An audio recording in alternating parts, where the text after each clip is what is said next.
Welcome to the Cultaholic Wrestling Podcast. If you like a lot of wrestling on your YouTube, join our cult. Beep. Hello and welcome to a thrilling, exciting adventure into the world of wrestling via Cultaholic's famous wrestling podcast. Hop on our backs, everyone. Let's go. I've I've just had a coffee and it's gone right to my brain. bloody hell. Good, you'll need it.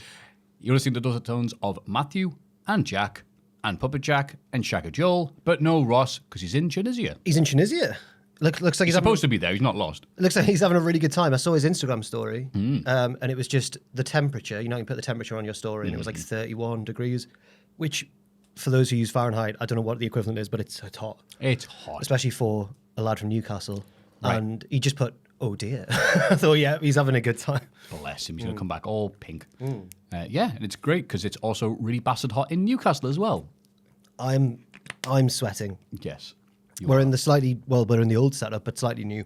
And honestly, it's roasting in here. Yes, like a good jacket potato right now. We have moved offices because we can. Well, we've moved into one of our offices. Like, we've just moved things around, yeah. But the one with the podcast studio in, we've moved out of. And now Joel is stressing about next week when it's a 3-man operation once again. Yeah, this is a temporary setup. Okay. Today, and then next week we'll see We'll what happens. We'll work something We'll out. work something out. This is the exact moment where, remember when Joel said this was temporary? 5 years later, we're still in the same room. How you been? I've been bloody wonderful, mate. Thank you for asking. I had a fantastic trip to see the folks. I haven't seen them in a while. The stepmom's not been too well, so I went and saw her, and she's still full of life and crack, even if her body's not doing too good right now, which is nice to see. My dad looked like he wanted to sleep for 30 years for all the stuff he's been doing, bless him, but it was good. Very positive, and it made up for the fact that there was a lovely Cultaholic stream to raise funds for Tom's lovely charity event on Saturday that I nearly forgot because I was having fun with someone. And I had to run back and go, hi, guys. Hi, it's me, Maffew. Hey, second round, cool. Yeah, big And then the shout out entire to chat was like, yay, Matthew's here, woo. And then the chat noticed, and about an hour after that, I'm like, is Maffew awake? Big shout He out. hasn't moved for several minutes. Big shout out to Hunter Dillon for putting that together. Oh, yes, well done for all the people who showed up and did it. Yes. Tom, Bachiti, Sam, Nice. Little Andrew, and other people. We who don't come need with to call him Little Andrew. I'm sorry, I'm doing it because Ross isn't here to say it. Little Andrew. Little Pachiti was there. They're all there in it for a good cause, so well done them. Yes. That justifies me being a dick, I guess. Jack, how have you been? Just melting slowly over the course of the week. Yep. Not a lot to report.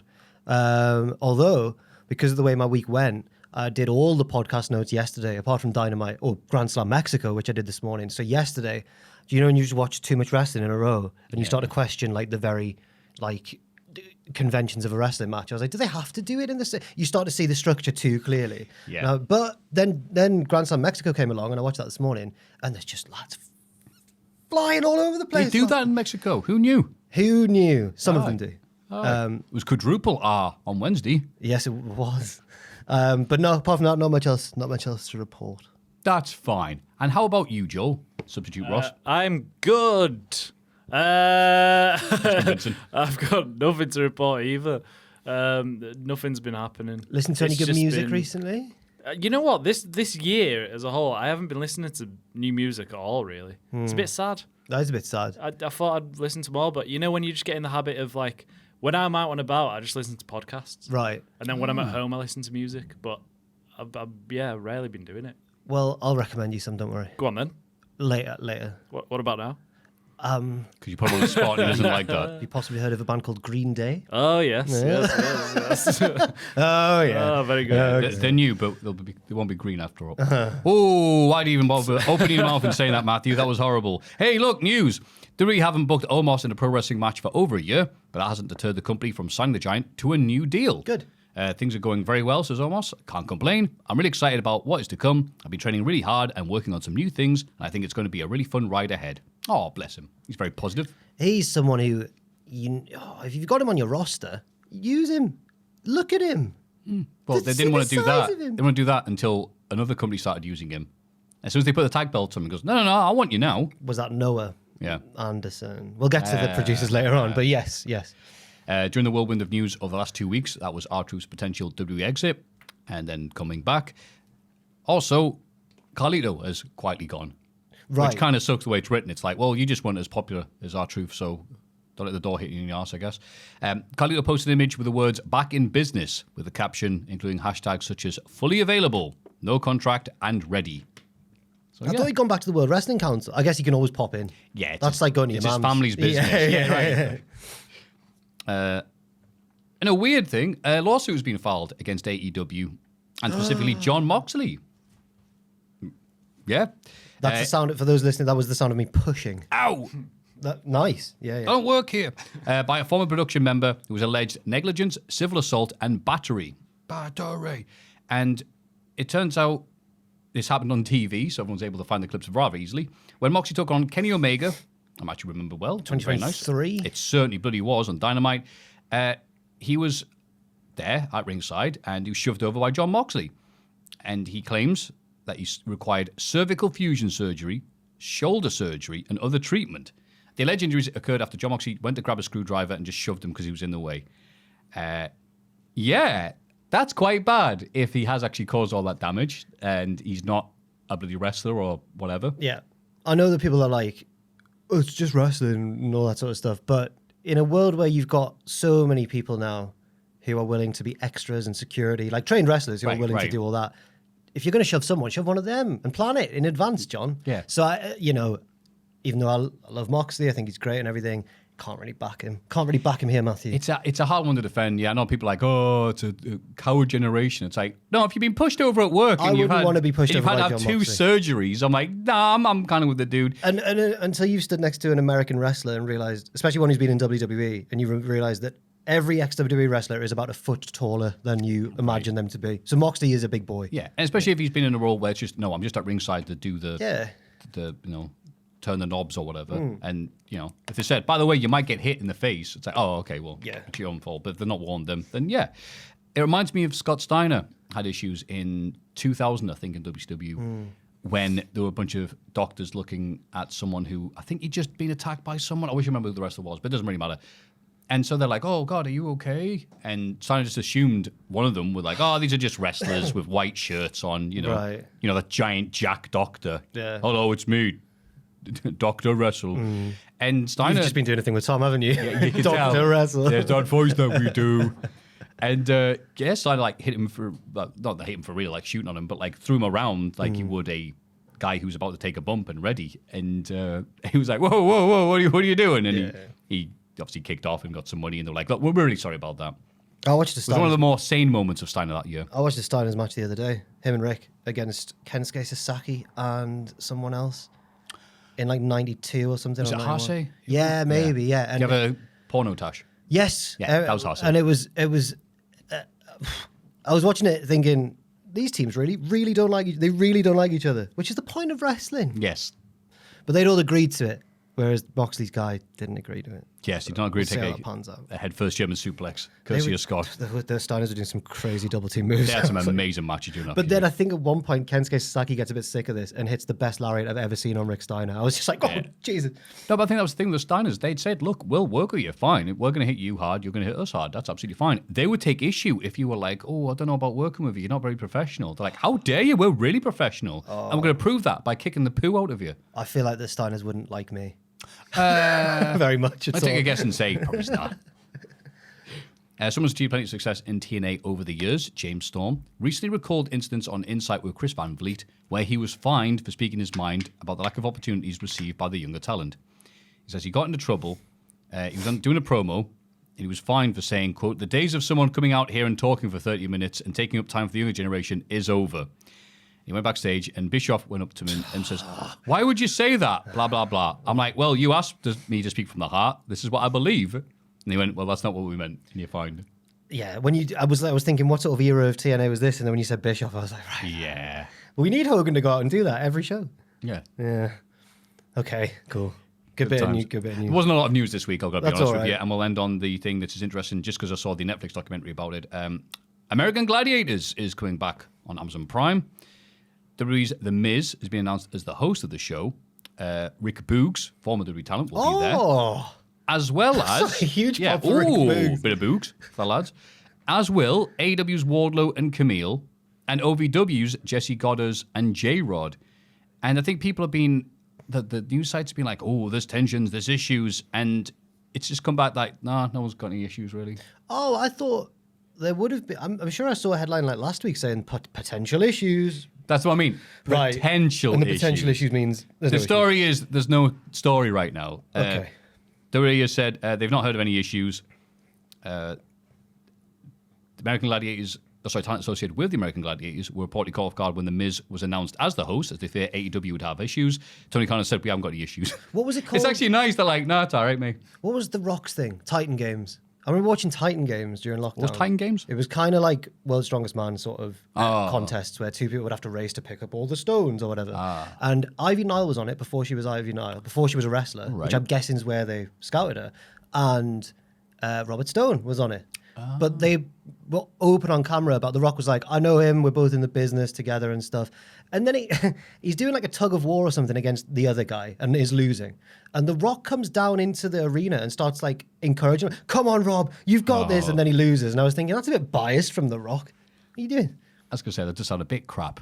But it was during COVID, so Yeah. wasn't much Well, else I to watched do. it during lockdown, but I can't actually remember if it was shot during lockdown. There wasn't a live crowd there as far as I remember. I don't know. People just may not want to go. Never know. That's what people should do now in 2025 and goes, why the low crowd? COVID. You know, the restrictions.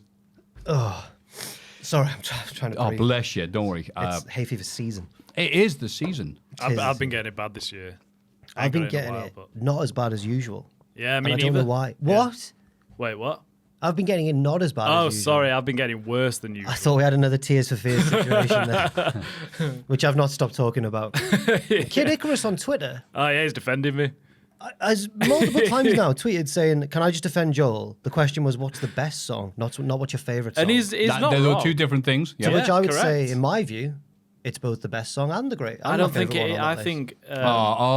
I think Whitney has got the better song technically. Do you like I the bit think. where it goes, Yes, exactly. yeah, Everyone yeah. loves that bit. The douche. Yanda? Yeah, okay. Yeah.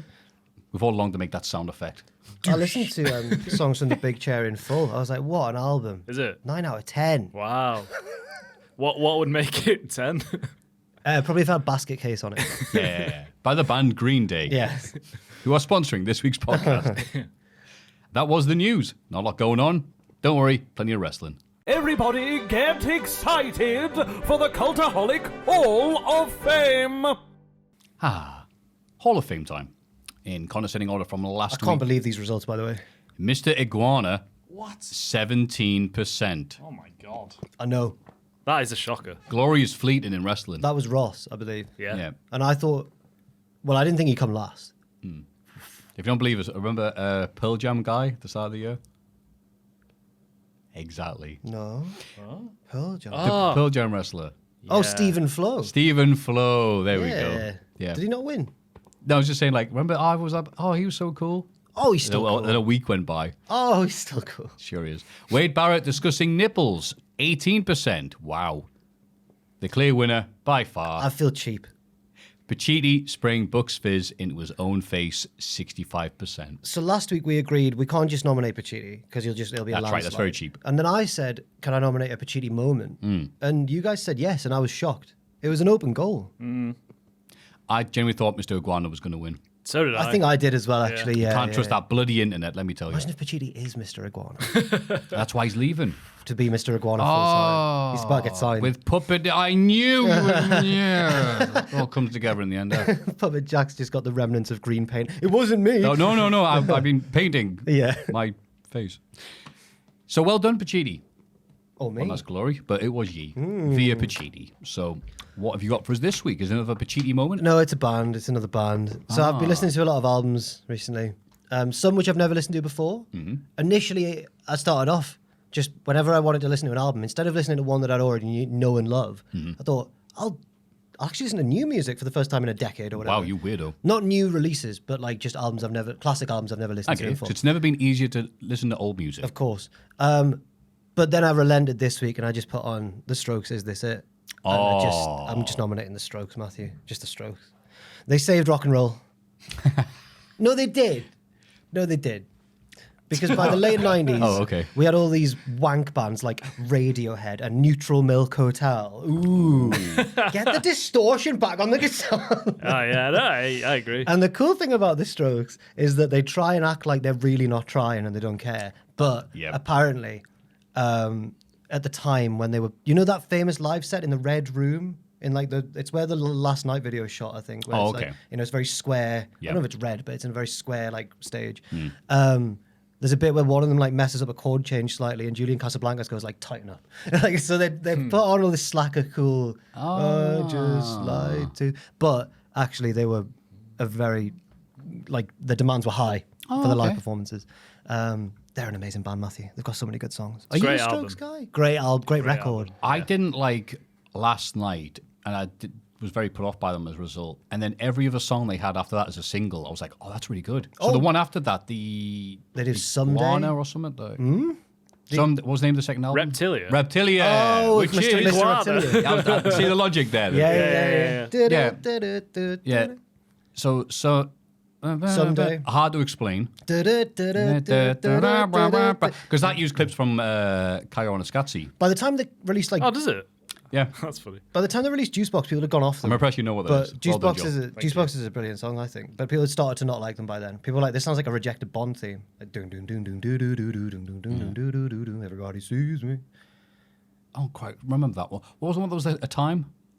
Like A time? 14:03, 12:51. That was good. Yeah. Is it 12:51? I've outed myself as a Yeah. fake fan if I can't I'm remember not that. sure. Someday's a great song. Yeah. In many ways, they'll miss the good old days. I really like New York City Cops, which was an album track off Is This It? But Is This It was released in September 2001, so they got rid of New York City Cops off the track list because it was New York. Oh, It was September. It was Yeah, but it was an ironic song then, I guess. no, they wrote it before this. What, The song's not the song's not an ode to the police. It's like the chorus is like New York City Cops. They ain't too smart, and then September 2001. We so bad. They were like, let's leave that off the US. Then we release. tell you, I hate the World Trade Center. No, Wait, no, what no, happened? no. Oh, no, scrap that album, The whole album's gone. Firefighters suck. But it's a great- No one likes you. It's a great album, and the title track's really good as well. Just Is This It? The song.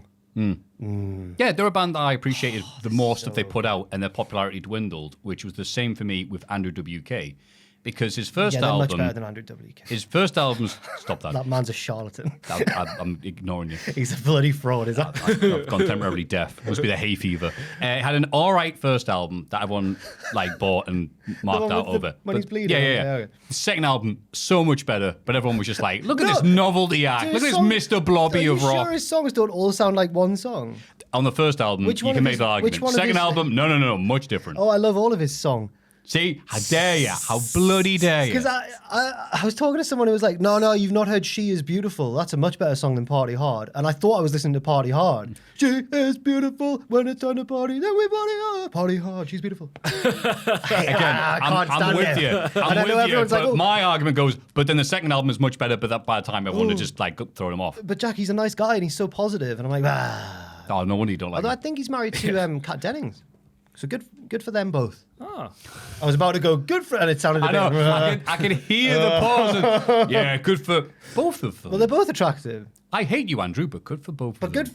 But love a cute couple. Yeah. There was one review of Kerrang was just like, that wasn't very positive, just as Andrew wank. That's journalism. And I was like, That's good that's stuff. good. Yeah. Joel, you like the Arctic Monkeys? Yeah, kinda. Oh. Not massive. Maybe it's more Owen. Yeah. It's one of his bands. Oh, yeah, one of his the five? starter Pokemon. You're not, yeah, right. Yeah. You're allowed to say it. Yeah. But one of Alex Turner's lyrics is, "I just wanted to be one of the Strokes." Oh, really? Yeah. What song's that? Don't know. Ah. I don't even know if I sang the right melody there. Sounded like him. The Strokes is my pick. That's good. Then. Okay. Just the Strokes in general. That's okay. Yeah, they're cool. Okay. They released an album like in 2020 or 2021. I've not listened to yet, but apparently it's a real return to form. It's good. Whoa. It's got Ode to the Met. Speaks. the adults are changing on it. I think that's what- The adults talking. The adults talking. That's a great song. Apparently, Ode to the Met, the closer on the album, is like a summary of their whole career in one song.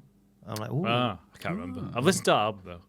It's good. Cool. Yeah, I want to say we still hate the cops, but not in a weird way. Sorry about that. Yeah. Whoops, whoopsie do. It all comes full circle. This is amazing. Sorry. Whoops, up a do. That's what it sounds. Do you think the Americans will vote for the Strokes on Hall of Fame? Yeah, but I guess, All of the Americans. I guess yes. the Brits will be like, you should have just nominated the Libertines instead. I'll be like, yeah. No, I prefer the Strokes. Oh, Remember I that prefer, period? I prefer the Libertines. Unfortunately, Oh, God, remember that period when there was so many of the bands that people started making fun of them? The Vines. yeah.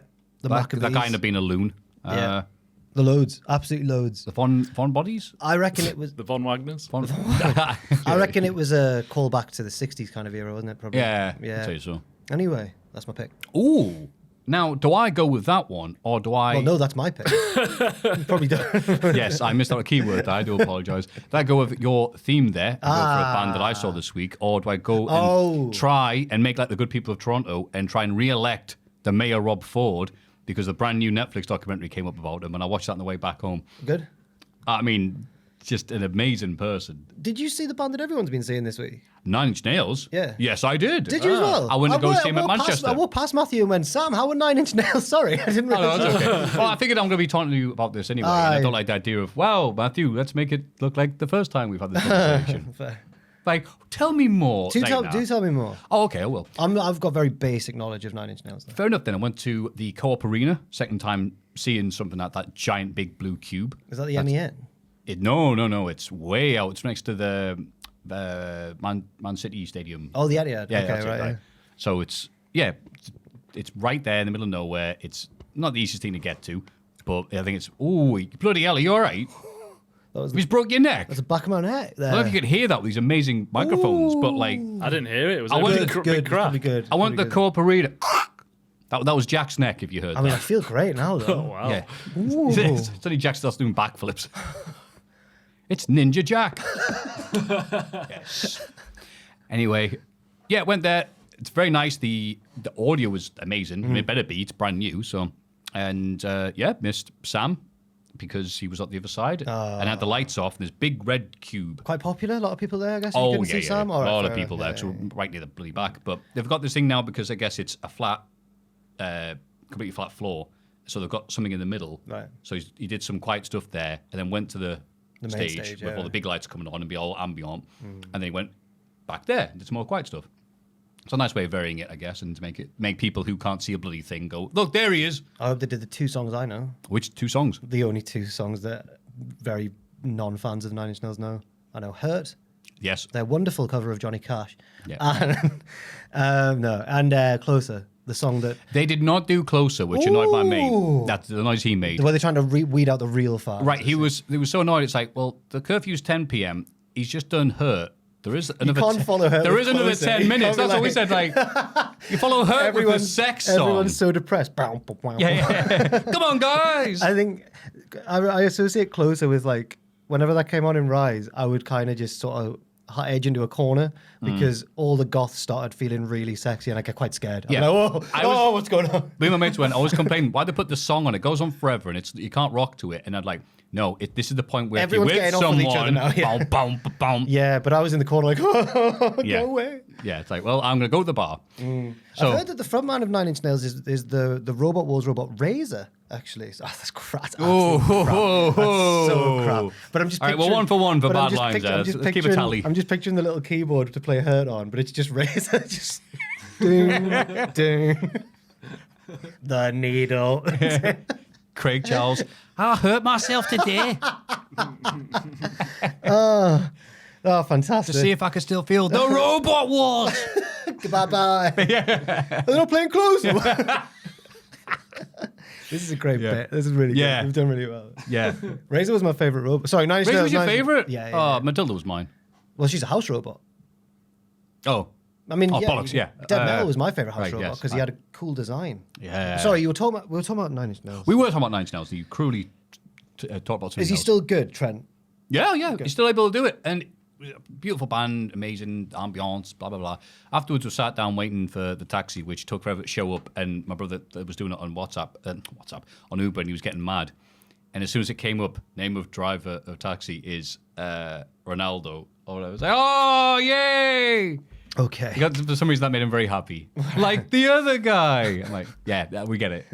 I'm glad he was still able to smile after presumably a very gut-wrenching Well, I thought live set. you're pretty upbeat because of this. And he said afterwards, he goes, I don't think he's got much of a voice for the slow, soulful stuff. I like him when he's yelling, like in Head Like a Hole. I don't like him when he's doing that. And me and my other mate were there. We're just like, what? That's half of the songs. So you don't like Hurt? I've got like whatever. I've got an ex-girlfriend who used to much prefer Johnny Cash's version of Hurt. I can't decide which one's my favorite. Well, I mean, it changes every day. yeah. But she didn't like the original because she was like, I hate his creepy little voice in the song. Yeah, but she presumably didn't pay good money to go see him. No, she didn't go and see him. No. She showed up just to go, boo! Bring on Craig Charles again. But so that was nice. Good. I swear I've tried to put in the Mayor Rob Ford previously. I think you have. I have. I've realised it as I've We're said just going to this, do it's bands annoyed this me. week. Yes. I feel like our audience are going to be more into Nine Inch Nails than the Strokes because they're just not cool enough. We will find out, won't we? But this is going to be the real decider. Yeah. All right, cool, independent music critic Joel. What Well- have you got for us to finish this triumphant? I didn't know we were doing bands. I ain't got a The band. Beatles. Yeah. No, I did see an REM tribute band this week. Oh, yeah. Oh, what was their name? It was either like RAEM or REAM. It was something rubbish. They weren't very Try good. harder You there. need a Like, pun, don't you? Really? Yeah. Went to the Clooney. We're just out Okay. on a night out, and then we're like, "Oh, should we see these?" And Were they good? not really. They were okay. Oh. The I've band. never heard anyone say that about a tribute band. Like, normally when you watch a tribute band, they're like, no, they were amazing. Every Yeah. tribute band I've seen them be like, yeah, they're great. What was bad It's about just them? a tribute band, isn't it? There's nothing special. But you, went to the Beatles week in Liverpool, and you they're- said they were all amazing. They were good. Every one of the Beatles tribute bands you saw, you were like, they were all really good. They were ace because they put a twist on it. This woman was just playing a harp for like the whole album. It was great. Okay. But Nice. the band themselves were pretty good. Just the lead singer sounded nothing like Michael Stipe. yeah, Well, it looked like nothing. Oh, he sounded nothing like him. sounded nothing like him. Okay, right. He wasn't even bald. And he was proper like Yes, that's arrogant. awesome. He really arrogant. He had hair. Arrogant. Yeah, he was just going for it. He was just like, come on. That's not what Michael Stipe really like. I'll be so weird. Like, you need to be like nervous on stage and just Famous rabble uncomfortable rouser. with success, like the Yeah. real REM. No, he was loving it. That's not. Yeah, I understand now. I'm just imagining. Scream him, for me, Newcastle. I'm just imagining him messing up the words to "It's the End of the World." He did pretty well on that, to be fair. Okay. He closed the show with that. That's not It's my the pick. though. end of the show, as you know it. Thank you. Goodbye. That wasn't going to be my nomination. No. My nomination is going to be. So we were in here yesterday, me, Owen, and Fraser setting up this studio. It took us like all day to just get this. Oh, thank you. Oh, well done. Oh, Thank you very much. You're welcome. But to test it, me and Fraser had to do like a little 5-minute test where you two are sitting. So we did a little mini podcast. Put it on the Patreon. And well, no, I think it's deleted now. Oh. But we were talking about our favorite matches, and I said my favorite match is Sami Zayn versus Shinsuke Nakamura at NXT Takeover Dallas. It's a good show. Nice. And the more I thought about it, I was like, God damn, I love that match so much. so I'm gonna nominate that. Fair. It's great, just the entrances alone. Have you rewatched it recently? Yeah. I rewatch it like every year. And It's- yeah. Shinsuke's Do you really? entrance, yeah, Oh, that's really sweet. Shinsuke's entrance alone is just like unbelievable. 'Cause It's the best one they've done. It was part of the build was that there was no build. Yeah. That made it great. It was just Yeah, we've signed this guy. Do you want to fight him? And Sammy's like, yeah. Yeah, it was great. And it was Sami's last match in Right. NXT. I forgot about that. So his entrance is great as well because everyone's Yeah. just like loving him. And then Shinsuke comes out and goes, meow, Yeah. all that stuff. That was a great It's just, takeover oh. in general. It had a tag match on it as well, Gable and Jordan against maybe FTR. They had great matches. Yeah. Yeah. But yeah, I love that match. Just the entrances. But the match itself is also obviously I watched it mint. in. So that was the first WrestleMania we got sent to with What Culture, which is I'm so fortunate enough to be able to have done that. Yeah. But we didn't go to that NXT. We watched it in our hotel room, just knowing that this match was going on down the street. I was like, God. it was great though. Yeah. Yeah. I mean, what was the main event? Was it Finn Balor and Maybe Samoa Samoa Joe. They had a few, didn't they? Should I get the Carter? Sure, why not? The Yeah. Kazuchika Okada. That's Takeover Dallas. bad. NXT Takeover Dallas. We were saying it's probably Shinsuke's best match that he's had in WWE. I was about to Yeah. say, has there been Yeah. any matches that come And it's anywhere his- near that? No, I don't think so. And it's his first one. Like, he's he just had gone the Cody downhill feud. ever since. Like 2 years ago. American Alpha versus the Revival. Great. start off with. Nice, yeah. Oh, Austin Aries defeated Baron Corbin. Oh, Wow. Is that when Corbin That went, might be go what- back to Ring of Honor? No, that was to Apollo. That's right. Who'd never been in Ring I think he of had Honor. like one appearance maybe. He was like, oh, famous Ring of Honor wrestler. that must have been one of Austin Aries' first matches as well. Right. You'd think. Makes sense. In WWE. Nakamura versus Sammy. Asuka versus Bayley when she choked her out. Yeah. Great match. yeah. Oh, what a show. And then Balor Joe.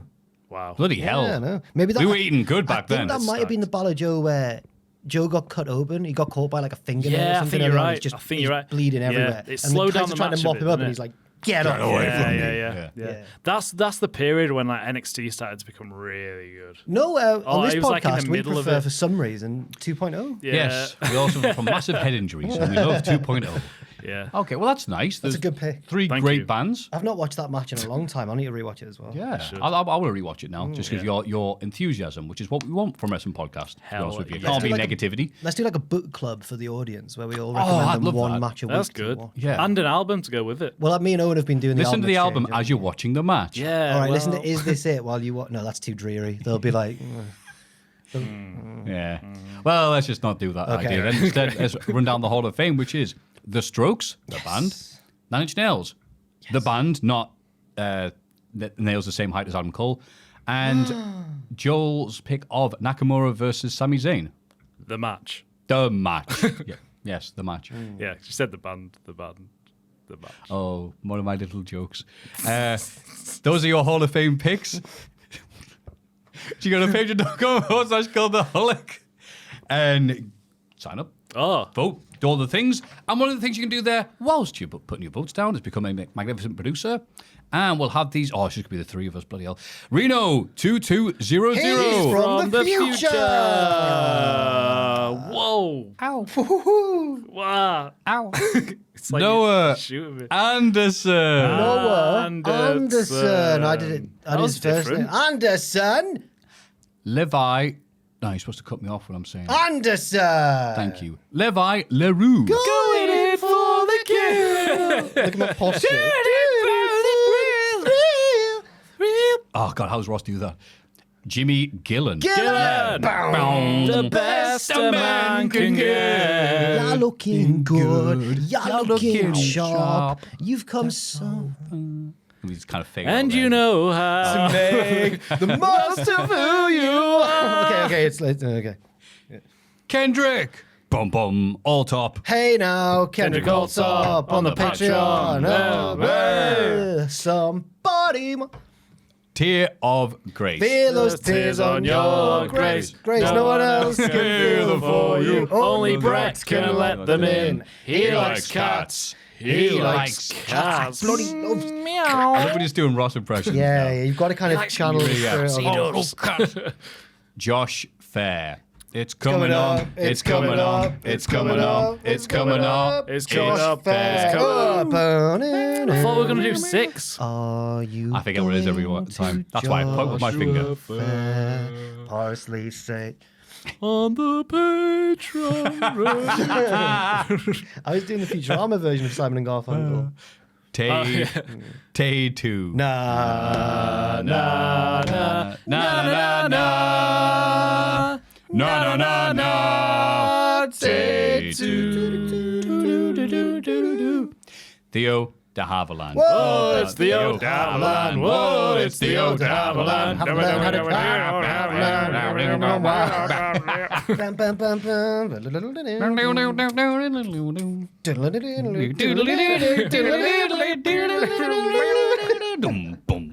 Oh, I'm so sorry to Reno and Noah because we just. BS Loan 9003. It's definitely B. Sloan, but B Sloan 903 on the end. pretty green eyes. Never have to be a Sloan. I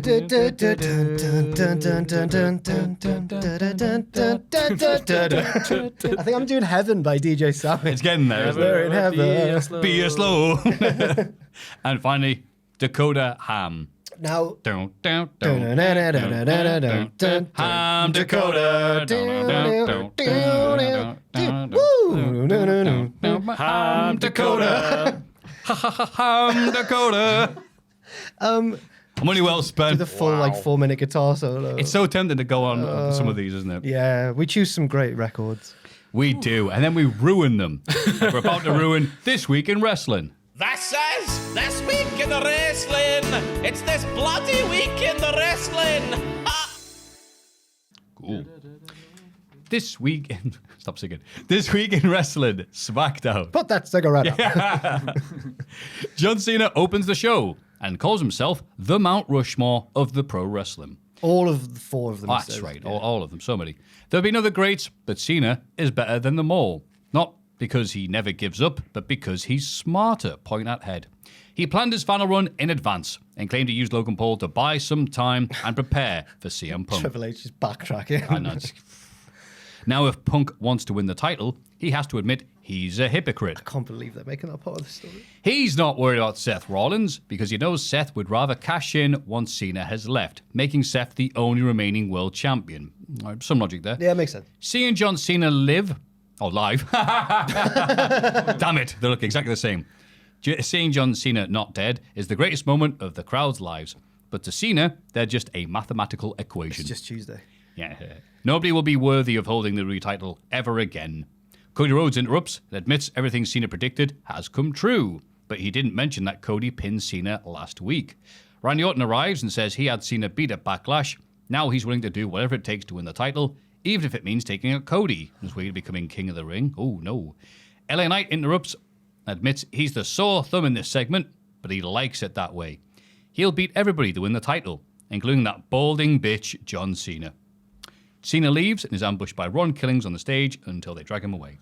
Yes, so sometimes people are still referring to him as Truth, but I think he's now Ron Killings again, isn't he? Seems to be. People were getting a bit annoyed going, look, it's Truth. It's like, he said he's Ron Killings. Cena keeps calling him Truth, but that's in like a disparaging way. Right, and then the commentators are like, oh, there he is, it's Truth. I'm like, no, we saw him last week. He made it quite clear he's Ron Killings. Maybe he's just the Truth Killings, like the olden days. But I don't know, maybe they're just going to realise, oh yeah, right, we're doing this wrong.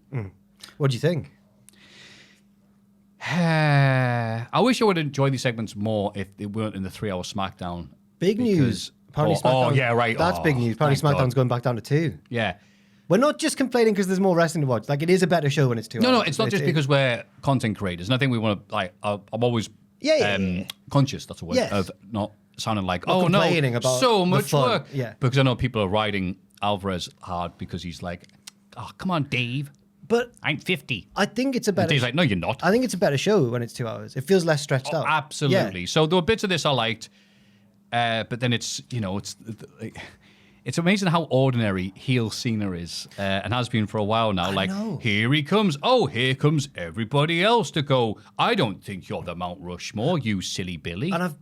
And wrestling heels have been meta since the 90s, like since the NWO. So it's got to be hard to think of a new angle, obviously, 30 years later or whatever. But he's delivering it all like he's saying something genius that's never been said before. But he's doing heel stuff that a lot of people, we've seen from other people in various different places.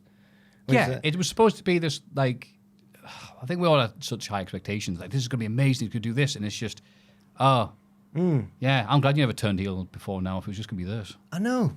I really, when he pulled that face before he turned on Cody, Elimination Chamber, I was like, he's going to be like something we've never seen before. Because that face looked so terrifying and like different. And now he's just I can't you wait. all be quiet. I hate you people. I'm like, right. Christmas is cancelled. Yeah.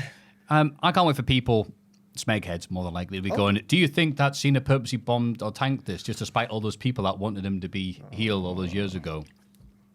Which is probably not the case. My question is, do you think he'll lose it at SummerSlam so he can have the last 6 months or the last few months of the year just doing dream matches, just to be a face again and get a send off? Because I think that would be nice. I think we all assume that he's going to turn face before the end of the year.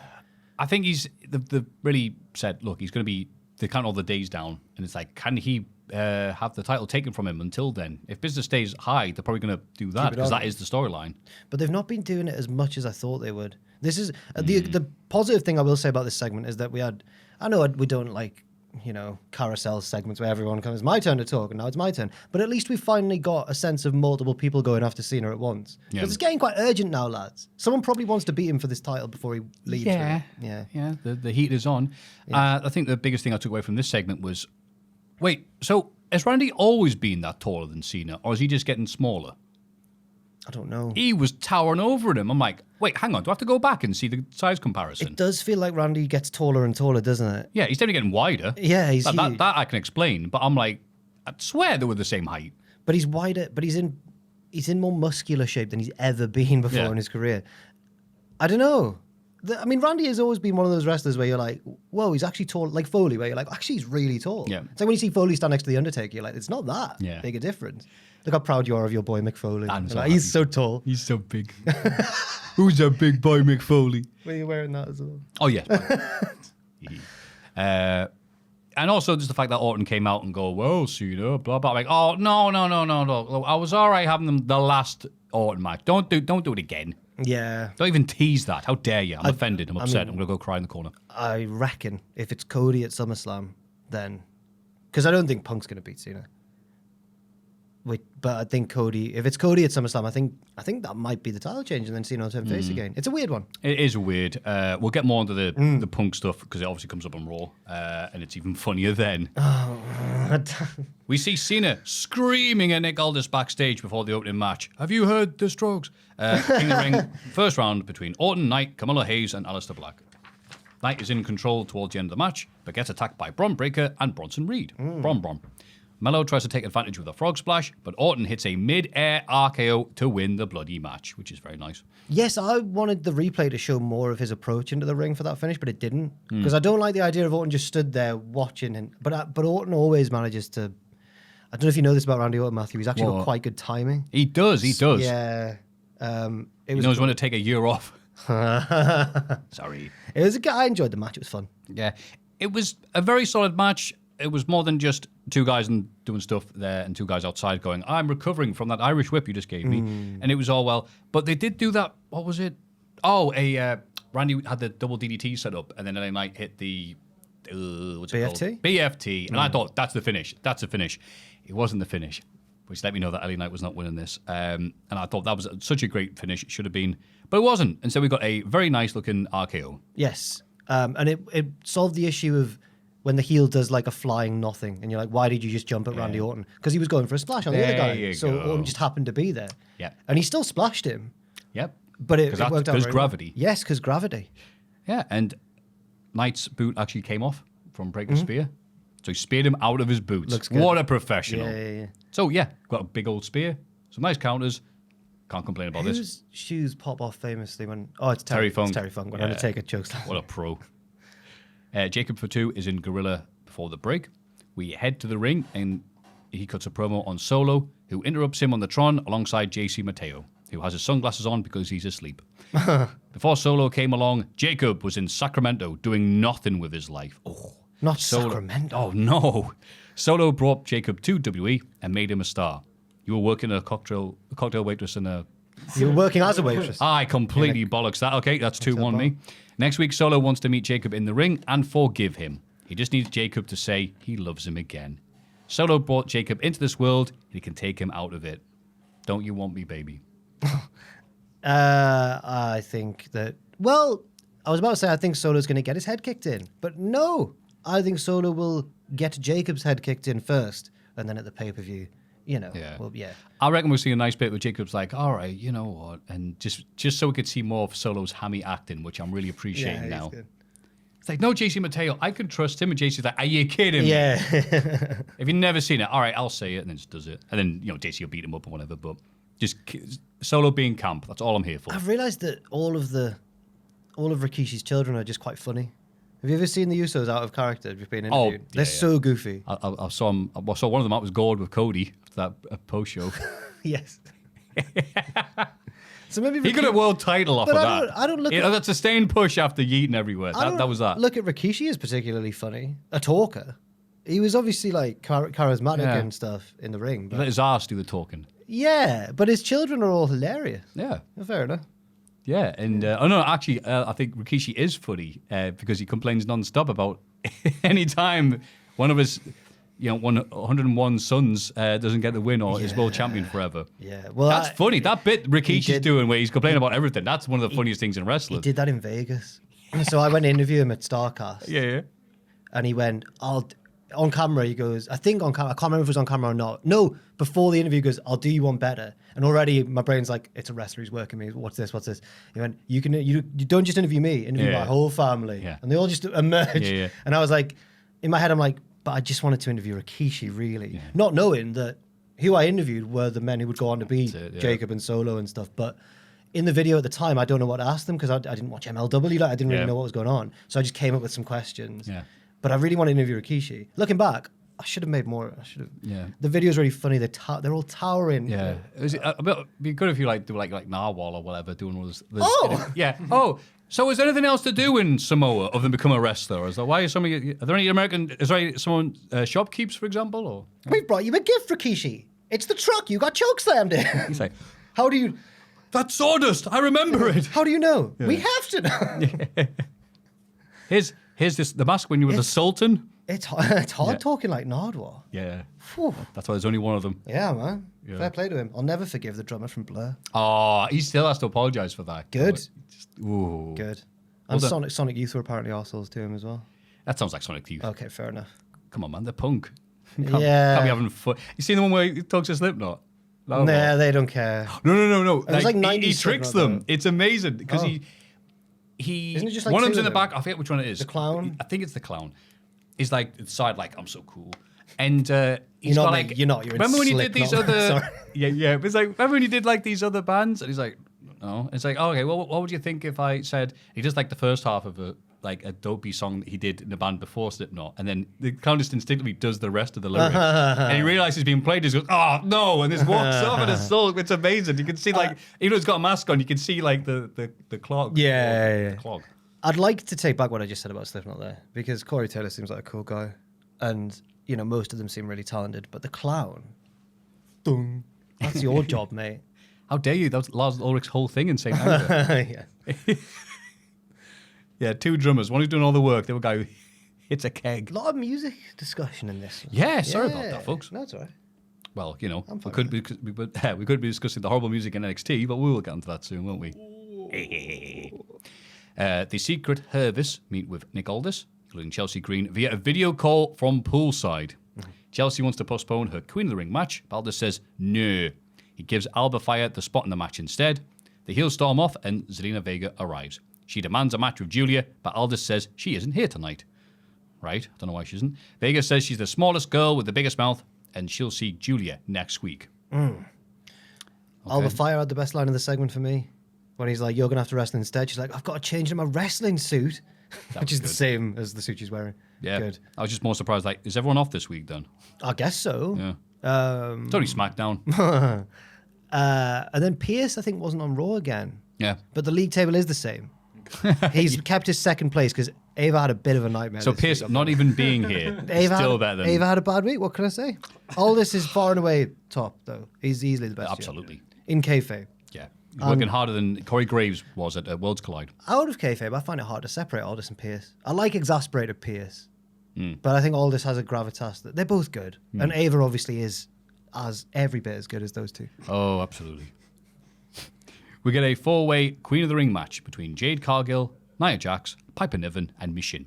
Jade gets the win, pinning Piper. Yeah.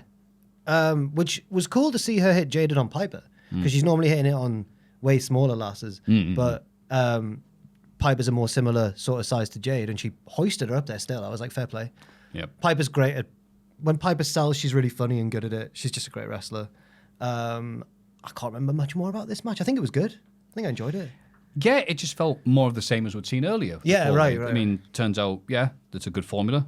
Why not do it? And the crowd was that into it, like they've been the last few weeks, which took away from it slightly. But wasn't bad. Jade winning is good. We did predict Jade to win the whole thing last week. We did. I did get a shock when they went, here's Nia Jax, the Queen of the Ring last year. And I went, oh, God, yeah, she was. Oh. I had the same reaction as you. Who was the men's last year? Men's King of the Ring was it Gunther beating Orton? Ah, yes, of course. And they had to do the rematch in Berlin. And they were like, well, the hometown favourite, Gunther. It's not true at all. Which one was the better match of the two? One was really slow.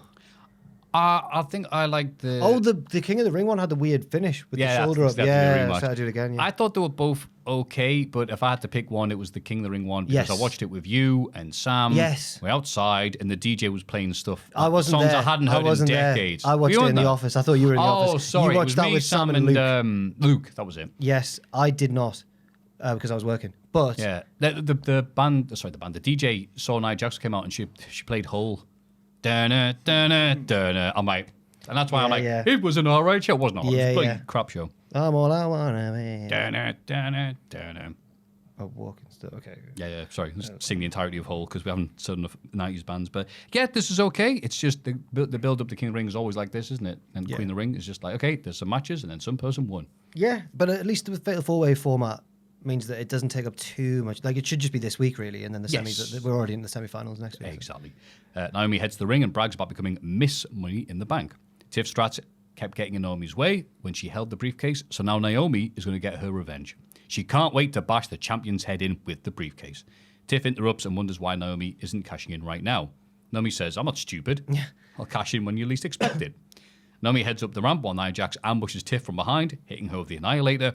Naomi thinks about cashing in, but Nia stands in her way. So we're getting Nia Tiff again. It was that realization coupled with, yep, Money in the Bank is a dead concept because it's more of the, oh, will she, won't she? And I'm sure, look, wrestling fans come along and there's new ones born every year. I know this, and I'm saying this as a old man, but it's just, I think I've seen this 150 times. This is not for me, but that's on me. I'm the first person, you hear the crowd whenever the head walks towards the ring, like, it's going to cash in. I'm like, that's fine for you. I'm like, yeah, can we please do something else with this? And I think, to be fair, even though sometimes it's a bit clunky, I do at least admire Triple H's commitment to having wrestlers constantly refer back to history and have consistent motivations and stuff. So I liked the bit where Naomi's going like, you did this to me when you were Money in the Bank holder. I had forgotten about that. So. Yeah, so I like that. But yeah, I don't know about just the general concept, like you say, and I don't know about Nia and Tiffany. Not that I have anything against their feud in the past, but it feels like it's been 3 feuds now and only need to be 1. Yeah, especially when it's like, oh, no, I'm just going to cash in, and then Jackson's like, no. Stay back. And I'm like, wait, you just lost. I guess she thinks she can beat Tiffany, so she doesn't want Naomi to get in the way. I don't know. Yeah. I'm like, okay, but it's, whatever. Yeah. Aldous meets the tag team division to decide who will face the Wyatts tonight. DIY suggests Fraction or the Street Profits, but Aldous books the Machine Guns in the match instead because they're the veterans of the division. Raise your fists. Oh, that match is next. The table is different. Oh. Can you appreciate the different noise? And look, we can lean on it. It doesn't capsize. True. Isn't that amazing? I heard the other day Adam was saying the reason why the table's so wobbly is just because some screws weren't in right. Downstairs? Yeah. That was it the whole time? For years, that's been the issue. Apparently, yeah. Oh. It's this really heavy, sturdy table, actually. That's crap. We really need to hire, that's so crap. We really need to hire, some real men in this office. Some professionals. Yeah, none of us are real. None of us are really that. No, none of us how to screw a table. Like the other day. If it was a Slim Jim table, we'll get onto the Slim Jim table. Machine Guns. That match is next. The Wyatts are represented by Dexter Lumis and Joe Gacy, who get the win. Yeah, it made me realise that it's been a while since we've seen the Wyatts in sort of a tag team match, and it made me think, rather than just seeing them as the Wyatts, as a blob. Right. I'm like, oh, it's Lumis and Gacy. And then I remembered, then I realised that being in this faction and the way that the faction are used, which is that Bo Dallas does all the talking, has made me quite annoyed because even though Lumis never talked, his talking segments were therefore quite good and funny. Gacy was a great talker, as cheesy as he was. Yeah, he was. He giggled and stuff. And, and I missed that. And now they're just kind of, they're winning, so fair enough. But yeah. Yeah, they're going to try and keep their mystique by them going, woo, do you remember Gacy was good? Do you remember when he would do Zoom calls from the roof? I'm on the roof. I'm under the ring. I'm in the dumpster. Yeah. I'm woke, but not. Oh, yeah. I forgot about that gimmick. Like, wow, they're going to do an ironic woke gimmick. That's really on the... No, they're not. No, they're not. Do you remember his stable? Ava was his underling. And Zach and James Drake. Yeah. The grizzled young veteran. What was the name of the group? The Schism and the Dyad. with the tag team. That's right. Yeah. Or as we called the them, Jism. we called them the Diod. Yeah, and here he is, just doing stuff. I mean, I thought, it was quite a shorter match than I thought. The Machine Guns got dispatched. They certainly did. I mean, Loomis's bloody leg hitting Sabin full on the forehead. Yeah. I mean, it does actually go with the storyline of, they're going to just destroy this division one by one. Ground the whole rest of the division storylines to a halt. I think we said this last time, but then again, they've been doing just these same lads, even with the introduction of Fraxium, it's the same lads wrestling each other, and only Nick Aldis going, well, this person did this thing, and this person did this thing to keep it going. It's not, even though the quality of the tag teams is not. The matches have been good, yeah. The matches have been good. And this was different to the other stuff we've been having, which is, it was people have been complaining it was awkward, but I'm like, well, they do look like freaks. One of them has a giant novelty hammer at ringside, and one of them is called Uncle Howdy, who has a mask on. So if they started doing catch as catch can, I'd be like, well, okay, you kind of kill the gimmick. It was there. nice to see Rowan scare one of the Machine Guns with the ringside for a bit as well. Yeah. I don't mind it as like obviously it wasn't the main event or anything. Yeah, and I actually like the fact that the crowd are like, yay, it's the Wyatt Six, yay. Like, they really get into this. You can't argue with it, yeah. Yeah, and again, variety's everything, so. Yeah, I guess so. Yeah. And then we get to John Cena asking Jimmy Uso if he's seen R-Truth, or even Ron Killings. His acting in this. Jimmy says he hasn't seen either of them. Jimmy! Yeah. I know you're close with Truth. That was actually some good bit of acting. He got right in his face and went, tell him. I was like, what do you think what program do you think you're on, John? Tell him he should have gotten closer and closer. I thought he was on CSI. Cena heads to the ring and calls out Ron, but CM Punk arrives instead. No. Oh god, this was SmackDown, not Raw, wasn't it? They did a bit more. Oh, did they do more on Raw? We'll find out. I don't know. No, I'm talking pish. This was so long, I thought it was a different show. Cena heads to the ring and then CM Punk comes out. He tells Cena to stop what he's doing. Let the fans celebrate him for who he is and go out the right way. Cena says, yeah, and runs down the hometown crowd. Punk says, fine, have it your way. Punk reached the top when guys like Cena said he'd never make it. He says Cena dresses like a toddler, but takes it back. It sounds like a Cena promo line. Oh, yeah.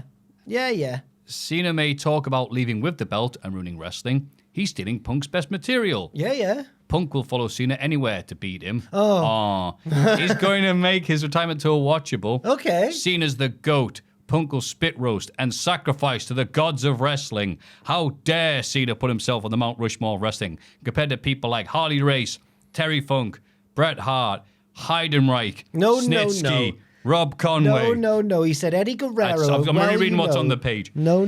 Punk has always seen right through Cena, and that's the truth. Punk leaves, and Cena's attacked by Killings, who puts him in the STF until security arrive. And as people point out, that's the opposite of what happened when Cena did the pipe bomb.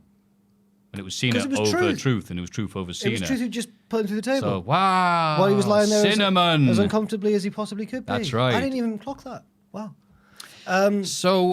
You have clearly got some emotions on this, bless your little heart. What have you got to say about it? I'm quite sad. Oh, yeah? Yeah. I'm not naive. I know that Punk's not, they're characters and stuff. I know that. But he should never have Who told you that? He should never have Was that you, Joe, ruining it? He should never have sent that tweet to The Miz, really. Because we've not blamed any of the other wrestlers for going to Saudi and taking a big payday. But Punk now feels... I think the only other thing we've mocked, in fairness, have been the Good Brothers, because they said, we're not going to go to NXT if we come back to WWE, and we're sure as hell not going to Saudi Arabia. And then they immediately went to Saudi Arabia, and then were shafted to NXT. But I guess if there was a way of making it make sense in storyline, they found it. Not that I necessarily think it makes it cool, but they found it with Cena saying, you're going to have to do it, you're going to be a hypocrite and make $1 million in the process. Right. Crying all the way to the bank. But I thought it was okay. I think that even in Punk's slightly... Because when Punk's on form, like the promo he did after WrestleMania, where he tore down The Rock and Cena and stuff, that was like Punk's back. Like, he's still one of the best talkers around. This one was a bit more... I was going to say, this felt... But I think even when he does a promo like this, because it's Punk, there's still one or two lines you remember that stand out. For me, anyway, at least. Like, I'm going to make your thing watchable. And Cena laughed at that. I was like, okay, fair enough. I did not like it. I thought Punk, it was not one of Punk's best. And him going, remember that thing from so-and-so years ago? I'm like, yeah, but you can't keep on relying upon that. You've already wrestled in the ring. It's CM Punk, of course he can. Oh, sorry, yeah, it's his whole thing. He's the greatest of all time. He compared himself to Obi-Wan Kenobi trying to find Anakin Skywalker. The crowd popped for Star Wars, yeah. Oh, of course. It's another thing that's never going away. Is Anakin still in there, or are you just Darth Vader now? I don't like all the faces are doing this. Cody did it, and Cody he lost. loves Star Wars, so yeah. No, come on, Cena, be a good guy again. And Cena's like, no, I kicked you in the dick. Do you not feel that? Yeah, but Cody... Travis Scott hit you. I can see why Punk would respect Cena more than Cody does. He's never hated him, John. I've never hated you, John. I like you a lot more. Oh, good. All of my wrestlers don't hate each other. No, but it's more complex. To hit him with a pillow next week. No, but it's emotions. You wouldn't say this about All Japan in the 90s. Ooh, Mizawa and Kobashi don't hate each other. They're just rivals. You wouldn't go, that's crap. You'd go, drop each other on I remember when Kobashi came out and says like, you're going to be like... You're stealing my best material, Mizawa. Yeah. Oh my God, that's Misawa's music. Mizawa had cool music, to be fair. He did, fair to him. You're more of a Taue boy anyway, of course. I say that just to be cool, because no one... I've always got to back the underdog. Yeah. So, yeah. So it's... I don't know why WWE... Actually, well, we do know why, obviously. I'm just expressing surprise that, you're going to go against what you believe. What is that exactly? What things? Is it going to a certain... Right, okay. You're saying they're quite a bit loud. Do it. Yeah, it's mad. I don't think they needed to do this. No, they didn't. The Raw and SmackDown crowds aren't like AEW crowds. They're not going to like... Or the NXT crowds, as we'll see. They're not going to be like, you hypocrites. It's like, well, no, we paid money to see you, Punk. So what do we care? They're happy these days. Plus, none of us are going to Saudi Arabia. So, have a nice time. I reckon... It has made the storyline more effective. But just looking at it purely in a vacuum as a storyline, I like that Cena's made Punk do this. In real life, I'm like, ugh. But in storyline, I'm like, it makes sense. The writing, I have no issue with. I'm just not into it. And also, Punk going, you're not a Mount Rushmore. These people are. I'm like, Punk's thanks, Punk. We thought he was being deadly serious. Matthew Punk's one of us. He's just a smart like us. He's a smarky boy. He loves Harley Race, as we all do. No, if he was just... If he was, he said Zandig's in the whole Mount Rushmore. He should have gone like, gone all in. Teddy Hart. You know what? Screw it. Chris Benoit. No. Punk. I'm sure that Punk's got a little tattoo of a pair of green wrestling boots. He should have said Mizawa. Yeah. I think he's a big Mizawa boy. Never mind. You mentioned WWE ones, did he? Okay. Yeah. So, no, I'm not really raving over this, but again, I think it's... He should have been on. Raven on the Mount Rushmore as well. Oh, yeah. He said you're not really raving over this. I'm like, yeah. Oh, yeah. I remember Raven saying, like, I don't know why CM Punk doesn't like me. I made him. Imagine if Punk just drops in some absolute random, like, the Blue Meanie. Harley Race. Gilbert. Yeah. Just all out there.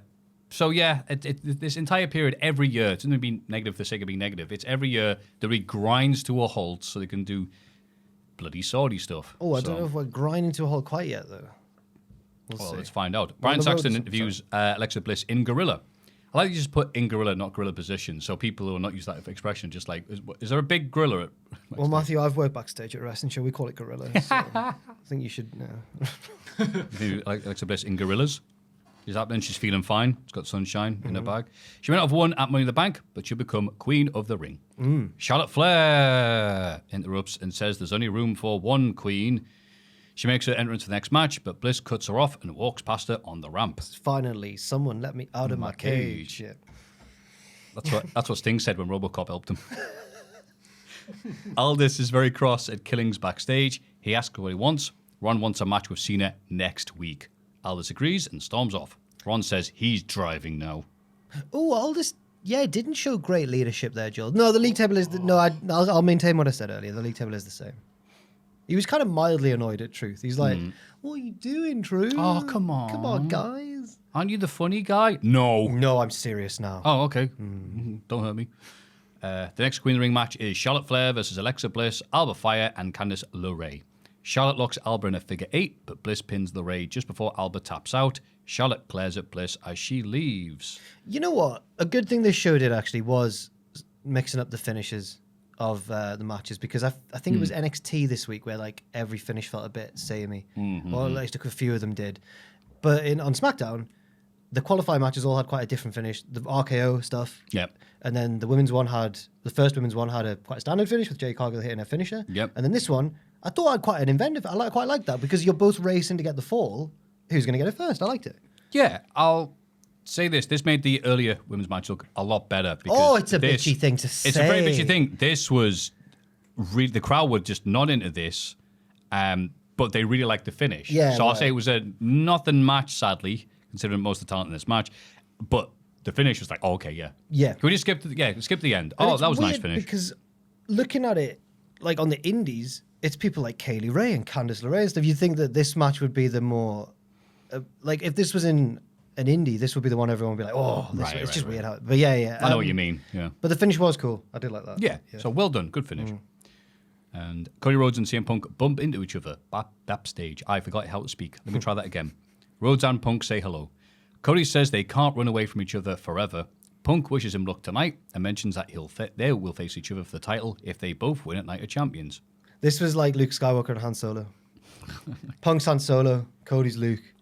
Hey. No, it was more like Han Solo and bloody Leia. I love you. Oh, no. There was a certain crackling to this. Delicious. I love your tattoo. Yeah, it was like... Can I put my Pepsi tattoo up to your skull tattoo so it looks like it's drinking? Oh, thank you, Punk. This was just two cool baby faces who respect each other, but if I've got to take you down, I've got to take you down. I'm doing the heat. I was waiting for Cody to be like, why do you put me in the Mount Rushmore? Or my dad. Oh, my dad? Yeah. Do you know who my dad is? I just two cool guys, you know? Just cool dudes. Just cool dudes. Like Heat, as you said. Have you seen that yet? No. I've seen that scene. I might have to take you down. Why do I need to watch Heat when I can watch NXT with the D'Angelo saga every week? I feel, by the way, we're watching more WWE 2000. Damn it, we watched Super Brawl, which is like Ross's show. I only took the week off. Yeah. But apparently, Big Vito's on the show. And apparently, Big Vito's been getting annoyed at NXT wrestlers. Hey, they stole my gimmick. I'm like... What? Just doing bad Italian stereotypes and name dropping stuff from Goodfellas and The Sopranos. You're like, yeah, I guess you're right in that instance. It was on one of my weirdest episodes. It was a WCW one, and it's when was it the FBI? Yeah, I guess so. No, the Mamalukes. Yes, sorry. Yeah. They turned on Disco Inferno, and they beat him up, put him in a body bag, carry the body bag backstage, take him out of the body bag, put him in a boot, drive off. Like, keep him in the body bag. Who thought that's so bad. It was so stupid. Why did you take him out? Like, the script's not really well done. No. Okay, I guess that's what it says here. It's like, oh. They must have been writing in a hurry because they had, like, several Bischoff promos throughout the night to squeeze in. Yeah. Oof. Doesn't sound like WCW. No. WCW.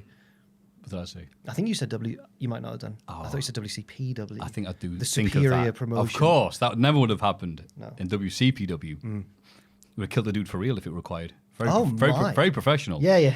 The main event is a King of the Ring match between Cody, Andrade, Damian Priest, and Nakamura. Despite being put through a Slim Jim's table early in the match, Cody wins with a crossroads on Nakamura. So, get it up, you Slim Jim. Slim Jim's not effective. You ain't nothing. Maybe it gave him more power. Yeah, he snapped into it. Yeah. It being his neck. This felt, not just because of the table spot, but I think that's what's made me think of this comparison. This did feel like a bit of a house show main event. Still fun, but like, good guy wins in the end, despite being put through a table. It's old school stuff. I don't really have any complaints about it. Excuse me, apart from the sponsorship, of course. Yeah, they did their best to make it look like this was, anything other than the obvious was happening. Nakamura might win.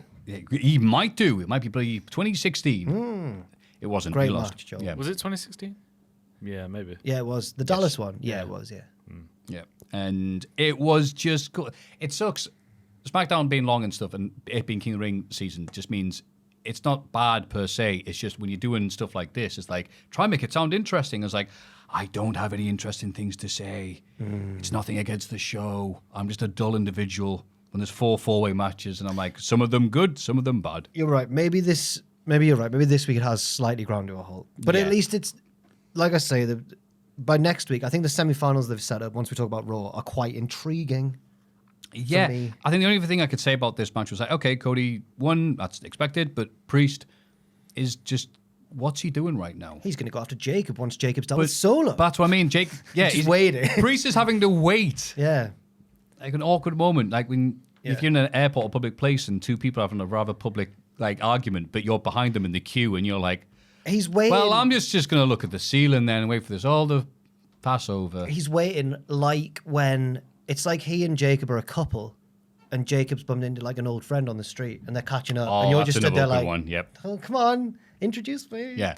I want to make friends as well. No one messes with me, Damien Priest, but I am also a very patient man. Yeah, that's what he's doing. So, okay, he's very understandable, that Damien Priest. Yeah. Instead, I'll appear on an advert with Cody Rhodes every week, drinking that vodka and going, I drive first class, me. That clip that I've seen of that podcast, though, where Cody's talking about the pyro, when he had the lake pyro, there's a clip of that podcast with Priest. Oh, it was and he's fast-forwarded, like, sorry. he came out on like a show where he wasn't wrestling, but it was an arena show, like a stadium show. Mm-hmm. So he's in his suit. And he was like, I think because I wasn't wrestling, they just wanted to give them the full entrance experience of me coming out and everything. And he's like, I get on the top rope and I look out and there's a lake behind the arena. And they've rigged up fireworks on the lake as well, so the pyro comes up like that. Okay, yeah. And he said he stood in the ring with Seth, and Seth's just like, what's going on? Because Cody's on the top rope and just all these fireworks coming up in the distance. And Cody goes, I've never, and you think he's going to say like being so humbled, but he goes, I've never seen such a waste of money in my life. and that, I mean, was it shown on TV or was it just? I can't remember what show it was exactly, Right. but he's talking about it with Priest, and Priest just laughs at him saying like it was such a waste of money. But that is, if there's one way I could describe what Cody's like in real life, it's disarming. He just says stuff, and you can't believe he's got it. complete control of every situation. He's so straight faced. But I remember we bumped into him when we went to Tokyo, and we were waiting in the lobby of the hotel for Tamatonga because we interviewed him. But without knowing he was going to be there, Cody came down with Masa. Remember Masa from Being the Elite? Their friend, their sponsor? Was it Young Fat? Fat Ass Masa, yeah. Fat Ass Masa, that was it, Yeah. That's his first name. Why did they call him that? Did he know they were calling him that? Come on. Because Cody went, have you met my friend, Fat Ass Masa? And Masa's like, nice to meet you. I'm like, does he know? Anyway, no, we bump into Cody in the lobby of the hotel. And like, this is like the Wrestle Kingdom where all of Bullet Club lost. And it's like, I remember, something's happening now. Yeah. Just before they announced AEW. And news had got out there. And fans were coming up to him. And like, I heard one guy go like, good luck with the new venture. And he goes, thanks, could be horrible. And he just says stuff. Just to Some throw people you have off had guard. the charisma, obviously. Yeah. Some of it could be DNA, I guess, and some of it's just obviously being cool. I hated when people got sick of him in AEW because I was like, no, he's really cool. He's a really cool guy.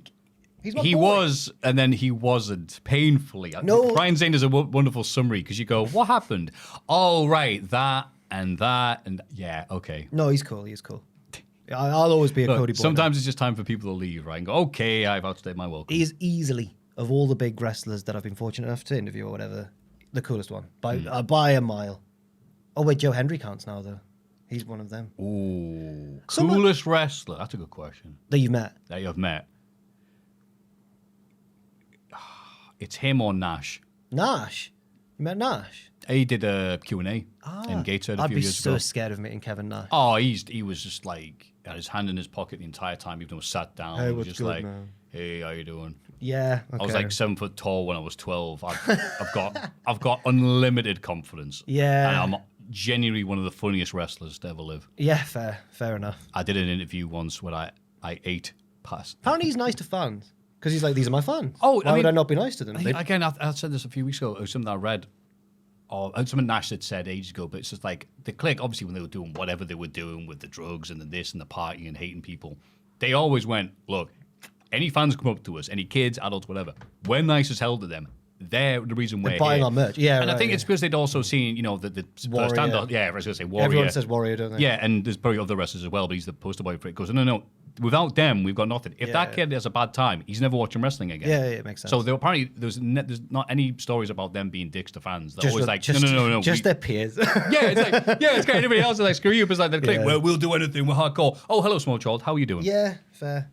There's a bit of a heartwarming bit on Jerry Springer show. No Wrestling with Shadows when Michaels and Sonny are like playing with Brett's kid and stuff. That's And it, it's like, these all seem like a nice family backstage. Oh, it was like, yeah, that's the type of thing. It's like, those that know, those who don't know. Yeah, Memes, yeah, bloody hell. Monday Night Raw. What's the coolest wrestler you've ever met, Joel? I think I've only met Joe Hendry. Fair enough. So Joe Hendry. It was also the uncoolest wrestler you've ever met then, if you only met one. Were you there? I guess so. Were you He's a cool there? guy, Did though. you go to North to interview Takeshita? Were you part of that team? No. Okay. No. Not North. Wait, yeah, it might have been here for North. North? It was a Progress at the cash. Progress, yeah. No. In Newcastle, that show where they realised, we're not going to do Newcastle after this. Well, I went to a Progress show in Newcastle before that, so have they done two? Yeah. Okay. The big one at the O2. Oh, was it with was- Walter versus Eddie Kingston for the only time ever. I went there with you when it was Devlin versus Dragunov. That was and the that crowd night, was yeah. great for it. We Yeah. were in the Dragunov section. Yes, Yes, we were. it was great. I got a picture. I I purchased a Soviet Union flag to wave at that event, and I got a picture of me and Ilya, and Ilya going, this is me, all right. Yeah, this is my generation. That's not aged brilliantly, but The good times. And then I got rid of it after news occurred, and I went, well, I could take this to a charity shop. It's a perfectly good flag. No, I won't do that. I'll put it in the bin. No, I won't. I'll put it in my neighbour's bin. what's going Your on? phone's going off, Joel. It's not mine. What is that?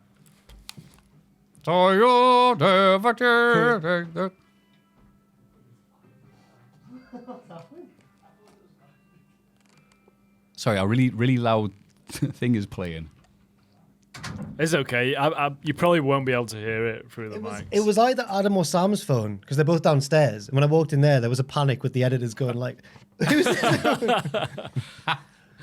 Sorry, again, that probably That was the was loudest awful. ringtone I've ever That heard. was insanely loud. that It went was through these loud. soundproof It doors. sounded like it was there. Yeah, that's what I thought. Joel, that's yours, right? It's like, bloody hell. Okay. All right. Cool wrestlers. That was cool. That was a segment we call Cool Wrestlers.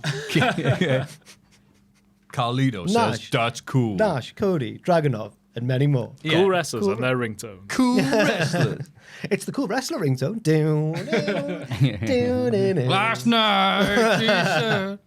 Monday Night Raw.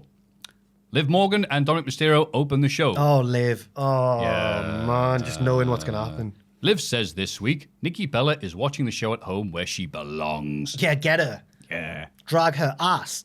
Yeah.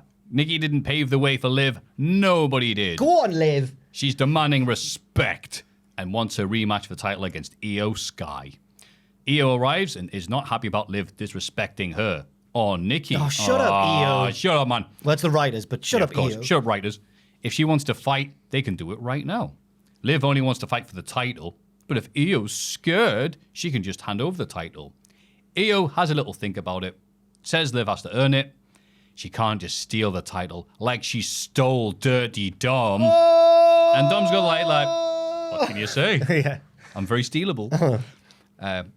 Dom tells Io to make things easy and give Morgan what she wants, just like he does every day. Oh, Oh.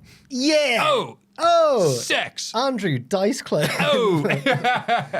Hickory dickory. Yeah. Io throws the belt at Liv and hits her with a dropkick. She kicks Dom too and stands tall with the title. Yeah. And does get cheered, but it is funny that Liv is so good in the role, as is Dom, that the crowd are like, Liv, we don't care if you're I know. heel. You're min. I know, she's so good. I read, before I watched this, I saw a tweet or something or a post on Reddit that said, wrongly, well, they were trying to say that Io hit Liv with a Van Daminator with the belt. So I was expecting like a big I spinning didn't kick. think that, yeah. But then I read it again. No, they said Van Terminator. So I was like, oh my God, Mm-hmm. Io's gone to the top. She's gone coast to coast. No, she did a drop kick onto the belt. As I was say, like, the two different things. Oh, damn it. I found some other notes from SmackDown.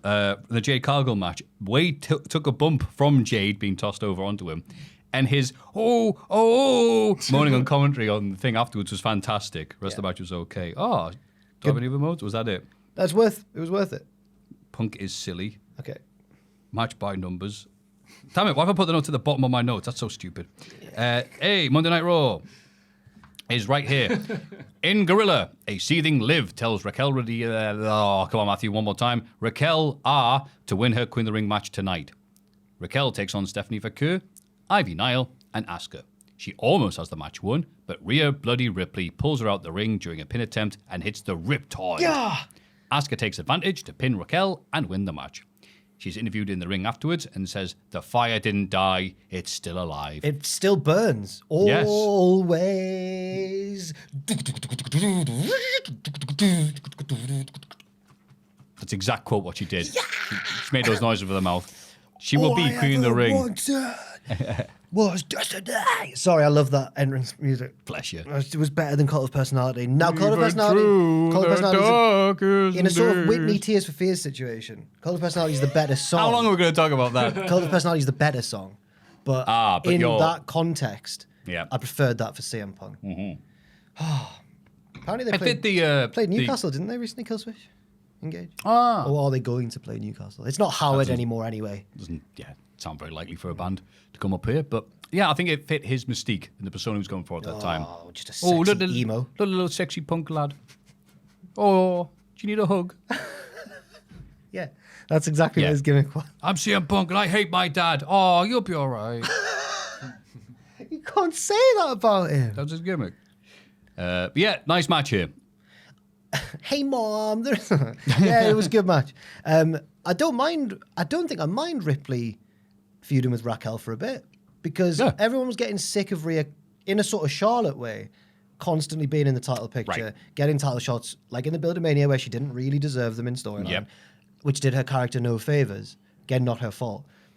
She cut that amazing promo backstage where she showed vulnerability for once, and it got cut from. It was just a digital exclusive. I couldn't believe it because it made you sympathetic to her. Now she's stuck. It reminds me when Hangman kind of took a little break and feuded with Matt Hardy over like money or something. Wow, that's a throwback. It kind of cleansed everyone's palate, and then he was ready for the big elite storyline. Right. It's you do need to have people not at that position so you can miss them at that level for a bit. If you keep people, it's a weird thing about wrestling. If you keep people at the top for too long, the people will turn on them. So have Rhea down here so we can have the returning Asuka and whatever, the Queen of the Ring. That's absolutely fine. She's down in the waiting zone with Priest. Yeah, exactly. And they're friends, so that's why. They're friends. They can queue together. But yeah, no, nice match here. People getting every little bit of chance to shine, and very happy to see Asuka back. Yes, Asuka won, and I reckon she might go quite far then. Seems like she goes like, I will win Queen of the Ring. Yeah, she's not a liar. But we said Jade was going to win. I know. It's getting complicated now. But no, a good way to start off Raw. In the clubhouse, which again, I'd like to point out, the PS5 has gone the same time Carlito went. I know in the storylines, Carlito was playing that to plug the new WWE game, but we all like to just assume that Carlito has twacked that and taken it down to CEX. Yeah. Good lad. Liv wants Raquel's help to take out Kairi Sane later tonight. Raquel says she isn't clear to do anything else tonight. Liv isn't happy about this and says she'll do it herself. She storms off. JD asked Dom why he has a match against AJ Styles tonight. He thought he and Finn were supposed to be going after tag team titles. This isn't Dom's. This was a weirdly written bit. It's Why is JD blaming Dom for the book? Amazing dialogue. What is happening? Dom says AJ has been breathing down his neck and he needs JD to do him a favor. Balor wants to be at ringside with JD, but Dom says Finn was supposed to take out AJ recently and couldn't get the job done. He's the anti-Bob the Builder. Maybe he should wait in the back. Finn says fine. Maybe Dom should be at ringside instead. JD and Dom leave. Finn stirs the pot with Raquel, telling her to ignore Liv. She thinks she's doing a great job. Yeah, that was funny. You're doing a great job, Raquel. Raquel's like, all right, mate. Cheers. Nice one, Finn. Balor heads off with Roxanne Perez to scheme. Which never ended up panning out, because I assume it was going to happen in the Liv-Kyrie match, which obviously, as we'll talk about, had to end because of injury. But Finn's like, I know Liv told you to stay out of her business, but I've got a plan, a very cunning plan, Baldwin. But then they couldn't, whatever was going to happen, they couldn't do it. So. Yeah. Again, I'm clearly not a proper wrestling fan because I just love these JD bits and the dumb acting going along with this. This is the perfect blend of dumb stuff in WWE that they get right only occasionally, where I'm like, I want to see what happens next.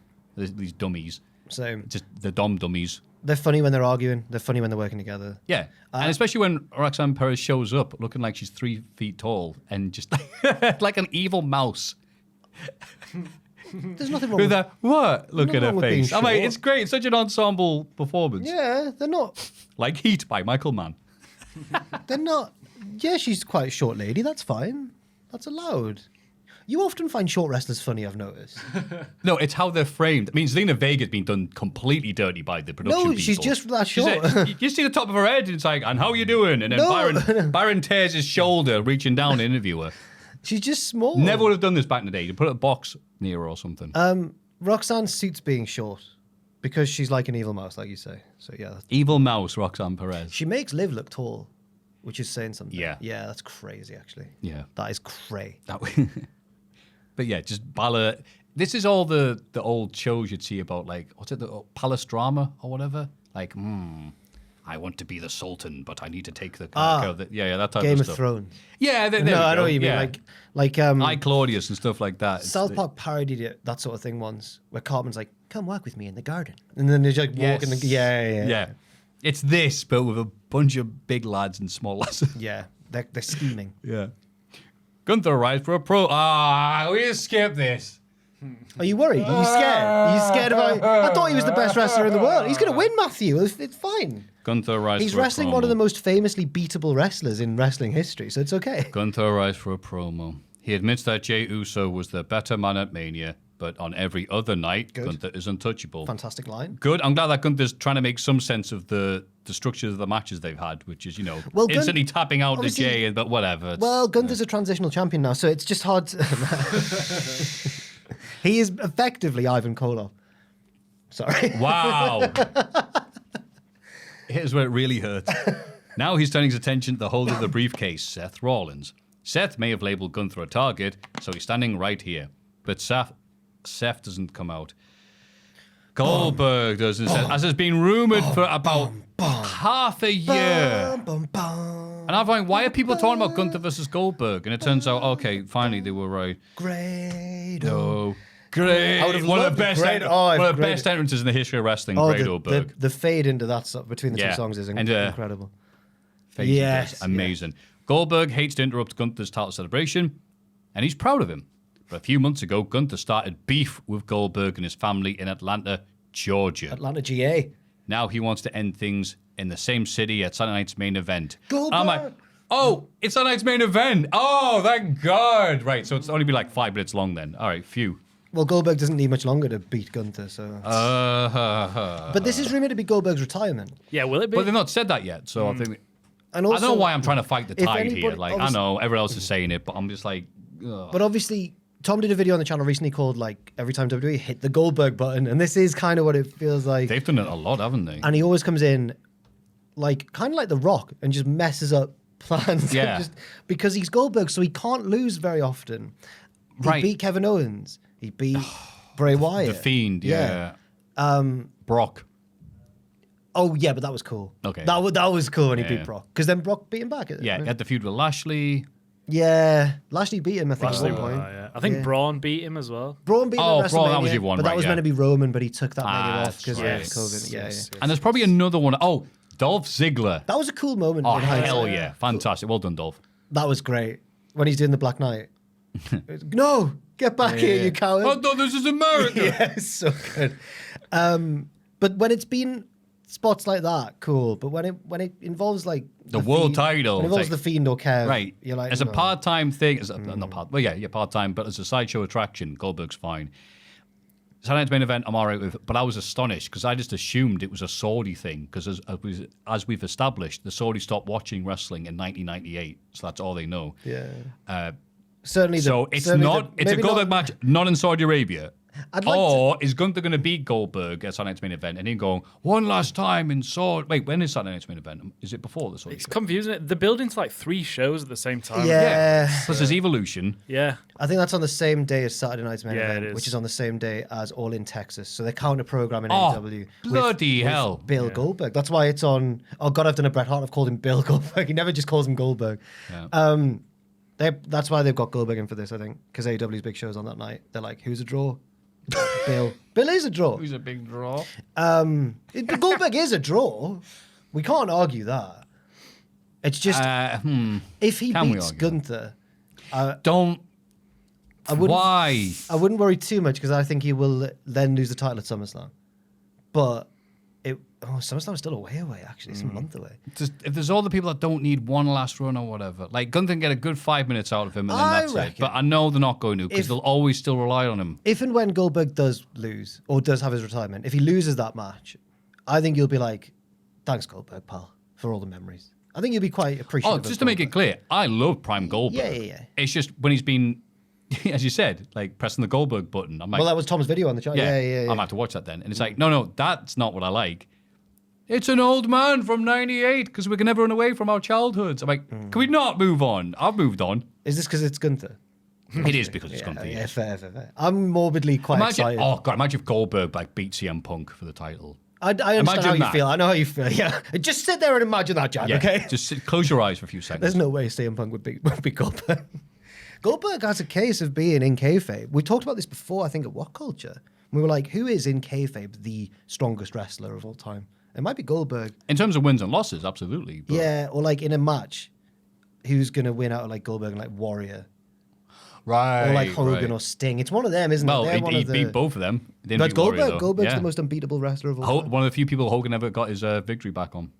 Or never. He did get his victory back. Only had one match at Goldberg, lost to Goldberg. Yes, Goldberg. Never went, you know what? Me and Goldberg part 2. That didn't happen for some reason. You either die a Hogan or live long enough to see yourself become a Hogan.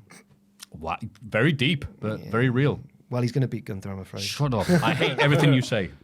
He might. I don't know. He's still there.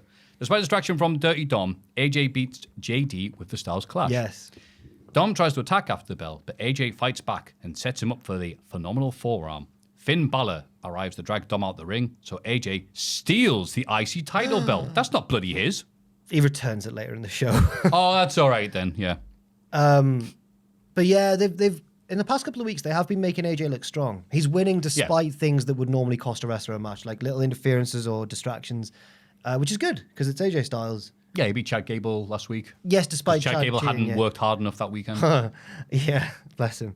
I hope he's making so much money, Chad Gable. He deserves it. But AJ, I was about to say the most redundant sentence ever. AJ looked pretty good here. Yeah, can you believe it? Quite a good wrestler, actually. I think you do need to say it, though, because at this point, you're like, are you ever going to slow down? I mean, obviously, he's not 05 AJ by any means, but he's still like, what he's capable of. It's like, well, yeah, well done, mate. You are the phenomenal one still. Whenever he stops wrestling, people will start to talk about him as one of the great, like the greatest. Oh, absolutely. Like, time to fly. Yeah. You are. Banned from diving. That was Henry's song about AJ Francis. Yeah. I saw my dad for the first time in ages last weekend, and he, out of nowhere, just goes, "Do you believe in Joe Hendry?" I was like, "What?" He's not a wrestling. My brother does that as well. He went, "Have you heard this Joe Hendry fella?" And I was like, "I went, how do you know that?" And he went, "Well, I just saw it about." And he said that he remembers him from.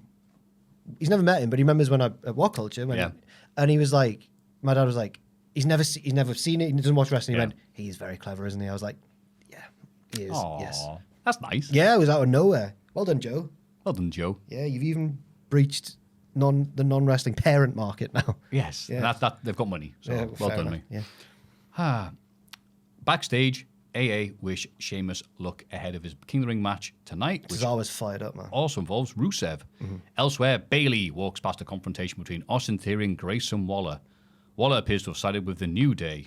Building off the segment last week where we just caught the tail end of a conversation between Waller and the New Day. No, the bell end. The bell end of a conversation. Do you notice that Xavier Woods was just dressed like a pimp? He was just in a big fur coat. Yeah, it was a good look. Bayley every look that Woods does is a good look. I think he's going, look, I'm not doing much on TV, so I'm going to look as amazing as possible, and he's pulling off so well. Bayley walks past them and kind of looks at Woods, who gives her the most "what's up" nod. He's like, "Yo." She just keeps like, ugh. It's good. I think Bayley is all of us thinking about Theory and Waller. I've seen a lot of people thirsting over Bayley this week, I'm afraid, to report. I'm sorry to report, lads. I've seen a lot of people on Reddit really thirsty for Bayley. Disgusting, isn't it? Yes. Disgusting. Bayley cuts a promo in the ring saying, "Leave me alone, you creep." Yeah, basically. Wrestling is what she was born to do, and it's what she puts her heart and soul into. Becky Lynch took her Mania match away from her, but Bayley doesn't put in the work for just one night. She does it for every night. I like that a lot. Yeah. I also like she went, wait for them to sing. She waited a bit and goes, "Oh, now they're singing. Shut up, Cole." Echo's like, "Yeah, we're still beefing." What's with her and Cole? Are they real friends in real life? No, they've got to be real friends. Yeah, it's the play thing. Becky's attack only made Bayley stronger. It bothers Bayley now. Lynch has already been slightly ahead of her. She's always been like 2 rungs ahead. But she's coming to take everything from her now. Becky arrives and says she and Bayley are similar. Neither of them were meant to take it to the top, but the difference is that Bayley accepted being second fiddle. Bayley would rather have friends than a legacy, whereas Becky is the opposite. Good. Yes. Bayley claims that she's secure in her own legacy, which is why she doesn't mind helping others in the locker room. Becky says the fans stopped caring about Bayley. Nobody cared when she wasn't at WrestleMania. Oof. Bayley talks about the bad things Becky has done. Becky says that the fans still cheered when she did them. Also true. Yes. Bayley asks if Becky remembers what it's like to actually fight for something. Lynch asks if Bayley remembers what gold feels like. Becky agrees to a match, but not here in this crap town. Not in Green Bay.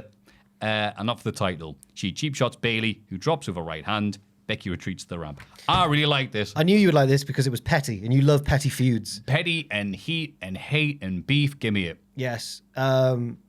Even though it wasn't, it was still a bit WWE exposition-y. Let's delve into our history, but it all made sense, and it was all good, and it was all delivered with like bitterness, and it was cool. Yeah. I was about to say everything she was saying. It's like, yeah, that is true. That is true. And it's like, remember when Bayley's supposed to have a match at Mania? You're like, you know what? I'll admit. Oh yeah, you've had to remind me about that. Everyone just so cheered, much stuff's everyone happening just cheered in 2 Becky nights. instead when she came out, and it was like, all right, yeah. Yeah, and it is the big. It's also when you get the human element. Obviously, it is very exaggerated WWE style, but like, yeah, you can have friends or you can have success. You have to pick. I liked how neither of them could possibly see the other one's point of view. Becky's like, of course I'd rather have success than friends. What are you on about? You idiot. Yeah. I also love the hypocrisy of heel Becky, who's like, I'm not going to turn my back on you because you're sneaky. I know you're sneaky. It's a great little bit, yeah. Yeah, love this.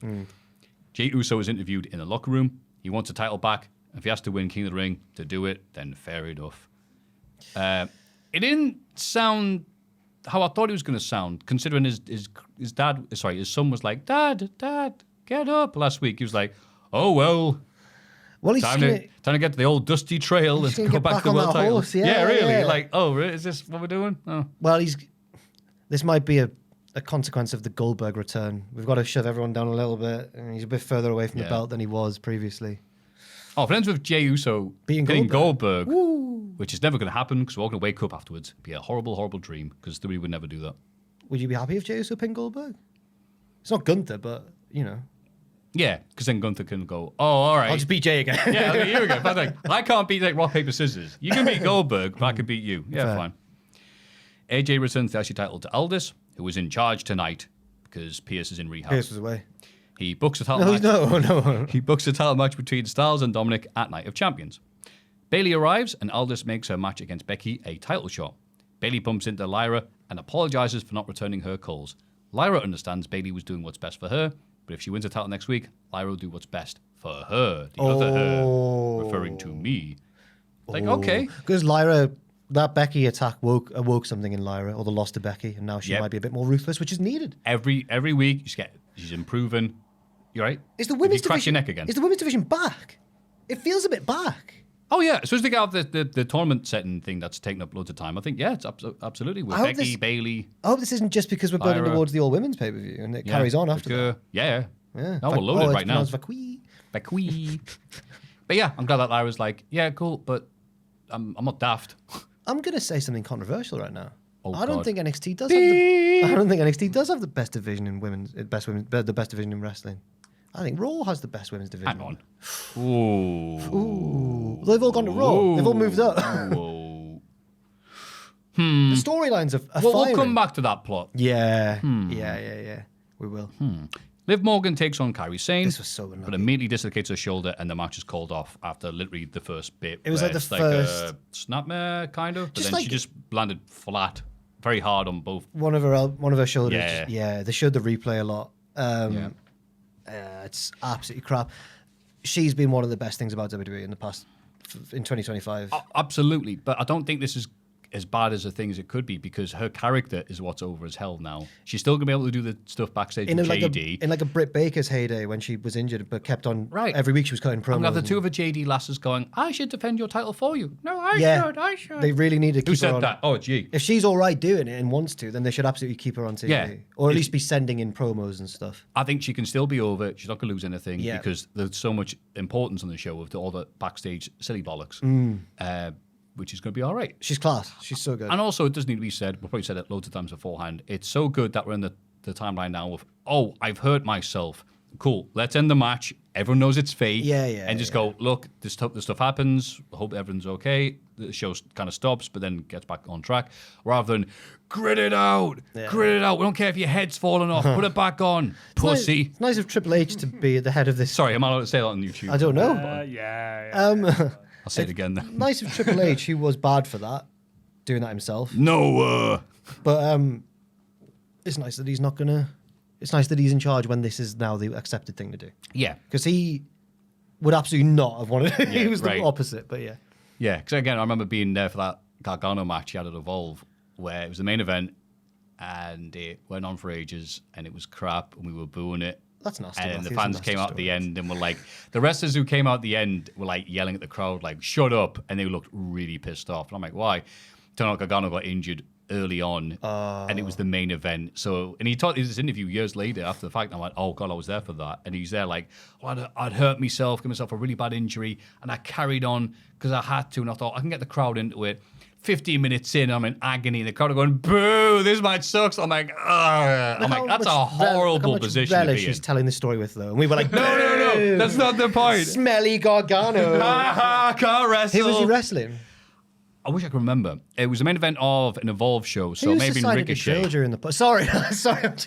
Can you hear that as well? Yeah, of What? course. Threw Is me that off. coming through? I can hear something. It's What is all it? right. It'll be What as is long it? as it's The fake. one issue of this, we were in a soundproof, very quiet office beforehand. We could hear people sneezing. We had to guess who it was, and then they'd gaslight us and going, no one sneezed. I don't think you'll be able But to now hear we're it. right next to people, and we can hear them burping and farting. Is that what they're doing? Someone's I decided, swear someone walked past. someone's decided I to... don't say his name, but he's the new leader. And there was a little rumble, and I went, that was, all right. No, Okay. it's just residual bass from the Nine Inch Nails gig escaping.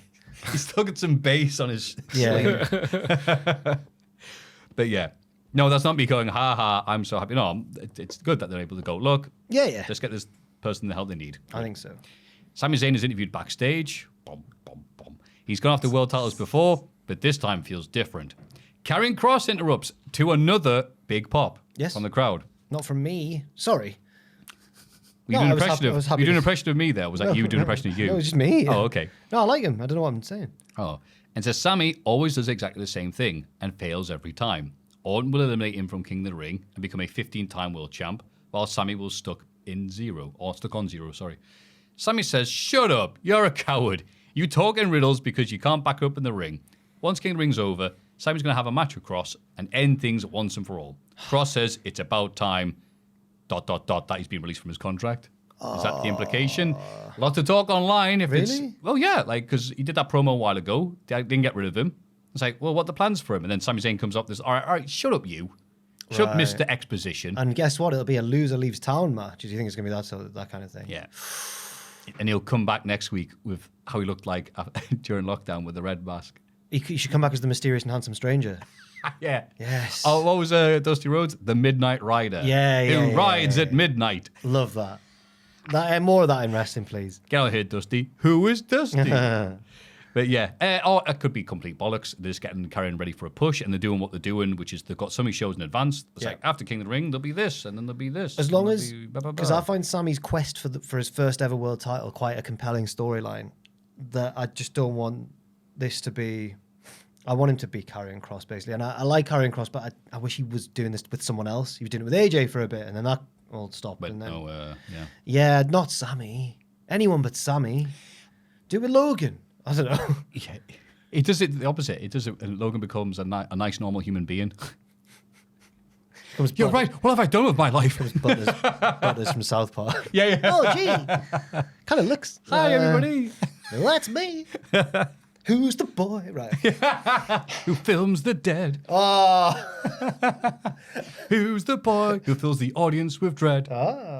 Everyone knows it's Logan. Oh, That's me. Jumping in puddles. Okay. Selling acid to Okay. children. Okay. Pretending to box. Etc. Etc. Yeah, he's a good guy. The main event is a King of the Ring match between Rusev, Sheamus, Bronson Reed, and Jey Uso. Oh, okay, I'll have a bit of this. Towards the end of the match, Jey sets up Reed for the splash, but Braun Breaker shoves him off the top rope. Sammy runs out to attack Breaker, who throws him over the announce table, but Pender appears and takes Braun outside. Huge pop for Pender. Absolutely. Back in the ring, Reed is about to finish Jey off with the tsunami, but LA Knight runs in from the crowd to shove him off the top as well. Just don't go to the top rope during this match, Yeah. you'll be all right. Jey takes advantage and wins. Seth Rollins comes out to attack Jey after the bell, but Cody Rhodes arrives and stands in his way. Cody and Seth have a long stare down, but Seth decides to leave, taking his stable with him. Cody and Jey shake hands ahead of their King of the Ring match. Oh, well, this is everything I wanted from this four-way main event. Because the other ones Rhea got involved and stuff, but they were fairly light on interference and stuff. I was absolutely fine with the main event being a big silly, everyone run in and kind of, that was a nice end of the show. Cody and Jay, they're friends, Matthew. But now they're wrestling each other. Can't be any friends. It's going to be like Piper versus Brett or something. Yeah. Which is a great match. And the crowd will be yelling, yay, yay, yay. I think they'll cheer Jay over Cody, yeah. Yeah, the famously drunk Saudi crowd. Oh, it's in, no, it's the semi-final, so it's next week. Oh, it's sorry, just on yes, Raw, of I course. think. So, yeah. I'm dumb. I think, obviously, Cody will probably win. But I do think the crowd will want... This is going to be a tricky one for Cody to navigate. Well, I mean, given that all the other match setups have been like, well, not all of them, but, some of them have been someone interferes. I can't see either of these lads doing a clean win, so someone's going to interfere. The only person who's beefing with Jay right now is technically Gunther, but he's over that because he's got Goldberg. So I think that means someone's going to attack Cody, who could be anybody from Seth's stable, and then Jay's going to win. I agree. That's very Thank you. interesting. And then it's going to be Sammy versus Jay in the final. Of course it is. Because Sammy's unbeatable in Saudi Arabia. Yeah. So Sammy is going to win King of the Ring. Yay. Yeah. Because they've even done the whole doubting that he's going to beat Orton. And I think he will get a big win over Orton. I think you guys are right. I've been a silly... Yeah, because Orton's beefing with what? Cena, I was at going to least. slap my wrist there. You've been a silly boy, Chad. Silly boy. He's not a smart boy. Oh, they're looking at me. Got him. I was Got really- him. You are a smart boy. I was I'm really good at school. I did really well. Who's the guy who's good at school? Got 4 A levels. He's not a fool. That's I've only got just 3. I've given myself an extra A level there. Damn it. who lies about his school record. Who's going to go to prison for lying on a CV? Oh, I've not lied on my CV. I don't believe you. You should bring it in. Oh. I went to... Oh, Enjoy Dartmoor one of prison. my- That's Jack. One of my A levels is in politics. And Oh. I remember my politics teacher was like, what are you going to go and do at uni? And I was like, English literature, sir. And he went, you're going to go and do fairy stories at uni? How horrible was that? Fairy story. Because he was like, he was a politics teacher, so he was all about real world issues and stuff. He's like, oh, you're going to go... And he was from And he went, yeah, I'm going to read Jeffrey Archer's book. he was like, I've still got him on Facebook now. Because once we What's left... he doing now? Politics teacher. Oh, he's still doing... Okay. Oh, he loved it. To be fair, good for he, him then. He was a great teacher, to be fair. Oh, that's nice. But on the pitch. But then outside of lessons, heckling me. Gonna go do fairy stories, King. Fairy stories? Yes, sir. What was some of the stuff you did at English Lit at uni? At uni, Yeah. there was a lot. Oh. It was a whole. Were there any fairy stories? No. Ah. Not even one? But I imagine if we'd wanted to cite like Hans Christian Andersen in an essay about something else and compare it, then we totally could have done. Yeah, yeah. Right, okay. So the option of doing a fairy story. There were so many modules in second and third year that you could just pick like whatever interested you the most. what did Maybe you- one of them was fairy story. What do you do your dissertation on? The concept or what was it? Something about heroism, the idea of heroism or the changing idea of heroism in post-war American fiction. Wow, So like okay. Catch 22, Slaughterhouse 5. Because all the All right, heroes, yeah. everyone was quite sad after the war. So all the Right, heroes right. became cowards or like in Fear and Loathing, it's just this absolute drug addict. Like it's just, Yeah. all the protagonists changed a lot. Right, what's that? Oh, what's a book everyone tells me to bloody read? Up on, it's one of those great American novels. And mean, it's got that minister who's a horrible bastard, and people can make memes with him on Facebook. Oh, it's The Judge. It's The Judge, yeah, Blood yeah. Meridian.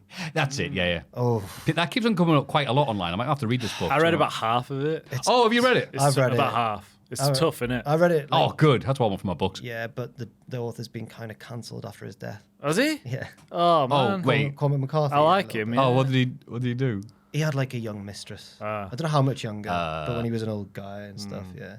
Oh, how Allegedly. dare you? Only the Rolling Stones can do that. But he's also the guy who wrote No Country for Old Men, which was a book before. Oh, I didn't even know it was a book. Yeah, it was a book before. People have wanted to adapt Blood Meridian, but apparently it's just, well, I've Yeah. read it, it is just too grim. Like, it's just all... He did The Road, didn't he, as well? The The Road got Road. adapted into a film. Oh, That's that road, bleak. yeah, yeah. He That's also... bleak.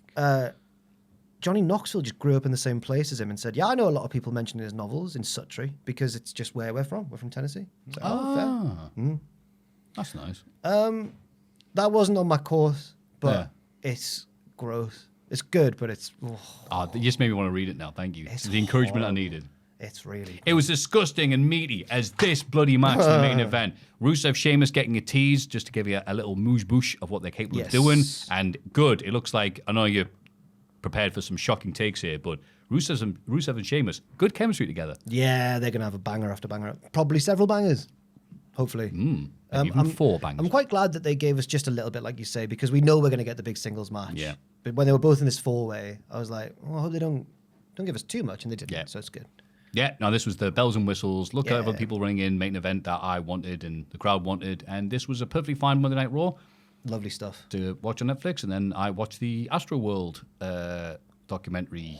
And, I'm glad I watched Raw then Astroworld. I would not be able to watch Raw. What's it on? At Netflix. Is it? It's got a train wreck is the little sub-series they're doing. Because they did Woodstock 99 as a train wreck. Oh, so they've done that was like now. a year ago or so. So this one's out now. I'm going to have to watch it. Because I was confused. Was it the 3-part Woodstock 99 one?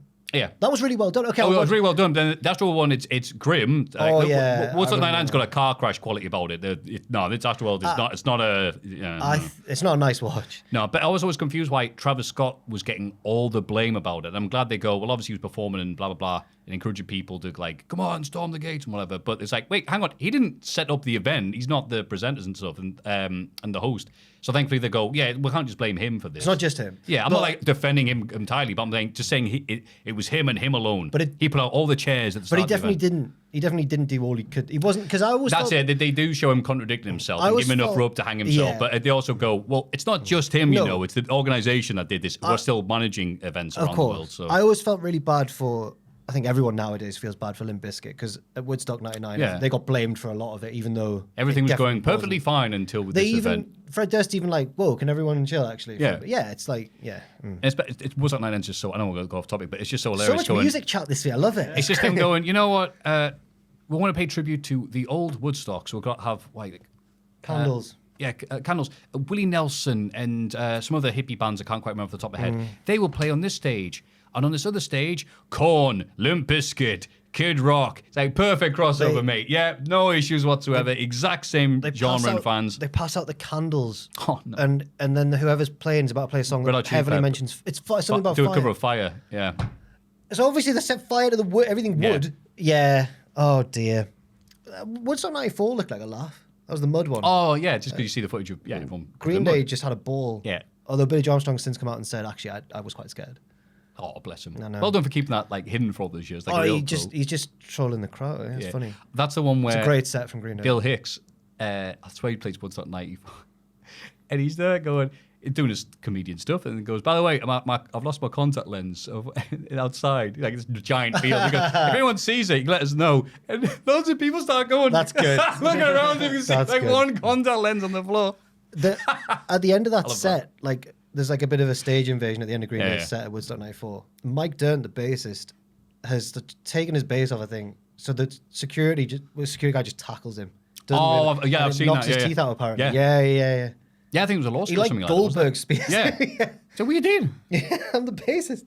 Anyway, Do wrestling. you have a little break? So Go on then, go on then. NX Bloody T. Hell yeah, What a week Maffew. it was. Hell yeah. The opening match is a qualifier between Jada Parker and Thea Hale, who attacks Jada during her entrance. Thea makes Jada tap to the Kimura, but the referee does not see it somehow. Jada blindsides Hale as she argues with the ref and gets the win. The old Undertaker Brock Lesnar 2. Oh, yes, I didn't talk about that. Well, not 2. No, was it Angle? No, that's not right, is it? Lesnar and Taker did it when they had their match after the streak had been broken.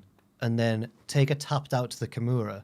Or there was like the bell rang, but the match wasn't over. I remember the bell ring. Yeah, the bell ringer who was someone's son. Only time it's ever been referenced. Anyway, moving on from that weird bit of weirdness, What do you think of the match, Jack? Yeah, I liked it.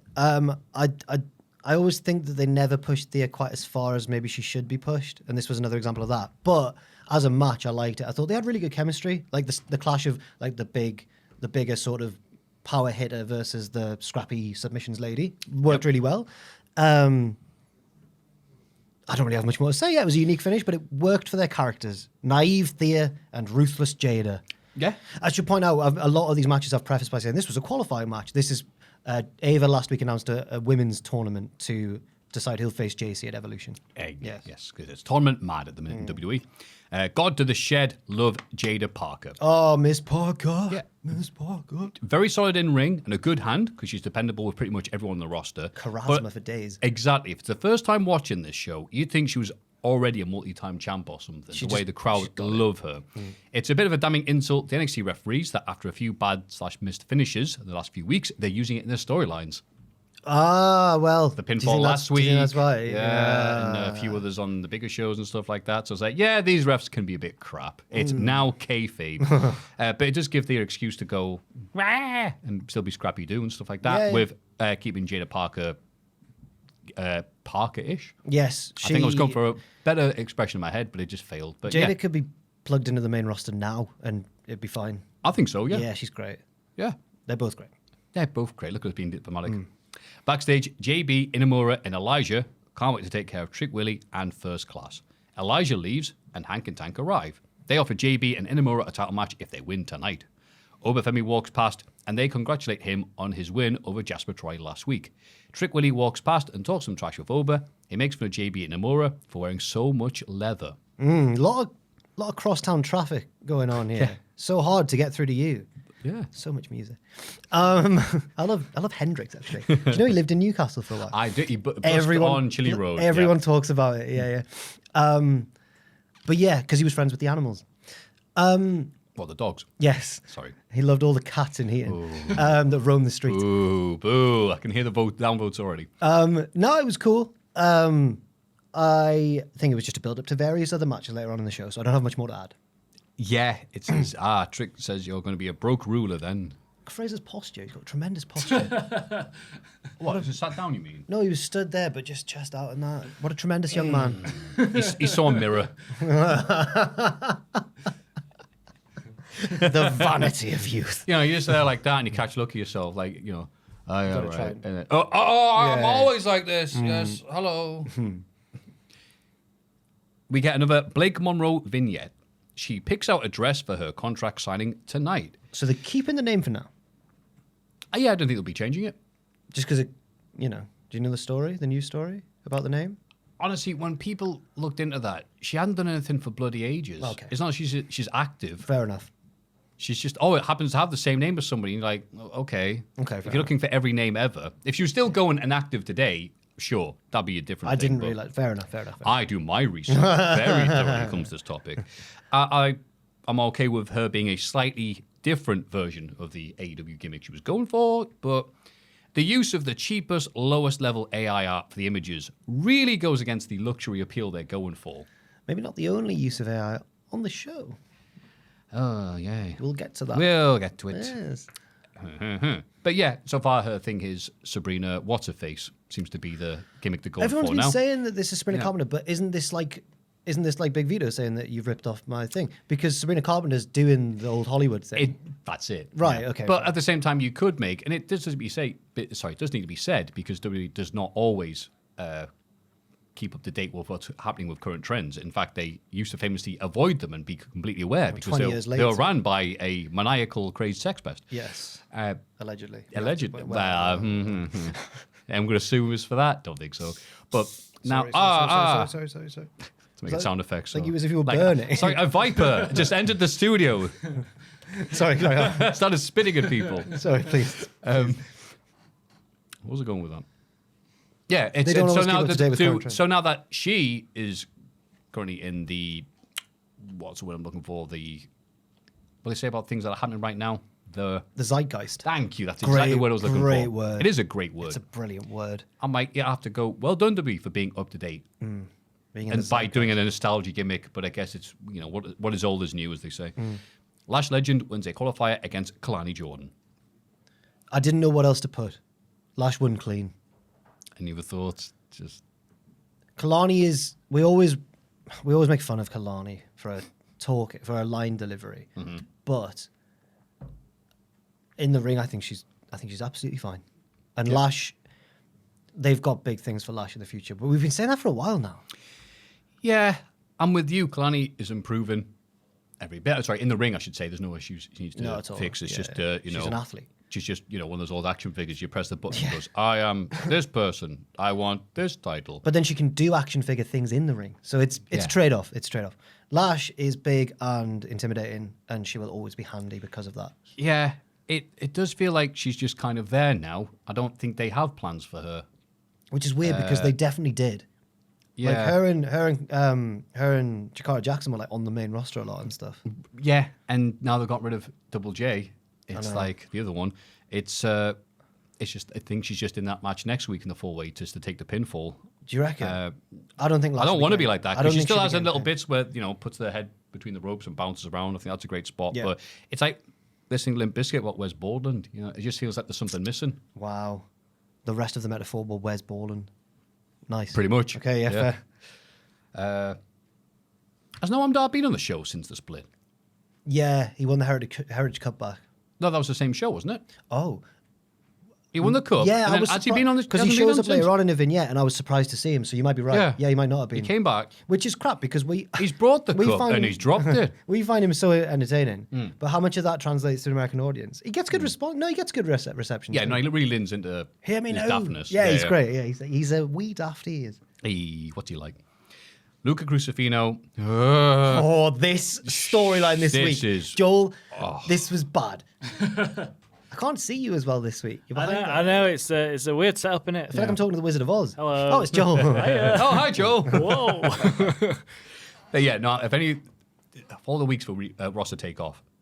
Next week is going to be great. It's going to be bronzed, tanned, and ready to talk crap about this. Yeah, he is. Luca has another shady phone conversation. Tony D says he'll see him in the ring. And then should we just get to the? Then I think that follows immediately. Does that follow immediately? Yeah, after the break, we'll move on to the next bit. Tony makes his entrance and talks about keeping his head on a swivel. He brings out Luca to explain himself. Luca talks about Stax driving him into the desert and letting him go. They go back and forth until Tony asks Luca if he's aligned with Stax. Luca is about to answer, but wouldn't you know it, Stax interrupts with some goons. Stax can't believe Tony is questioning Luca's loyalty, something Stax himself would never do. Stax says Luca was never going to be good enough for Tony, but he knows what to do next. Luca teases turning on Tony, but helps him fight off the goons. He beats off the goons. What? He tries to hit Stax, but accidentally takes out Tony instead. Oh dear, oh dear.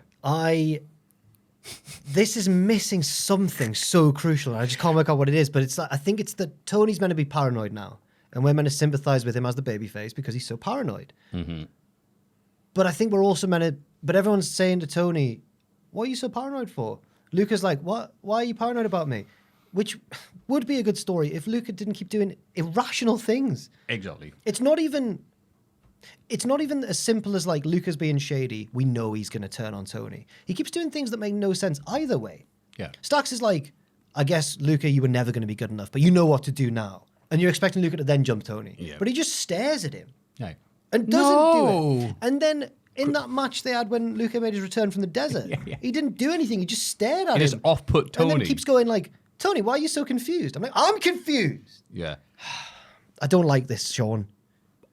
Sean. By 2-word reviews, Luca Crucifino. Oh, man. We don't know anything about Luca. Why are we supposed to care about he's this? the consigliere. This empty butt storyline. I don't know why empty butt was empty a storyline. ass. Yeah. Yeah. That's going to change it. But it is empty. It's so you've hollow. got no ass. It's is so what I'm hollow. telling you. Storyline is the worst of NXT. And I'm just about to say something, but oh no!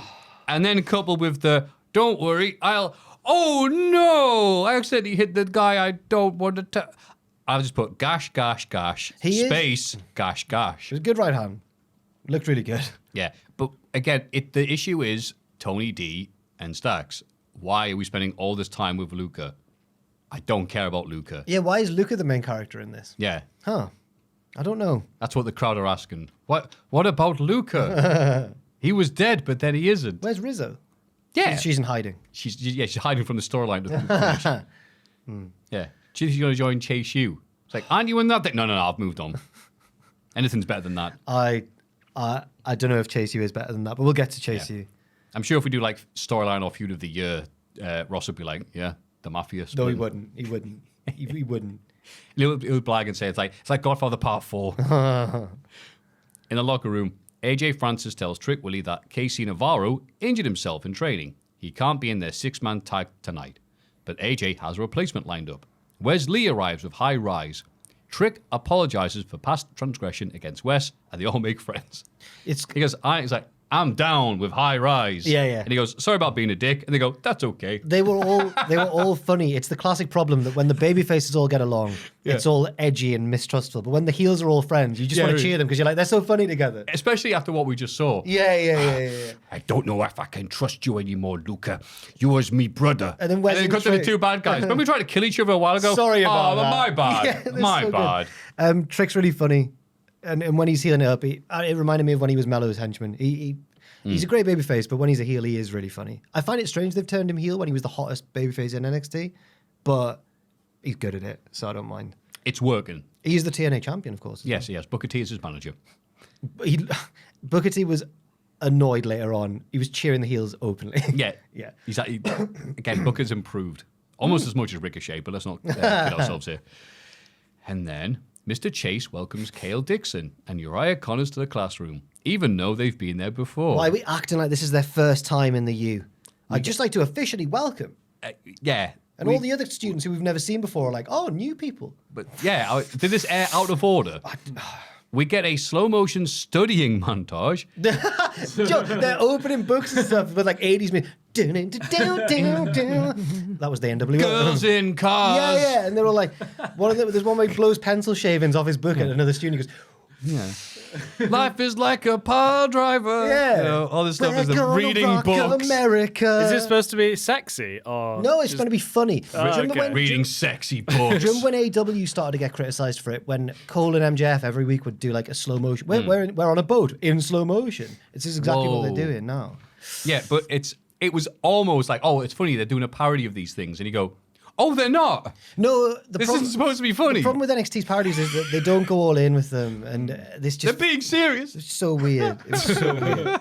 But they didn't think of enough ways of showing studying, so a lot of the clips are just them turning a page. You know, shaving a pencil. Wild thing. Da, da, da, da. Mr. Chase gives a speech, but Cale keeps interrupting to ask questions. Andre shouts at him to toughen up. Cale storms out, and Uriah goes with him. And Andre Chase is left staring like, no. Oh, actually, I have no idea what emotion was going for, because this felt like it wasn't written by a human.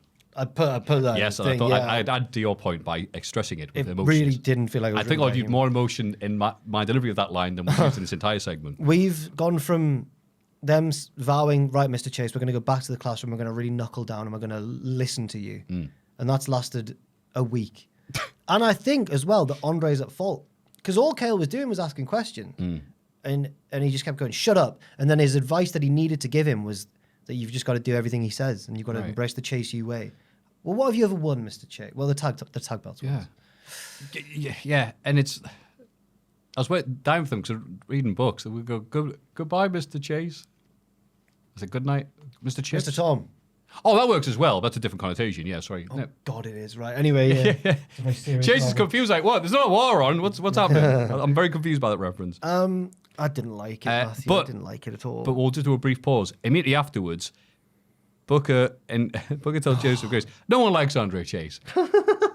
So is this all just one big roast of Chase and Chase user concept? In Booker's mind, yes. Because if that's not what the end game is, what is? I don't know what is. No, I don't know either. And who is this getting over? Booker. Yeah. And also Corey Graves, who goes, yeah, they're wank, aren't they? Got horrible haircuts. No one likes Andre. It just gives Booker and Corey a chance to be Statler and Waldorf. It literally does, yeah. Yeah, but like, okay, that's good for them. And Vic's Kermit. And going, they are no! yeah. Oh, come on, guys. Oh, okay. That was a good Kermit. Yeah, thank you. I bet Fraser can do a Kermit. Fraser can do impressions quite well. Fraser. No. He is good at them, isn't he? Yeah, but Fraser So are you, though. Thank you, because Fraser, I think, once set me up. He was like, can you do any Scooby-Doo impressions? And I was like, no.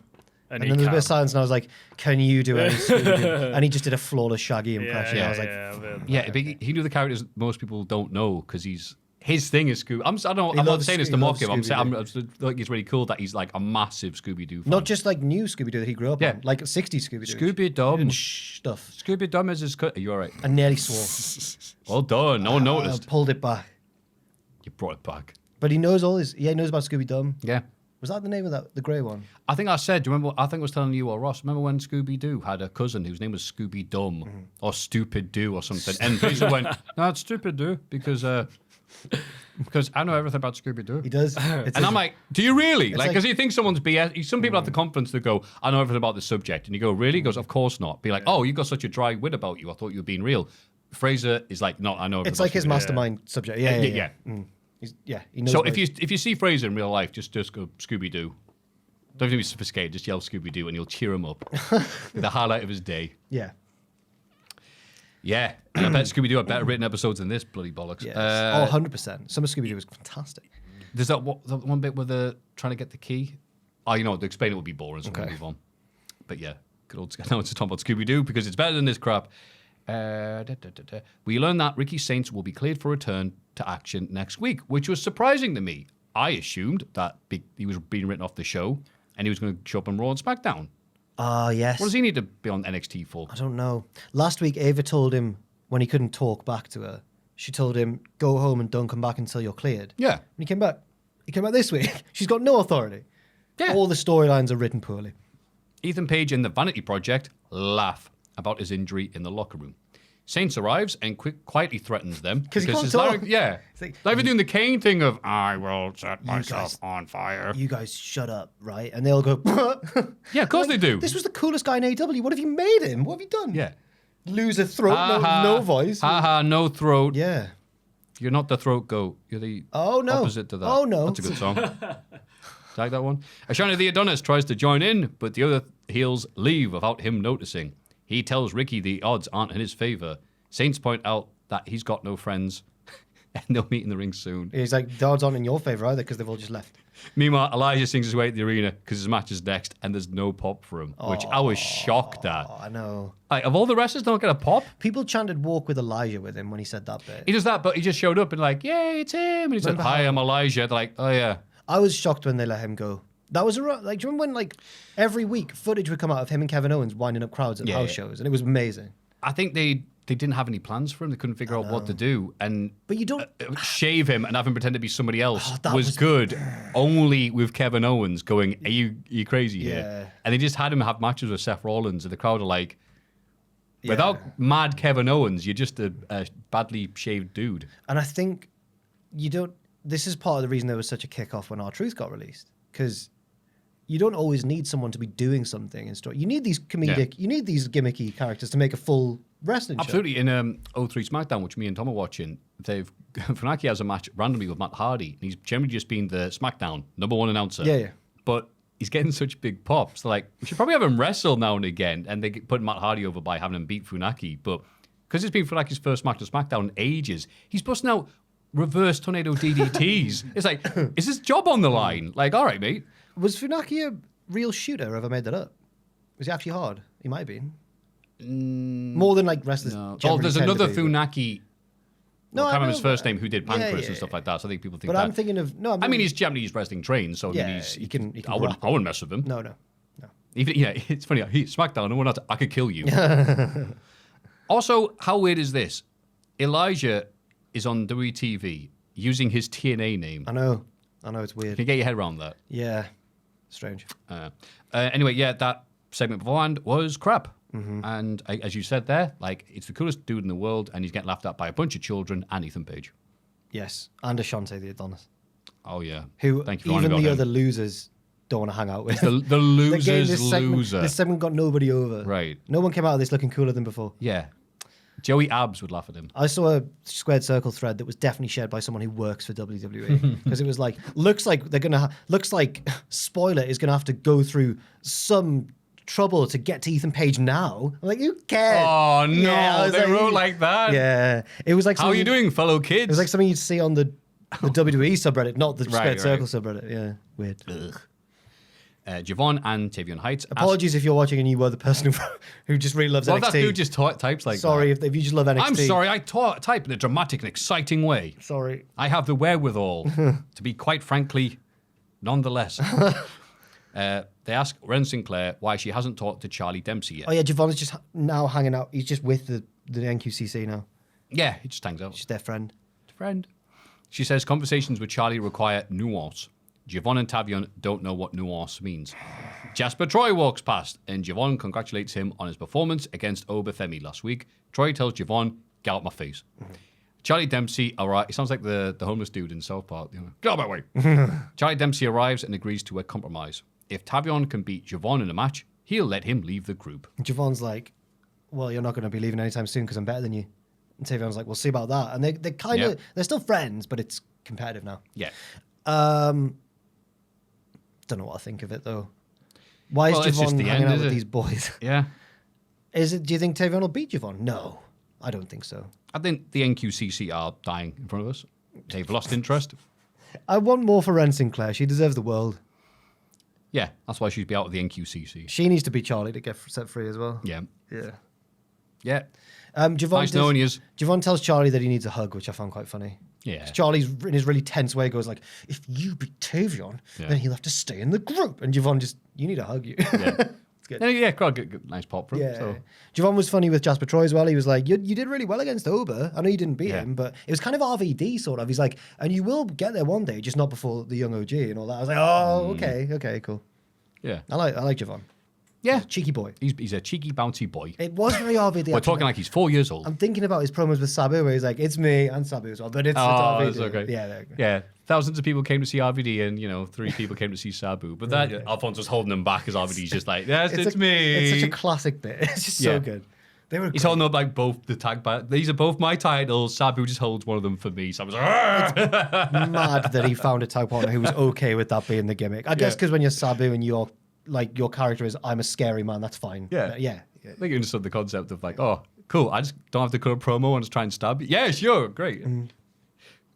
The babyface trio of JB, Inamura, and Elijah get a big win over Trick Willie, AJ Francis, and Wesley, with Inamura getting the pin on the TNA champ. The reason I said Booker was openly rooting for the heels a bit too much is because when things have all gone wrong and there's been a miscommunication and Trick's about to be pinned, and Inamura gets on the top rope and does his bouncy thing before he does his big splash, Booker just goes, oh, hell no. Yeah.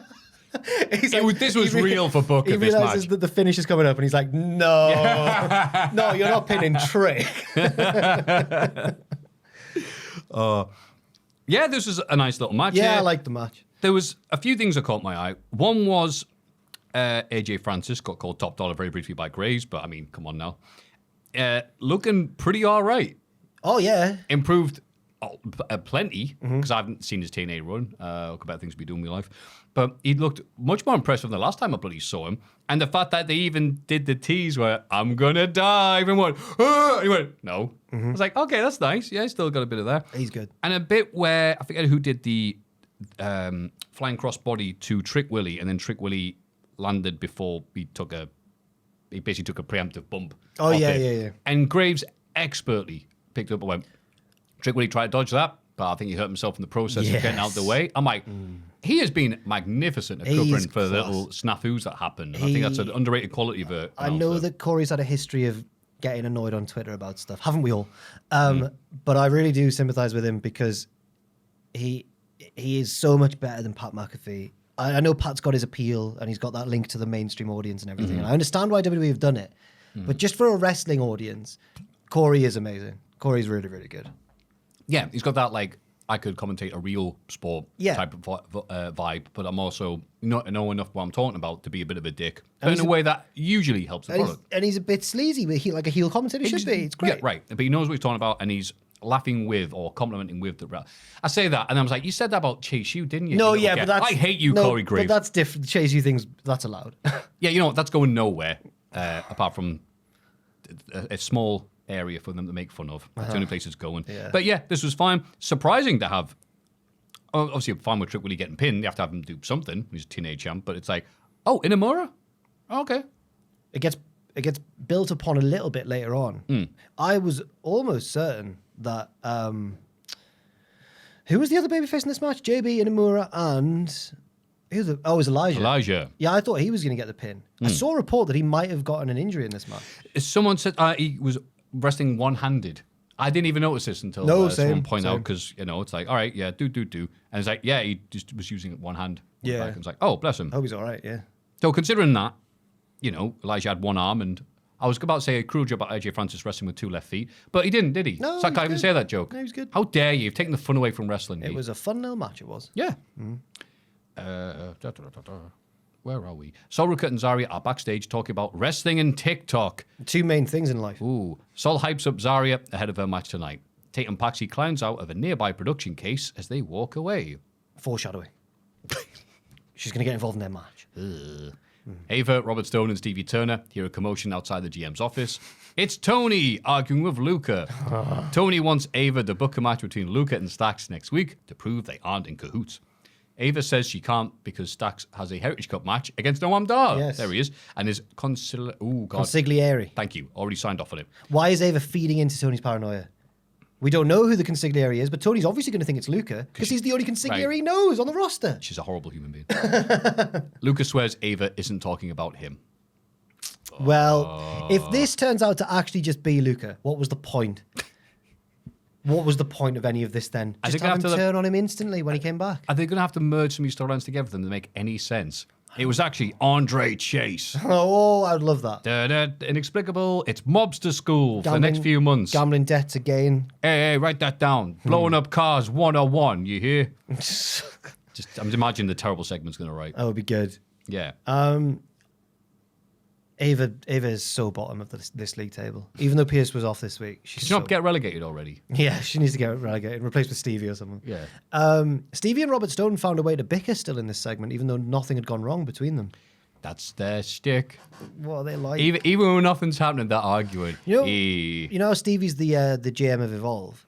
And on the last TNA pay-per-view, Stone had a match against Santino to try and take control of TNA. I'm so interested in everything you're talking about. But Santino beat him. So I honestly thought that Stone was going to become the TNA general manager. Because he's got ties with TNA, he's got history there and everything. That's true, yeah. But Santino won. Robbie E. Stone was, so Santino's aligned with his daughter in the match. And Stone was aligned with Tessa Blanchard. Which it doesn't really work as a couple, but yeah, okay. Fair. Oh, I saw that she had a tweet this week. Steady now, don't worry. Where she put the picture of herself and did #Diamante, whatever. And then people find out, like, what are you doing? Yeah, but I didn't realize that's like Spanish for diamond or something. Yeah, but it's also. And so everyone went, that's another wrestler, right? Yeah. It's like, all right, deleted. She's almost certainly met and wrestled her. And I went, oh, that's not the worst thing she's ever done. No. It's just a mistake, that one. Diamante was in a tag team with Eva Lise in the early AEW days. Yeah. I didn't even know it was that translated as that. I was like, did you not know that? Unfortunately. Hashtag Trish Stratus. I was looking back recently at my favourite matches of the year so far and stuff, in case we do the half year culties, of course. And I was thinking, let's see what my favourite matches of the year have been so far. And it's not I know one of them's going to be. It's not my top match of the year, but her versus Jordan Grace. That's and it. I was just like, it's so annoying because she's very good in the ring, and it's like, she's a Blanchard. Yeah, you know? Yeah. You can only be so bad. What? I just laugh at what you said. Well, I'm just annoyed that I've got to admire her wrestling. Yeah. Yeah, never mind. But you are right, though. But just have to remember, don't worry, they're all horrible people. Yeah, probably, yeah. There you go. Yeah, apart from Cody Rhodes. Apart from Cody Rhodes and the people that know us and are nice to us. That's how it works, right? Zarya takes on Izzy Dame in a qualifier. It is what it is. There you go. Tatum sneaks up on Sol Ruka at ringside and frightens her with a hug. Ooh! And Sol screams, and the scream distracts her partner in the ring. Yep. She loses shortly afterwards. Ooh. And then they cross at Tatum. Or is that later? Sorry, that's later on. No. That's later on. Cool. I put 0 pop for Zarya. Hey. Her entrance. And I put these TikTok segments have taken a lot of her aura away. Well, she went from being a Mad Max character fighting demons in the desert. Yeah, and they still show that in the intro video. Yeah. And then she's... Hey, girl, let's film some TikToks. I'm friends with the surfer dude now. Yeah.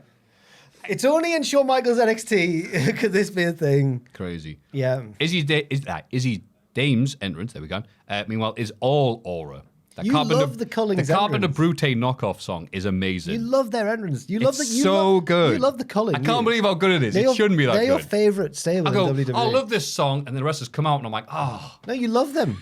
You turned up today in your The Culling t-shirt. We had to get you to change that. Like, Tom, give me your song. Yeah, I can't believe it. Like, Jack, please. You know how much this cost? I need to rep The Culling. Yeah. True story. So, yeah, this was okay. Awful finish and everything, but I don't know what they're doing with Zarya. They're really interested in pushing Izzy. Yeah. She's the centre of that whole storyline now. She is now. That's an interesting change. She's the real leader, not Spears, yeah. Yeah. She might usurp him. I think she already has. But then it'll just be her and Nico Vance. Oh, God. Huh. What happened to the show? She's good. I was about to be like, oh, well, of course she's going to do well in WWE because she's tall and blonde. But that would have been really reductive because she is actually good in the ring as well. Yeah. Yeah, I didn't think much else to this. I like the idea of Zarya, just it doesn't really show up on TV as much as it used to. She should be having like Brock Lesnar matches. Yeah. Just destroying fools. No, she's got to do TikToks. She has to do TikToks and dance. How is this happening? Hi, Brock Lesnar. I'm gonna do the. I'll try to do a TikTok challenge. I'm gonna roll for sandwich. I don't know. What's it called? I don't know. Do you know the show that do? Do you know it, Joel? Joel's on his phone. We can see it under the desk. He's trying to hide under the desk and he's on his phone. What's that? Monster.co.uk for uploading your CV. Why are you on that, Joel? Hey. What's that sound? Drilling again. No. I mean, is there any TikTokers you follow, Joel? No, I don't have TikTok. Bollocks to you. All right. Zarya and Sol Rucker recreated Sabrina Carpenter's album cover this week. Looking at me every night. Oh, wait. Oh, the Zarya the new sexist one. Was Yeah, Zarya the sexy the one one. holding the hair? Yeah. Right. It was quite good. Because she's blonde. That's why I thought, yeah, okay, fair enough. She'd be Sabrina Carpenter. But like literally double her height because apparently Sabrina Carpenter's a very small lady. Oh, it's Very small. Backstage, JB tells Inamura that he should get a TNA title shot after pinning Trick. Inamura wants JB to have the title shot instead, while he goes after the NXT title. How? Is what I thought. Because that's nice theory. I thought, because JB paused and I really thought Briggs was going to go, that doesn't make any sense. But instead he went, now we're talking. Like, I like your thinking, but I'm thinking, that doesn't make sense. You can't just give your title shot you've earned to the other guy, even if he's your best friend. And then why does that automatically mean that you get a shot at Oba, who wasn't even in the match? I didn't take it as that. It was more like, oh no, I'm doing this. We're going to help carry on you. Towards it. Oh, I didn't take it like he had one because. Oh. Because yeah, why would he? But I thought he said, I'll give you my title shot if I get one. Inamura says he wants Briggs to have his TNA title shot because Inamura wants to think bigger. Briggs is TNA champion and himself is in his job. Oh, okay. Inamura's thinking way above his station. Oh yeah, you're right. I completely. I think I kind of just zoned out. It didn't make sense. JB has this effect on me where I'm like, oh god, shut up. This was Inamura's fault, I must admit, this Yeah. time. But JB usually has been a bit melodramatic about Inamura, yes. Yeah. I was very excited about that segment, as you can tell, because I wasn't paying attention. Nothing annoys Ross more in NXT than a friend reunion. He hated when Inamura came back for JB. He hated when the Rascals came back for Wes. Yeah. He was like, why are they so happy? And remember we were like, because his friends are back. And he hasn't seen them. And Ross was like, oh, calm down. Yeah, Ross is never like, oh, I had a week going holiday. Yay, it's Jack and Matthew, my friends. We should do that next week. Yeah. We should all dress as something and rizzle razzling, guys. Wouldn't that be cool? That'd be good. Sailor outfit that we may or may not still have. That would make him look like a real fool, wouldn't it? Yeah. It's actually pathetic. It doesn't matter. Oh. I showed someone I know the start of that when I don't realize I'm on camera. Yeah. And I'm going like, it's before I've looked up and seen you're all wearing sailor outfits. So you get my real life reaction. So I'm going like, I'm on my phone going, were you guys talking about me? Yeah. And I showed, and she went, oh, so you talk like that all the time. It's not just around me. I was like, oh yeah. She's like, you put on that stupid voice. Yeah, people have asked me like, so what's Jack like outside the podcast? I'm like, no, that's Jack. Like, no, I'm an absolute lady killer, me. Don't laugh. He's laughing over. All right. Oh. I used to be the Clown Prince of Rise, Newcastle. The Clown Prince. You once said it was like a flash mob whenever I walked down Grey Street. Carry on. Absolutely, yeah. I'm starting to sound like Dennis Reynolds. I am a golden god. Yeah. That was not Dennis Reynolds. That was someone else. Yeah. That was golden of God. We'll move on before he shows up again. Jordan Grace debuts new theme music for a qualifier against Lola Vice.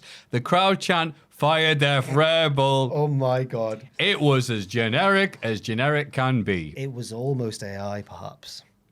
Oh, how bad is that when your music sounds so crap and generic that people are speculating it's AI? This was like what? That's stunning. I that. actually can't remember what Kurgan's music was, but if you told me this was like Kurgan's music. What? Everyone come to the greatest show. I've chosen, that was Golga, wasn't it? He was in the same stable. Of course. Well, who Damn. are you thinking of? Just like generic 90s. Oh, so 90s didn't have that. It was the mid 2000s when you get like A Train or whatever. Okay, yeah, you're Because then right. that's when Jim Johnson's like, okay, I can only do 2 riffs. And like, it's like Whoa. no. The mid 2000s slog of like, Was that still Jim? yeah. Yeah, 'cause exactly. he Like, wrote- look, amazing highlights, but those lowlights, Oh, but he like, wrote like voices. oh yeah. I'm saying, look, we've all got good songs, all got bad songs, Okay. even the Strokes. Maybe. Yeah, so it's just like da da da da da da. Yeah, okay. Da da da. I don't care about writing a song for Luther Reigns. Da da dun dun. You know that just There's a very song. very generic. I say that Velocity. Ross could tell them all like Oh, within yeah, 2 yeah, seconds yeah, because yeah. he's a freak. Huh. He's good at it. I want to get used to try and do like if you're doing the theme of the pay per view, like He might have done it. I wasn't on that one if he did though. Yeah. Because like Tom said that he got into a lot of bands because of WWE. Tom did. Yeah, and he got the Trust Company, and that was my reaction as well. Okay, I don't I'm like, know. I barely remember them. I went, do you mean the Truth Commission? And he went, no. Okay. Yeah, this is dying, so we'll move on. But yeah, so this was terrible, and especially because this other song was all right, but apparently it's because it has sirens at the start, and that's Bron Breaker's thing, because Scott Steiner had sirens, and we can only have one wrestler with that gimmick. 2 people can have sirens. Yeah, on his replace it, have her with ambulance. Nino, Have her Jordan going, Grace. Just have her going, woo. Well, that's kind of what Penza. Yeah. Cesaro had. Remember his theme? When it was just like... Yeah. No, it was. It was, yeah. Yeah. Yeah. yeah, all that stuff. Yeah. I was doing Ken the Box a bit. That was good. Who was it had the air raid? Oh, it was Perry Saturn, wasn't it? Oh, right, okay. Yeah. God, what a worker, brother. Yeah. I just never realised when I was a kid, I was like, ugh, Perry Saturn. Yeah. Watching back, I'm like, oh, hang on. Yeah. Hang on, Pez. I try to think of the noises you could get to have at the start, Pez, at the start of a theme that hasn't used yet. JC, Jane. Just their name works quite well. Jordan the Grace. Oh, God. Yeah. She now avoids defeat, but comes back to win the match in what was a very nice match, The believe it or finishing not. stretch was really cool. Yep. Lola hit what is usually her knockout blow. I think Vic or someone even went, it's the knockout blow. She kicked out, got a big pop when she kicked out. Yeah. Then she did 2 very nice moves in a row on Lola. Poor Lola. Yeah, who got 'cause- slammed through the canvas. She absolutely got the tilt whirl, unique suplex called by Graves, and then the beast mode, which used to be the Juggernaut driver, but they changed the name there. But yeah, nice. She's very good at doing the suplexes, is Grace. Oh, the first one she did that wasn't her finisher. They went, not pretty, but so effective. And I thought, it was pretty and effective. It was looked great. It looked lovely. I don't know where they were going with that. Yeah, but yeah. Lola Vice stepped it up as well. Yes. I mean, She seems to do that sometimes when she's in with someone who's more experienced than her. She can definitely raise her game. yeah, right. She's one of those wrestlers that can stay at the level of the person she's with. Yeah. So if she gets a great opponent, she'll be great. Not a bad thing to do, especially when Oh, you're no. not as experienced. Yeah. I liked her in the hip attack in the corner and was kind of like, I hit it gently and I was like, yeah, put a little bit more of the hip on it just to be a dick about it. Yeah, very nice match here. But the best thing on the show. Her music's still good. Yeah. Carry on. I got 2 into that. Carry on. Wait till they change it to Lola Vice. Lola Vice. Is Latina. She likes dancing. Right, okay. Backstage, Sol and Zarya shout at Tatum for her distraction. She apologizes, but Izzy Dame shows up and says they aren't Tatum's real friends. They don't even include her in their TikToks. Joe in the background. Oh no. Izzy leaves. It's like Shawn Michaels imagines like people do have these like types of conversations. Maybe. You know, the kids. This is how the kids talk. Yeah. Izzy leaves and Tatum follows her. Blake Monroe walks past on her way to the ring. Yes. Tatum has been swayed now by Izzy, and will she be in the culling? Who knows? You'd have to get a new T-shirt with her on it as well. Oh no, that'll take time and effort. Yeah. Let's get a tie, Okay. just like with her face. Titan Paxley. Oh. Oosh, oosh, oosh. We get a Noam Dar vignette. Hear me now from the min.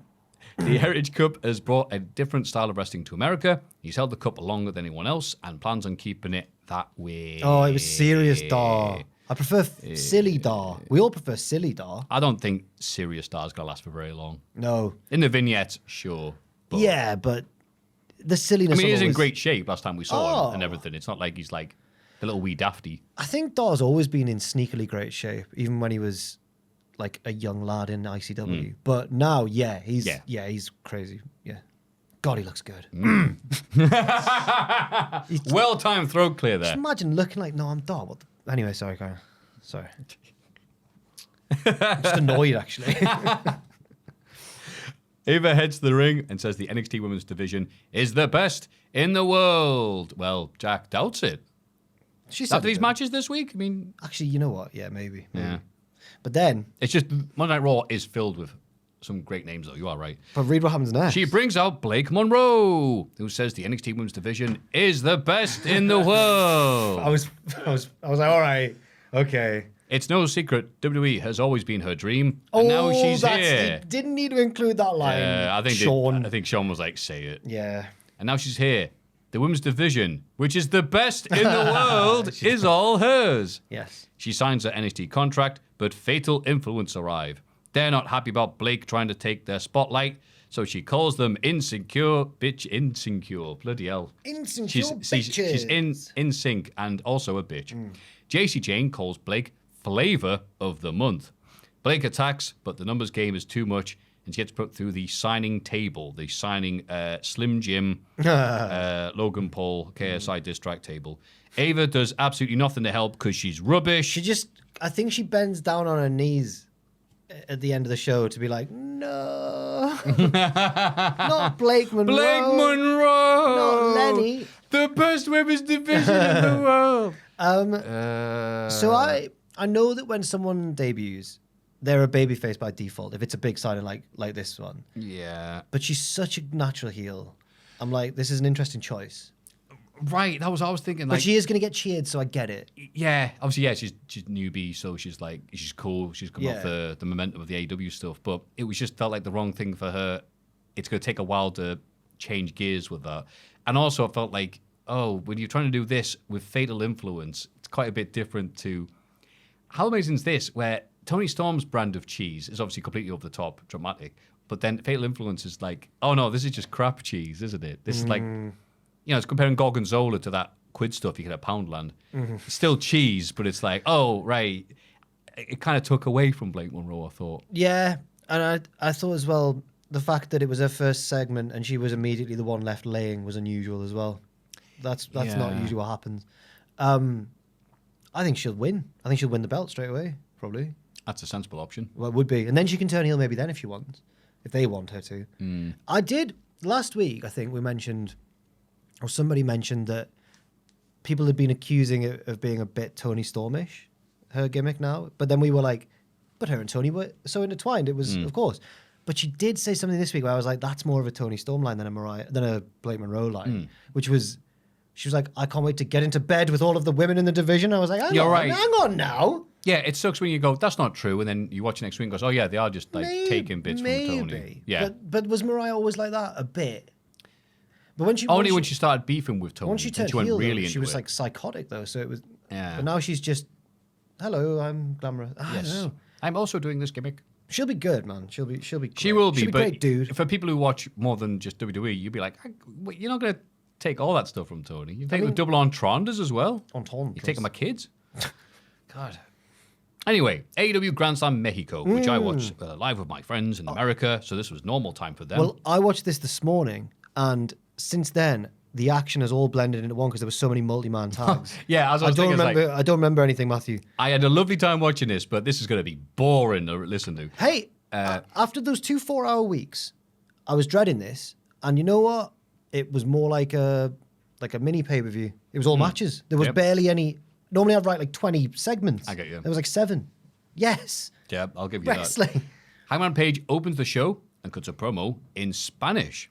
He says AEW and CMLL have the best wrestling in the world. Apart from the women's division, obviously we know NXT. NXT, of course, yes. He is banned from the arena during the main event tonight, but nobody said anything about after the match. Oh. Crowd wild, very hot. It's Arena Mexico. I've seen a whole bunch of events at CMLL, and the crowd are just very quiet because they're mostly tourists and stuff like that. Really? And maybe it's just how CMLL is like mic'd the stuff up.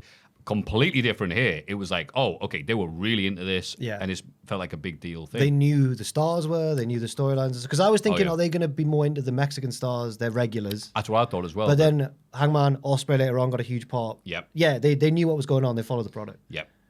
Then Stokely Hathaway and Dax Harwood arrive. Stokely says... Oh, by the way, fair play to Hangman for doing an entire promo in Spanish. Oh, of course, yes. Which- we're not very Spanishy over here. Well, I'm speaking for myself. I didn't do Spanish at school. I did, but it's been so long. Yeah. I got the odd word. Yeah, it's not stuff from songs. Okay, La Bamba. Great record. That's one, yeah. That's Really Mas good por song. favor. More, That's please. Mas CC Senor. Boys, boys, boys, I'm waiting for a good time. Well, that was a Spanish lady, but it was an English There you go. Because there was some beautiful Spanish there. Yeah, and brutal. I know that because of the Mexican announcers. Nice. But fair play to him for doing that in Spanish. Not all of it got translated by Excalibur because he was Excalibur did a good job there. trying to find little gaps to. Of course, yeah. I sympathised with him because it was difficult to ask, but yeah. Yeah.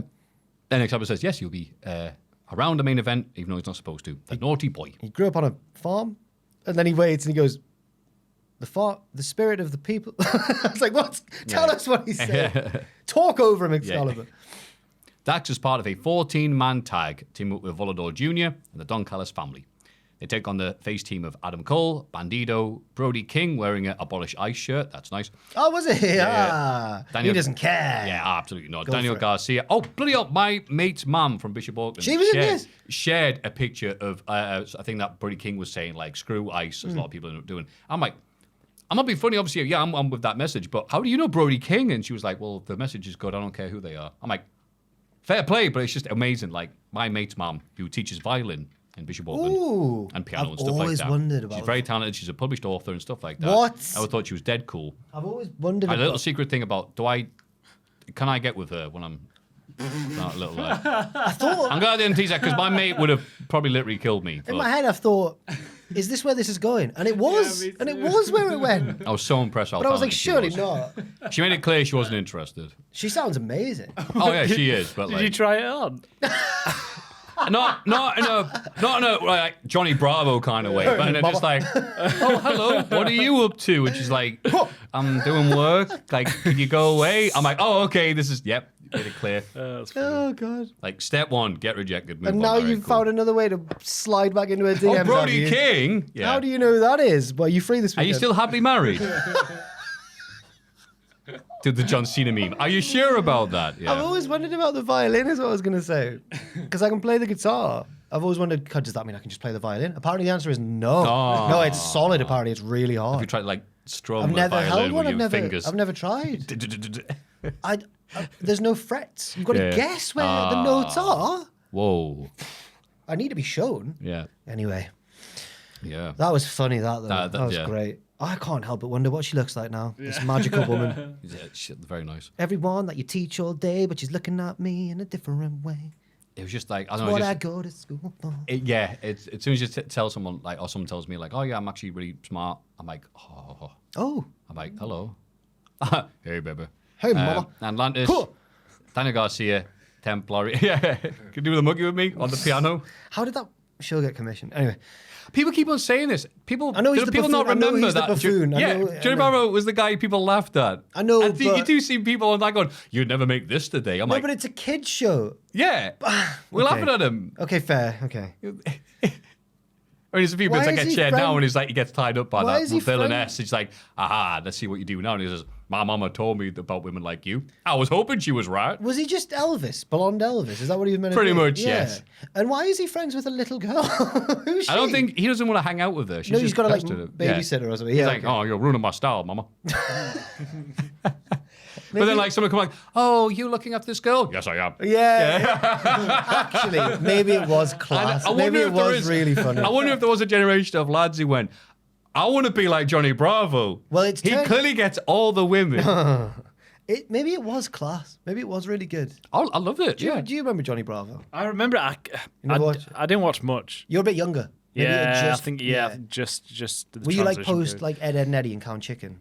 Just about, Count yeah. Chicken! Okay, fair. It was still on actually. I didn't know. Count Chicken's Pachi's favorite cartoon of all time. Yeah. Oh, I He loves mean, it. yeah. I remember watching it as a kid and being like, I don't understand this. And the cool kids at school were like, it's the best cartoon. I'm like, oh, I like it then. But only really getting it older going, oh, it's supposed to be really out there. Yeah.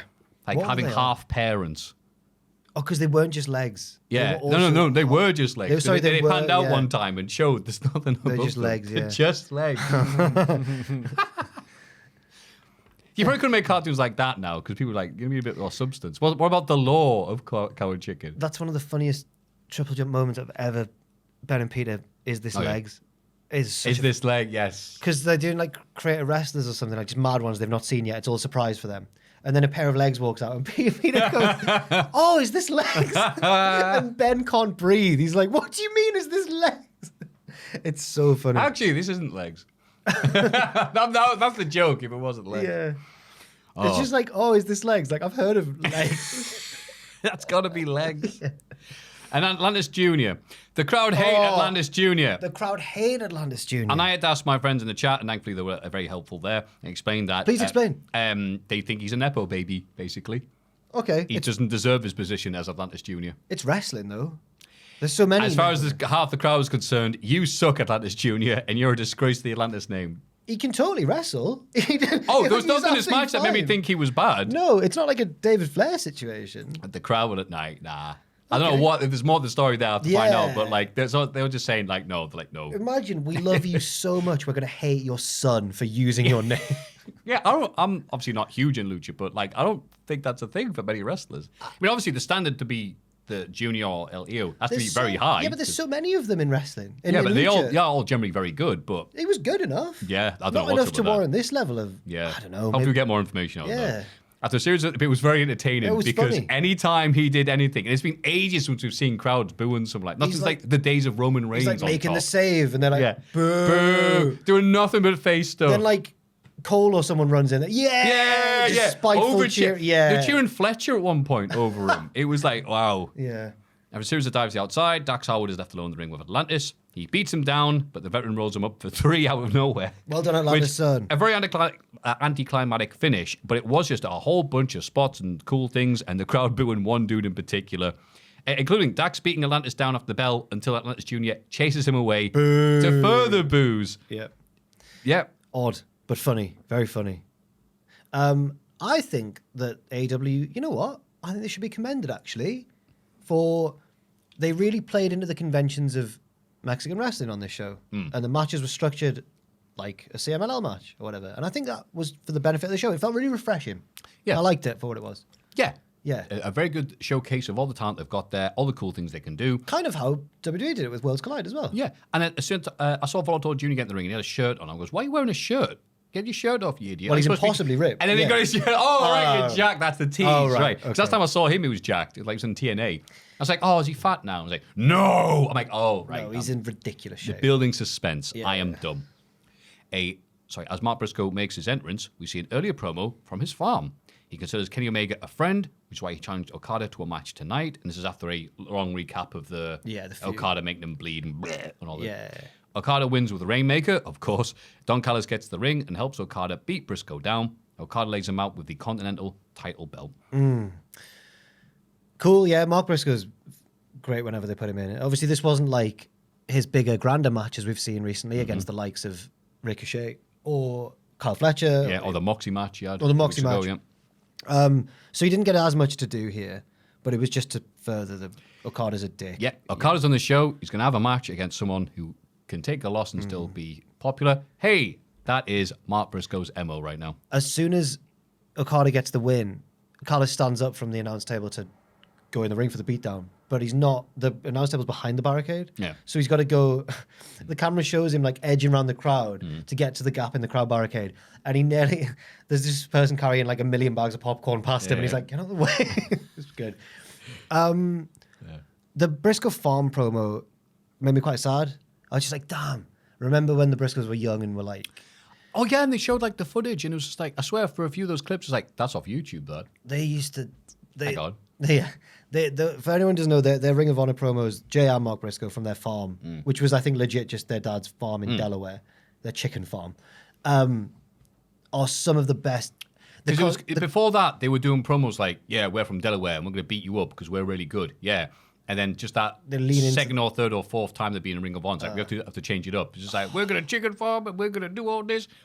And if you want to, like, order tickets, like, you're going to do that. And it's like get your old phone out, get the dial and stuff like that. And it was like, oh, you're really leaning into this style of Sometimes their dad would cameo, and he's just like a big them. He's just like, hey, boys. Yeah. It's so good. And then they did the really good one because they were so wacky, especially Mark, that whenever it got serious, it was like, oh. And Yeah. it's the one where they got turned down from WWE for not being cosmetically pleasing. Oh, that must have been it afterwards. I think they went leaning. Oh, well, you want us to be ugly farmers we're then? not cosmetically pleasing. Oh, I was right. like, wow, they're I class. swear there was one, maybe two, where they were like actually killing chickens in the promos. No. I think I've got a few come back. I may be Not on making a- up stuff. I'm sorry, but I You can't- remember. I was about to be like, not on a chicken farm. Yeah. But There's yeah. like a big pile of dead chickens behind them, or something like that, and people are like, all right, we get it, but we don't have to see this. Okay.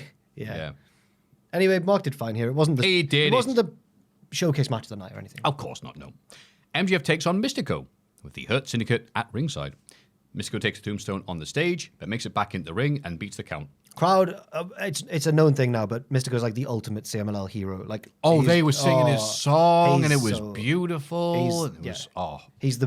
He's the Hulk Hogan of in the 80s. Uh-oh. Yeah, good save. Yeah. Yeah, he's not dead. He makes MJF tap, but MVP distracts the ref. MJF hits a low blow and rolls Mystico up, but he kicks out. Max gets frustrated and low blows Mystico again, this time in front of the ref, who DQs him. The Hurt Syndicate beat Mystico down, and MJF rips off the mask. Bandido, Templario, and Titan run out to Titan, beg your pardon, distract the heels, allowing Speedball Mike Bailey and Kevin Knight to attack them from behind. Their faces clear the ring and retrieve Mystico's mask. The Hurt Syndicate make a tactical retreat. Yeah, cool. Did the job. No, they didn't. Well, we were wondering last week. We were kind of agonizing Yeah. over like who's going to win this match then, because they won't want MJF to lose, but they can't have Mystico lose. I think I'm pretty sure I guessed the mask being taken off, but not the just kick the Nice. balls. But fair enough. It makes sense that they did the Mm-hmm. DQ then, which is a shame, but it was kind of a no win. They couldn't have one of them lose. Yeah, You just couldn't. yeah. By the way, yeah. People think like they're being weird. It's like no. Mystico's royalty. Yeah. Mexico, this is a one-off show. I think- Absolutely not. Given the kind of makeup of AEW's audience, who are often lean a bit smarkier than other promotions, maybe. Oh yeah. I think they would have actually gotten backlash if they'd have MJF beat Mystico. People would have been like, that's a bit self-serving from AEW there. So yeah, fair enough. Yeah, I like MJF wearing patriotic gear. That's in the style of MVP's ring attire. Nice. Very nice. Yeah. Big American flag and stuff like that. Which It's classic stuff. It's classic wrestling classic stuff. stuff. It's Art Bar and Eddie Guerrero. Isn't it weird to think that Eddie Guerrero, given the gimmick he would later do, was like the American heel in Yeah, Mexico? he said that he was born in Texas, so all he had to do if he was going to be heel in Mexico, just say I'm better than you because I'm American. Yeah. And if he was in America, go I'm better than you because I'm Mexican. He's from El Paso, which is... The lasso from El Paso, Yes. finishing move. Which is...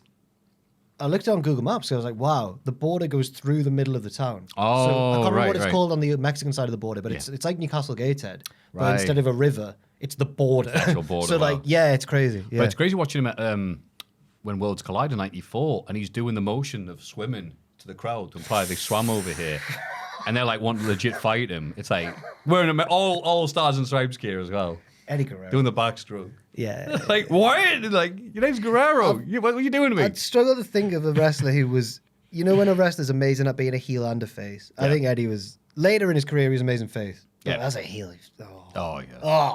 oh, Wasn't he good? he was He should be in the Mount Rushmore. He should not that John Cena 4 times. he was pretty good, Eddie. Aye. I'm quite an Eddie. Like, we're full of hot takes this week, aren't No, we? I'm quite an Eddie. Eddie Guerrero, good wrestler. I'm quite an Eddie boy, to be fair. He's one of my favorites, probably. Yeah. He's so smooth. Oh, absolutely. Remember when he counted the rock bottom with the best arm drag ever? Yes. Oh. I also like the fact there was a quality someone said about him. If he'd go out and he'd hear the crowd reacting, and if he'd like do some stuff to begin with, and they're reacting to it, he'd keep to that. But if they were like not that interested, he goes, all right, I'll do some comedy. He'd just keep on trying stuff to see what do you guys want? Okay. Do you want proper wrestling? Do you want some comedy? Do you want silly stuff? And he'd just like, be able to do that on the fly. Being able to do that. Being good enough at wrestling that you can Yeah. you can wrestle on autopilot while I hear small children, right? Let's do some comedy spots. Yeah. I hear miserable men, right? Catch as catch can. Yeah. Unbelievable. Yeah. So this match, I was These liking it. these ads are pretty good too. I was liking it. It wasn't a perfect mesh. It wasn't quite the awkward match I was expecting. It was okay. It went on too long though, and it kind of just got a bit okay. And then we'll do this, and then we'll do that. But I guess it was needed to have this match. It's like, no, Mystico's not going to lose to you like the proper way. You need to have this stuff and saving face. I get politics. It was okay. I don't really want to see it again. Okay, fair. Yeah, I would agree. I just think MJF was probably like, you know, the thing that people say about jazz, where like the musicians are having more fun than the crowd. Yeah. MJF, That's a good comparison. This actually. must be MJF's dream. Yeah. Like an arena full of, we can do his pro-American thing and just get he must have been having the best time. Yeah, and the crowd were actually booing him. Oh, yeah. That's a nice change. No, because he's so. Well, he gets cheered a lot. Yeah, right. Yeah. We love it when you say bad things about us. He's spitting in our faces. What? No. Oh, God. Next, we get a 4 million peso match between Hologram, Mascarada, I Googled Dorada. it. Yeah, go on, how much was it? It's like just over 150 grand. Oh, that's nice. So lots of money. I saw some people loads in our of chat money. going, so is that 4 quid? Oh, Our chat was boo. being cynical. I'm just saying. The heels work together for much of the match, with these tariffs and everything, as do the baby faces, but eventually it becomes a proper 4-way. Hologram gets the win, pinning Leo Rush. Hologram is still undefeated. What's going on? He's great. I know. Give him a title shot, probably. He's won all his matches. Yeah, He's there's won all enough his titles in AEW. Why does Tony? What's going on? Tony invented this guy, I think. Yeah. So he's like his Undertaker. So he's gonna. Yeah, okay. So he's gonna push him. Yeah. And be like, this is my creation. Yeah. I don't know why they didn't do a tag match, considering the lines being drawn there, but yeah, lots of lovely stuff here. Ricochet on the run of a lifetime. All the other wrestlers got to do their stuff. Leo Rush got to do their little mini springboard stunner. Oh yeah. I'm like, oh yeah, he's good at that. Like it must be very hard to do that. It feels Yeah. like there's a very small margin of error, Yeah. but it's Leo Rush. Yeah. He is a small margin of error. I didn't want to. It was there. It had to be grabbed. I know. If I was going to do it, Joe was going to say it. No, he wasn't. Yeah. Sorry, he's not. He's doing a cover letter at the minute. He's not on his phone anymore. It's all right. Yeah, he's got his second phone and back up. I can see him. Behind a mirror. But yeah, lovely, good stuff here. I know the analysis is shocking this week, but good lucha flip stuff. I mean, what do you want? Mercedes Moné defeats, and this is where I went to bed. I do apologize. I didn't realize it was a 2.5 hour episode. Sorry, just from the joke you made there. My old job before What Culture, Oh yeah. my line manager once got me to, because his thing, you know when like sometimes your PC disconnects from the printer and you can't get it to. He was like, yeah. Can you just print this off for me, please, Jack? And it was his CV. And he was like, I just need to send it through to, I just need to do, it's nothing important. It's not. Yeah. He left like 3 weeks later. I was like, all right. Okay. Don't look anything into this that I'm printing off my CV at work. Shocking. So funny. Oh, okay. Yeah. So Mercedes Moné defeats, what's this person's name? Zeuxis. Zeuxis, yeah. Zeuxis. Okay, I didn't see this. Sorry, I went to bed. It's okay. To become CMLL World Women's Champion. She celebrates with all her belts, but is interrupted by a very film noir Tony Storm vignette on the Tron. She's like, see? She's like doing a detective. Oh, thing. right, okay. Tony Storm traveling to Mexico. On the trail. Yeah, it was like that. Oh, okay. Mina Shirakawa appears at the top of the ramp. It's just a distraction which allows Tony to ambush Mercedes from behind. Monet runs up the ramp, but Tony chases her and tries to hit Storm Zero. Refs break it up, so Tony grabs a mic and says, "Let the games begin." Oh, what's good? It's going to lead. Wow. I wish I had a deep voice. This Sorry. was... sorry. This You don't was, do a deep voice? Oh, no. I'll try and do it. No, not really, no. Tell Joel to get off his phone. Get off your phone. No, it sounds stupid. Can you print off my CV, please? Oh, you arsehole. How do you... Think how sexy I would be with the ladies. Sorry, carry on. You don't need more of that. Bloody hell, mate. The Johnny Bravo thing's... What? You'd be like Saruman hitting all the soldiers with the big mace if you had more women after you. I think you're confusing me with the boy I was 10 years ago. Carry on. Yeah, when you look, so young and vibrant compared to exactly the same No, now. when I could just drink more. Oh, okay, fair enough then. When I could force false confidence into myself. No, I can't. Hey, It's not, baby. hangover's not worth it. 1, 2, 3, 4. What was the match like? Match was pretty cool. Okay. But this was I found it weird because it was one of those ones where you would usually be like, well, there's no way they're going to do a title change here. But like the total inverse, because it was like Mercedes has been collecting all these belts. There's no way they won't do the title change here. Right. Unless it was going to be a DQ. But the fact that we'd already seen MJF and Mysta going into DQ made me think she's winning that belt as well. She bloody did. It was absolutely fine and everything. Cool, like, a good match. But it was about the aftermath too. The bit where she's celebrating with all her belts, she looked like that picture of Ultimate Dragon. It was really funny. Tony Storm's thing, you probably enjoy it because it's all film noir. Yes. And I didn't get the Mina Shirakawa bit because the vignette had already distracted Mercedes. Yeah. Then Mina pops up at the top of it because they've not got the standard ramp; they've got the little flight of stairs. Of course, she yes. kind of pops up at the top and goes like, "Cooey," and then Mercedes is like, "Aye, it's her. And then she gets attacked from behind. I'm like, oh. So it didn't fully work, but the show felt quite loose overall anyway, in a good way. So I didn't mind it. I'm almost annoyed that Tony Storm showed up and wasn't trying to do like old Spanish cinema, or she's like a Mexican bandit with one of those like bullets around her. Yes. I mean, I saw a lot of people compare her to, because on the video it's black and white, obviously, because it's film noir. But then when she turns up, her outfit's entirely red. So a lot of people were saying she looked like Carmen Sandiego. Oh, okay. Where in the world? Yeah. See, all the Americans know where in the world is Carmen Sandiego. That's it. I did it, guys! I've got a deep voice. USA. Hurrah! But I remember the one that, where is Carmen Sandiego? Like the sequel one they did, that Americans don't like as much. It's a way cooler song. Ross would like, just how much he likes the Baby Back Ribs jingle, he would like the Carmen Sandiego. My thing. baby back, baby back, baby back, baby back. Chili's, baby back, Baby back ribs. Chili's, baby. Seeing those back. dudes like Barbecue sauce. yeah, but like 200% into that. It's like, yes. When that video came out, I think you nominated for the Hall of Fame. I did. Because it was so joyous. Yeah. She's got the Julie. There's the bit where he asks, he's like, did I hit the barbecue sauce bit right? And he's like, maybe say sauce more than sauce. He's like, oh, barbecue sauce. They're like, good. Yeah, good feedback. They were trying harder than the Strokes have ever tried on any song they've ever done. I hope they got paid so much money Yeah. for that. Yeah. Then Will Ospreay looks all beaten up. I want my beaten up. After being super kicked by the Young Bucks and their spiky shoes. Huge pop for Ospreay. That was disgusting. But he still has a match tonight. Teaming up with the Ops and Swerve against Moxley, the Beast Mortos, who's now a legit lawyer. He's got his law degree. And rumour has it, is dating Mercedes Moné. Oh, really? Look how Jordan, he's so happy. Oh, that's so cool. She's going out with a beast. That's awesome. Hey, Beast, who's the best? Rah, rah, rah, rah.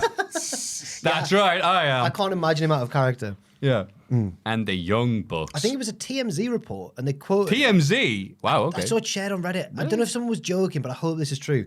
Because the quote was like, TMZ says that Mercedes has confirmed this, saying, yeah, it's a real Beauty and the Beast situation. So I was like... Wow, that's a horrible thing to say about Monet. I'm saying because Beast Mortos is so hot. Someone shared a We've seen those pictures of him. Someone shared a photo of him where you can only see like his jaw, but the comments It's a sexy jaw. But the comments were all like, even though you can only see the lower third of his face, you just know he's so hot. Yeah, fair.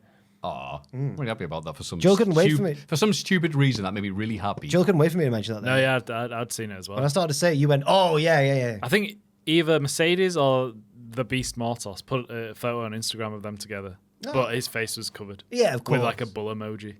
That's how you knew it was him. That's good. Yeah. Aw. I don't care about this match now, because we're peaked. The heels win after distraction from Marina Shafir, allows Moxie to roll up Strickland. They beat Swerve down after the bell, but Hangman Page runs in to brawl up Moxie because it is after the match. He goes for a buckshot lariat, but Moxie moves, and Page hits Maffew Jackson instead. Hangman storms past his former friends to chase the heels away. He glares at the Bucks as Nicholas helps Maffew to the back. So, match was similar tone to what we've seen already. I was going to say, like big multi-man, blah, blah, lots of impressive stuff. Big gay PWG multi-man match. Right. Which is never a bad thing, especially when you've got guys in that match like the Bucks and Ospreay and stuff. Like they're very, very good at this style. Swerve getting pinned, I was a bit sad about, but I think it's probably fine. He'll get his revenge, I assume, at some point. Well, he might cost Moxley against Hangman. He might turn good. Hopefully, yeah. Or be like, I love you really, Hangman. Yeah. Mwah. We can only hope. Of course. But the aftermath I didn't like too much. I think it'll be okay.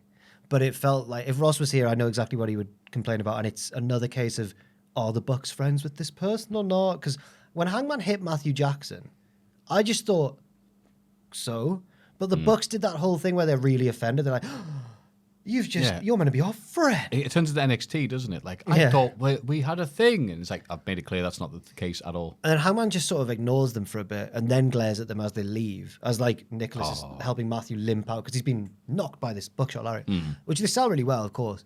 But I think it might be okay because I just feel like the Bucks might... It's just to make us worry that they're going to cost him against Moxley. And as long as he doesn't lose against Moxley, then it's okay. Yeah. I know, right? Like, but I think he will beat Moxley. I think he will do I hope he does. I think he will. But also, it's like, oh, this sounds like a good match. Oh, this all happens. I'm inclined to not want to watch it because I am just sick of this. What the Bucks and stuff? Yeah, if I'd stayed up, like I was like tapping out. It was like Yeah, nearly yeah. 3 a.m., so I'm all right. Then get up and do a podcast with Tom at 11 a.m., so get off me. But yeah, like, oh, that's what happens? I'm all right. Fair enough. Just if I'd stayed up that late to watch that, I'd have been furious. It was a bit foreboding because the Bucks looked vengeful, and it's like, how are they going to screw Hangman now? But maybe they're just like the final stepping stone before the match. Here's hope. That would make so much I sense, think wouldn't it? he's going to come. I think they're going to come out and almost cost him, and then like Swerve and Ospreay will fight them off or something like that. Hello. I'm scared. But AEW, generally though, a very entertaining show. Liked looked it, yeah. different, and I was not asked about it going in. But then I was like, oh, you know what? That was okay. Agreed. Yeah, it's a Was it an essential show? No, but it was fun for what it was. yes. I would absolutely Yeah. agree. And it didn't get in the way too much of the plans for All in Texas. So, yeah. I liked this. I liked Raw. SmackDown NXT. I didn't. Nah. But AEW, getting good. Getting good Positivity. at the right time in the build up to their big show. Yes. Yes. Hey, do you want to do the big question? Go on then. It's a Thank good you. show. Thanks for reminding us. All in Texas is a big show. You know what else is a big show? King and Queen, Night of Champions, King of the Ring. Yeah. And- it's called King and Queen of the Ring, isn't it? Yeah. Or it's called Night of Champions. Oh, right. Whatever. You This know what year we mean. it's Night of Champions. The big question is Bollocks, I forgot about that. who's the greatest king? Or there's not been too many Queens of the Ring, but who's been That's the right. greatest winner of that tournament ever? Oh, the best King of the Ring in the history of the WWE. Boy, that's a big question. It's Cultaholics.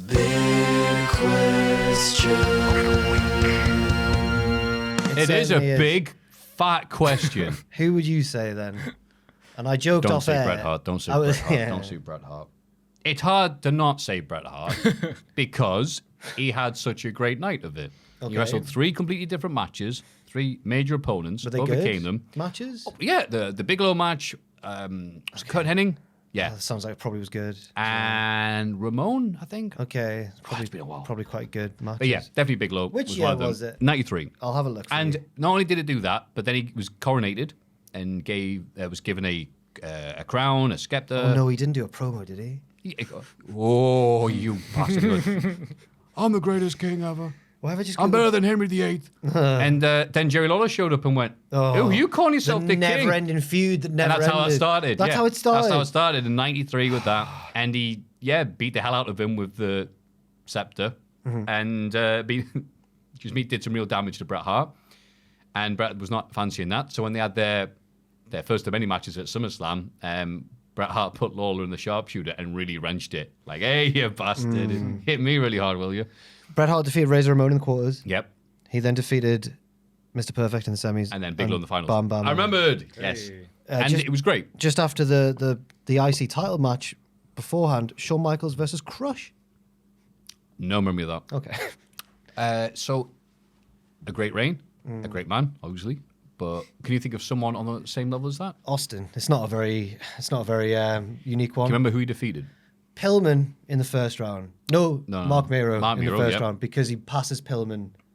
Pillman's That's just right, wrestled that's right, before, and they pass each other and have a little like. Well, Pillman does. I think Austin ignores him. Yeah, He's just I like, think Austin was a bit concerned at that point because Miro had punched it. I don't know how it happened. Some like accidentally do that, but he's like bleeding from the mouth and he had stitches. that's the best match of the run though. That first one.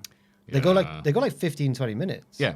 And Miro sells the stunner like Yeah, not like Bart Simpson, not Yeah. like knocked out. yeah. But it gives it its own sort of. They're doing all sorts in that match. They really. Oh, go it's a for really it. good match. Yeah. Then who did he wrestle in the semis? And then obviously he wrestles Jake in the final. But Yeah. who did he wrestle in the semis? Damn it! Does he not get a bye? No, that's not right. I don't know. I'm gonna have to have a look as well. Is it Savio Vega? But obviously that might be. But obviously the promo like is Yeah. what makes it. Of course, it changed wrestling. Absolutely. It changed everything. And he was. You have to appreciate. You have to watch some of the awful episodes of Raw and Superstars. Really appreciate how much the WF needed an Austin to just go. Look at this crap. Beat Mark Miro in a 16:49 Wow. semi-final. Oh, that was just a semi. So then, Jake Roberts in the final. So he didn't have a quarter match. That's a bit weird. Maybe earlier in the, Wonder why that maybe on was. Raw or something, yeah. Yeah, But then okay. the Jake match went under 5 minutes. Yeah, because Jake had. It looked like it was set up to have Jake Roberts, the aging veteran. He has one more shot, but Vader beat the hell out of him in the semis. It was like, oh, beating up Jake. How can he overcome Austin? He can't. yeah. He's dead. Which, thinking about it, is a crazy thing for them to book in the new generation. You wouldn't expect that at all. But they did it. Much needed. Yeah. And it's so funny as well because it's like, because of that, and there's some of the video games since they've put in, the classics are here, including 96 Jake Roberts, and people go, why is one of the worst? He's done at that point. You go, so you can do King of the Ring 96 with Austin, right? I see. Angle that night when he wrestled like 4 times or something in one night, because he wrestled Shane, didn't he, at the same pay-per-view? No, he won it in 2000. I've made a huge mistake. Edge, he did have like he did wrestle in the tournament 3 though, matches that night as well. Yeah, because he wrestled Christian, then Edge, then Shane. Yeah, but then lost to But Edge. he lost to Edge. And Edge was pretty much forgotten about for a while because all the focus is on Shane McMahon doing that thing where he completely steals someone's heat, which he's been doing for decades. It turned out back then, no one noticed at the time, but he was doing it then. Oh, damn it. That Angle Shane match is really. And we really did fun. get those amazing promos from Edge the next few weeks where he just, first of all, he tore out the arse of X Factor and goes, oh man, on one hand, I've got a defense tonight of my lovely King Ring trophy. On the other hand, no one's going to see it because everyone hears that crappy theme music and switches over. Did you really pay someone money for do that song? That is awful, man. I thought once Edge became a solo babyface, I thought he was really bland at first. No, after winning King of the Ring, he had Christian next to him holding the King Being of the Ring trophy. jealous, yeah. But then for a run, it was just like, Edge won the tournament and has the ability to shoot on things. And then he said, it's Billy Gunn. Don't worry, folks. Look, remember Billy Bitch Cakes complaining that he wasn't at King of the Ring this year because he did hey, it's me from the world thing at the pay-per-view. He goes, yeah. As Billy Gunn don't worry, on Twitter always reminds us. Right, I have promised people that I'm not going to Billy Gunn this King of the Ring run. And people are like, I can't believe he's getting away with this stuff. Like, he's going really close to the truth. He was the original CM Punk. Wow. He really was. Yeah, and then Christian hit him hard. Yes. Which is good. So apart from him, Owen Hart's run was okay. I think Owen Hart did more with the slammies than he did with the King of the Ring. So I want to say that. Mabel, we'll move on. Booker T. I mean, of course. There's a few people who've taken that and really ran with it. And I think we were like, we're not going to have WWE's Booker T. We're going to have WWE's mid-card Booker T be a star. Now you're King Booker and going all in with that, then yeah. It becomes a hindrance for a lot of people, but Booker, totally the opposite. Yep. Really funny. He made it. As you said, Kurt Angle, when he did win it in 2000, it was King Kurt with the big crown. Yes. Just obnoxiously like, look at my crown, it's great. Everything Kurt did was good, so I don't think of him as like King of the Ring particularly because he had so many other good. But yeah. And then Brock Lesnar, who wasn't even employed at the start of the year, joins the company the day after Mania, destroys everyone. XA, wins King of the Ring, and then beats The Rock at SummerSlam. I think if there's anyone who's used it as well as him to gain that momentum, it's, I mean, one of the greatest pushes in the history of wrestling. I hesitate to say any of the modern ones because it doesn't feel like it's been as well. Obviously, it's often been in Saudi Arabia. It feels like a different part of the product. Right, but when they obviously got rid of it, 02 was the last one. When they went and brought back a few years later, I think the only one who really honestly got something out of it was King Sheamus. I thought you were going to say Regal. Everyone liked when Regal won. When I think of Regal getting that mega push in the King of the Ring, I think it's just how annoying that it ended prematurely because of everything else happening. So as obviously love Regal, countrymen, but at Sheamus, when he had that like ant crown or whatever you want to call it, and the thing, that's when you can really cut a line between when Sheamus was crap and over pushed to when, oh no, Sheamus is great now. Yeah. And because he was all in on that, he looked cool. There's matches with John Morrison, which were amazing. Oh, yeah. Yeah. King Sheamus is great. Normal Sheamus is crap, but King Sheamus is great. I feel bad that we don't mention any Queens of the Ring, but honestly, the modern ones, not just the Queen of the Ring, like the modern King of the Rings, haven't really stood out that much. Apart from like Woods, because he wanted to win it so badly. Yeah, and he was kind of like, look, my friends have both won the world or W titles, and I won King of the Ring. And then he did nothing with it after. And he did nothing with it. Like the New Day heel turn, pretty much. It got fed to Roman. Roman broke his crown and stuff. It was to make Roman look more evil. Oh, God, yeah. What a dick. I know, what a dick. I've never liked him. Well, there we go. Queens of the Ring, then. It's just... Well, there's just Selena Vega. There's one, right? I'm going to have a look now. Yeah, Selena Vega's one because that was the joke. Because she was like, I'm pro-union and stuff like that. And she came back a year later to become Queen of the Ring. It's like, there you go. Nia Jax, when she went on that good run. Yes. And I remembered she won it, but I'm like, whatever, I'm done with this show. She got better. Oh, no, she gave the butt splash to, who was her opponent? Tyra? Lyra even? Who's Tyra? Yeah. To Lyra, and it was devastating. Yeah, it was good. Okay. And that's all I remember. Was that in the final? Yeah. Was that in Sweaty Saudi? Okay. Right, well, we've done quite well. That was exciting. Yeah, no. So, Bret Hart was the best King of the Ring. Steve Austin. Yeah. Booker T. Yeah. 3 good lads. Who's your favourite King of the Ring? Or Queen of the Ring? please let us know. Mailbag@cultaholic.com. Let's have a rummage in our mailbags. Mailbag time. Greetings, nerds. Greetings. Hiya. I'm writing this from Maffew's least favourite American city, Philly. Oh, where's the I hate Philly? Oh, it's in the wash. We're moving offices. We're about to get silly up in Philly. I took a big hiatus from wrestling when I was more or less bullied by my dad into thinking it was lame when I was a literal child. During the pandemic, I got back into it by watching Cultaholic news and list videos and eventually the podcast. Yes. I appreciate all you do. You've been a very helpful noise to fill the silences at times. Thank you very much. Thank you. Now for a question. After watching LA Knight fail for the third straight year to capture the Money in the Bank briefcase, I actually got so annoyed I turned the event off, forgetting that the tag match main event was even scheduled. Hell yeah. I have since gone back and watched Awesome. That's what you want. That's real heat. That tag match did indeed happen. Yes. Yeah. Anyway, question is, has a match result ever caused you to just lose complete interest in the rest of the show to the point you didn't finish watching? Thank you for all you do. I will miss Adam, as his voice was the first thing I heard when I found your channel. I'll never forgive Andrew for driving him away. Love you guys. Former Philly Eagles safety, Brian Dawkins, a.k.a. Alex from Philly. Well, thank you, Alex. Thank you, Alex from Philadelphia. I'll have a brief détente and just say, no, it's cool. Appreciate that. I hope no one can hear the car alarm that's just gone off outside. Giant car alarm. Even the cars hate Philly. But, everyone's running out to sort it out. Is it a car alarm? It's not a fire alarm? Or is it just people... Oh, God, have we got it? No, it's not here. No, it's fine. Yeah. Oh, it's just everyone's fine. walking outside. Okay. Got to be safe first. God, right? I Of course. so. Thank you for the question, Alex. I can't think of a time when I've personally turned it off because I've often been working it. So I've had to watch. There was a Raw after... It was a pay-per-view in 2019 or 18 where Lashley beat Roman Reigns. And it looked like they were going to push Bobby at that level. And then the next night on Raw, they went, all right, Roman Reigns is getting another shot at something. And it meant nothing. And I said, I was on the podcast, I remember saying, yeah, I just completely couldn't be arsed with this, so I switched it off. So the very, very few episodes of Raw, I went, well, what was the point of me watching that bloody pay-per-view then? The closest I would have come would have been... The closest I would have come would have been the Raw after WrestleMania 39. So I was annoyed enough that Cody lost to Roman. Oh, yeah. Which made no sense at the time. Yeah. And still didn't make sense. I know people have gone, well, it all led to WrestleMania 40. I'm like, yeah, but I think they got lucky with the build to WrestleMania 40, which they capitalized upon that luck, obviously. But I was annoyed that Cody lost. And then you remember that Raw afterwards when he teamed with Lesnar, who just beat him up? Or was it the SmackDown after? It was one of the shows after. That's right. And it made Cody look like the biggest idiot. Yeah. After he'd been the hottest babyface ever. Yep. And then that's when I came closest to wanting to just turn it off.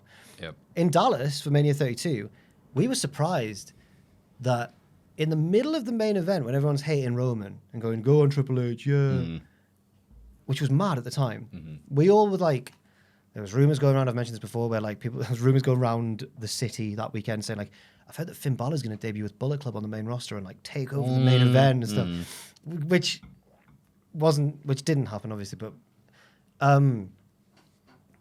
by the way, those rumors were around for years. Yeah. But then it all came to a head because everyone was like, no one will be happy if Roman just beats Triple H clean. And he did. Yeah. But before that had even happened, in that main event, when it just became very apparent that we were just getting a normal, quite slow and plodding... A Triple H special. Right. Which, unfortunately for Roman, people blamed on Roman. Very cruel. Yeah. But people started walking out around us. And I remember Ross, I think specifically going like, you're joking. Like, we've paid money to be here. You might as well stay in case something happens. Right. It's the main event of WrestleMania. And there was people just walking out going like, nah. Wow, beating the traffic, I F guess. this. Yeah. Wow. Not everyone, but like a few people. But were yeah, like, noticeable. Wow, that's mad. When Del Rio won the Rumble, and you could see, he's like on the top row going, yay, my destiny. And you can see everyone going, bye. Because he was kind of a... They weird... knew. Yeah. But yeah. So that's... Yeah. Thank you for the question there, Alex. Yeah. It was Extreme Rules 2018. And so next night, it was like, oh, well, Roman will get a shot along with Lashley. It's like, so there's no point to that. Yeah. Why am I wasting my time? You're insulting me. G'day, boys. G'day. I recently won a contest to fly off to Canada and build a top-of-the-line gaming PC with my favorite tech YouTube channel. And my excitement has been slowly growing from, there's no way, this has to be a joke, and it's quickly approaching the, oh, this is really happening. Fair. Since I got the good news while outdoor dashing, listening to y'all on Spotify, shout out the audio listeners, I wanted to ask this question. Is there a special wrestling event you wish you could go see for free All expenses paid, hotel, plane tickets, the works. I know often it can be quite hectic going to wrestling shows for work, so this will be removed from work and just a nice thing, nice few days off to enjoy an event you'd like. Maffew, if you pick VXV, I swear me, ma'am. I've been a long fan of the show and have been watching since the Pacitti regime days. Love that guy. He will be missed.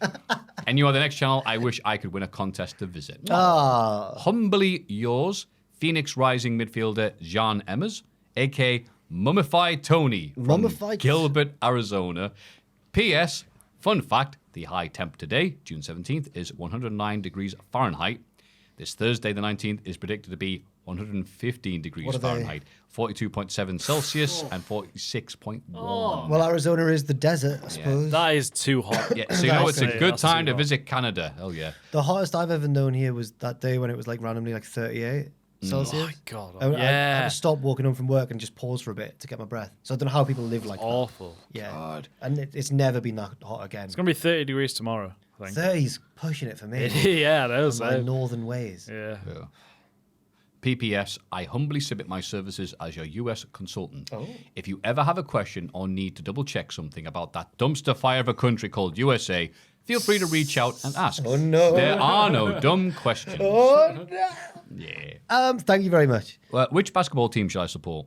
I know Montana Billy told us a while ago to do one. I've already got one. He's a Trailblazers fan as well, Montana Billy. He told Really? me. Yeah. Portland. Yeah. Portland Trailblazers. Yeah, they're the best. They're Joe's team. Is this Portland, Maine or Portland, Oregon? Oregon. I don't know. Oregon. It's Oregon. It's Oregon. Don't worry, lads. I've got this. It's Oregon. It's Oregon. So it's on the trail. Okay. It's the end of the trail. Mine is the Cleveland Cavaliers. That's right in this conversation now. I should write this down. That's what they do. Look at my form. Yeah. Elbow in. Nice. Elbow nice. I like this. Beef is the acronym that we were taught. Bend, or balance or something. B. Elbow. E. Extend. Follow through. F. Or something like that, yeah. Beef? But then when you just get sick, you don't think about that. No. Anyway, So, yeah, an event you like to go to. So are we doing an existing show, like one that's happened already, or like a future one? I assume so, because she's saying VXV, and that's every year, so. I wouldn't mind going. I've been to the southern states there in America land, AW All in Texas. Oh, yes. Just to Have you go- never been to the southern states? No. I've only been to the southern, apart from Vegas, I've only been to the southern states. Texas and Florida. Wait, 2017 was Florida, right? Yeah. Is that southern? Florida? Yeah. Yeah. Oh, bollocks, I've been there then. It just get. Ooh, it doesn't get, I'm sorry, Americans. It doesn't really get thought of, I think, as part of like the deep south, like Alabama and Georgia, and that, because it's kind of its own thing. I'll say deep south then. It's this weird bit coming out of America where everyone laughs at. Yeah. I wanted to laugh at it. Yeah. See someone fight an alligator. Florida man. Yeah. Yeah, right, yeah. If not that, you know what? Years ago, I said Triple Mania, non-ironically, just to go to see these events. But nowadays, absolutely not. Would you not? Oh, because WWE. Yeah, just to go see a big old lucha event. Oh, go see one of those ones that are done in a junkyard. Oh no. All expenses paid to see the Junkyard Wrestling Federation. Do you remember the one in Absolutely. Do you remember the one in the UK that was like held in a cave? Yes, I have a few people that worked that show. Everyone got hardcore ill because of the ancient diseases hanging around a big cave. I know one of the people that was paid for that show. There weren't many of them. It was a massive disaster. I'll ask you off camera because I know someone who was originally booked on it. I know somebody who worked on the show. He had a nice time. It was God. What are you doing in a cave? Is what I would have asked from the Scouts firemen. Wouldn't you want to be like, what? Yeah, wouldn't you want to be one of those guys? Just be like, what are you doing on my cave? Caving is a Get out of the cave. Caving is a pastime that I don't understand. I would never. Oh, you mean like hardcore spelunking and stuff like that? Oh, no. I've seen all those videos on YouTube of like people who got stuck in caves. I'm like, just the absolute edge of me seat watching this going, never, not even for £1 million. I don't know if it's real or not, but have you seen the two maps side by side? It's a map of America. And it's all the unexplained disappearances, and then it lines up with a map of the cave system, and you're like, oh, don't like that at all. What was that one that I sort of read years ago? There's like, I can't even play Minecraft, lads. There's like a claustrophobe. there was a certain castle in Scotland that had been long since people like they found what are they called? I won't say traps, but like the gates. I'm really annoyed at myself. I can't remember the names of them, but It's like, well, they're not being used in like hundreds of years, right? No, they're a little bit like when they keep, I don't know, prisoners down there just to. Oh yeah. And like they're a dungeon in the floor. Yeah, stuff like that. And they're like, well, like where Bison keeps the hostages. Yeah, stuff like that. They were like, it hadn't been cut off or anything from civilization, so they just did some testing a while ago. Somebody probably knows more details about this than me, but when Chetland goes, there's a surprising amount of skeletons that are only a few decades old. Like, we should probably, maybe put some tape around this castle and go, can you not? Yeah, they're like, let's go hang around this abandoned castle. Like, nothing bad's going to happen. And no one had bothered to go like, why did someone go hang around this castle? It's like, oh, yeah. Oh, is it people falling down there? Yeah. Oh, they meant people had disposed of, like the mob had come on. Maybe that's an implication as well. Yeah. I don't know. But they're like, hang on, there's a watch on one of these skeletons. It's like, okay, yeah. But I absolutely would be one of those kids go, hey, do you want to go hang out at the haunted castle at night with no mobile phones? Hell yeah, buddy, let's go.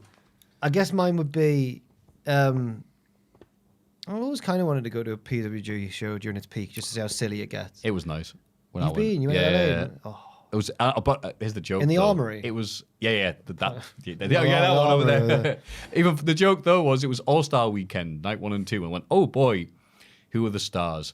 Drew McIntyre, Flash Morgan Webster, people I could have seen from my house, like walking 10 minutes. They were great and everything, but I'm like, oh, great. Yeah. Cool. That's a good question. Yeah. There's no what event you'd go to. I'd also choose an Australian one, but that wasn't in the spirit of the game because I just want to go to Australia. Yes. I would pop my head in and then go and explore. Yeah. I'll go an Australian one or a New Zealand one just to see what Noel Edmonds is up to. Oh. He's just running havoc in New Zealand, annoying people. Yeah, it's fascinating to me about the post-retirement life of Noel Edmonds in New Zealand. Fair enough. Good evening, diddlers. Good evening. Danny from Northern Ireland here. Hello, Danny. Hope you are doing swell. Oh, thank you. I've been a loyal listener, though a relatively new one, as I started watching the pod a month or so before Survivor Series 2023 when Punk made his return to WWE. Go on, Jack. Come on. I first started watching wrestling when I was a little wee Northern Irish boy. But with my little wee, I have to say this just because Ross is near, my little wee bar of Northern Irish chocolate. Okay. In 2005, but I fell off around 2014 after Punk left. Go on, Jack. I didn't read all of this. I just read the end where the question was. I returned just before Survivor Series 2023. Yes, Jack, come on. Is that actually what it's literally what it says here, by the way. And truthfully, only got back into wrestling because of Cultaholic filling in the blanks for all I'd missed and the proper pleb called white boy banter from the boys on the pub. Well, thank you very much. Go on, Jack. No, that one felt like you. That was your ad. That was silent. Okay. When I got back into wrestling, I became fascinated by the belts, their designs, the aesthetics, the lore. Oh, dear God, the amount of lore. I fell in love with creating custom titles in the WWE 2K games and have been sharing my creations with the community online under the name, quote, Scott Stapp from Creed. Good. There's also a different Scott Stapp. Right. And in-game as Shin... Oh, how do I read this? Sheet Noir Robots. Oh, no. What's Shin this? Noir Robots. What? And in-game as... Shinoe robots, I guess. Yeah. I don't know. Yeah. I hate when it's just one. Sorry. I'm not, like, you have to just guess how you're supposed to say these things. Now that my shameful plugging is done, I see. That's why people are sending in emails. That's fair enough, mate. Let's go start from Creed. There you go. My question for you fellas is, what's your top 3 wrestling title belt designs? There are no wrong answers and can be from any promotion. My top 3 are as follows, in no particular order. Winged Eagle, dual-plated. Yeah. The Andre 87 belt that never even got used was promoted by WWE in case Andre was to beat Hogan. Oh. I'm not entirely sure what you're going for there. And my number 3 would have to be what inspired this email, and that is the AEW International title.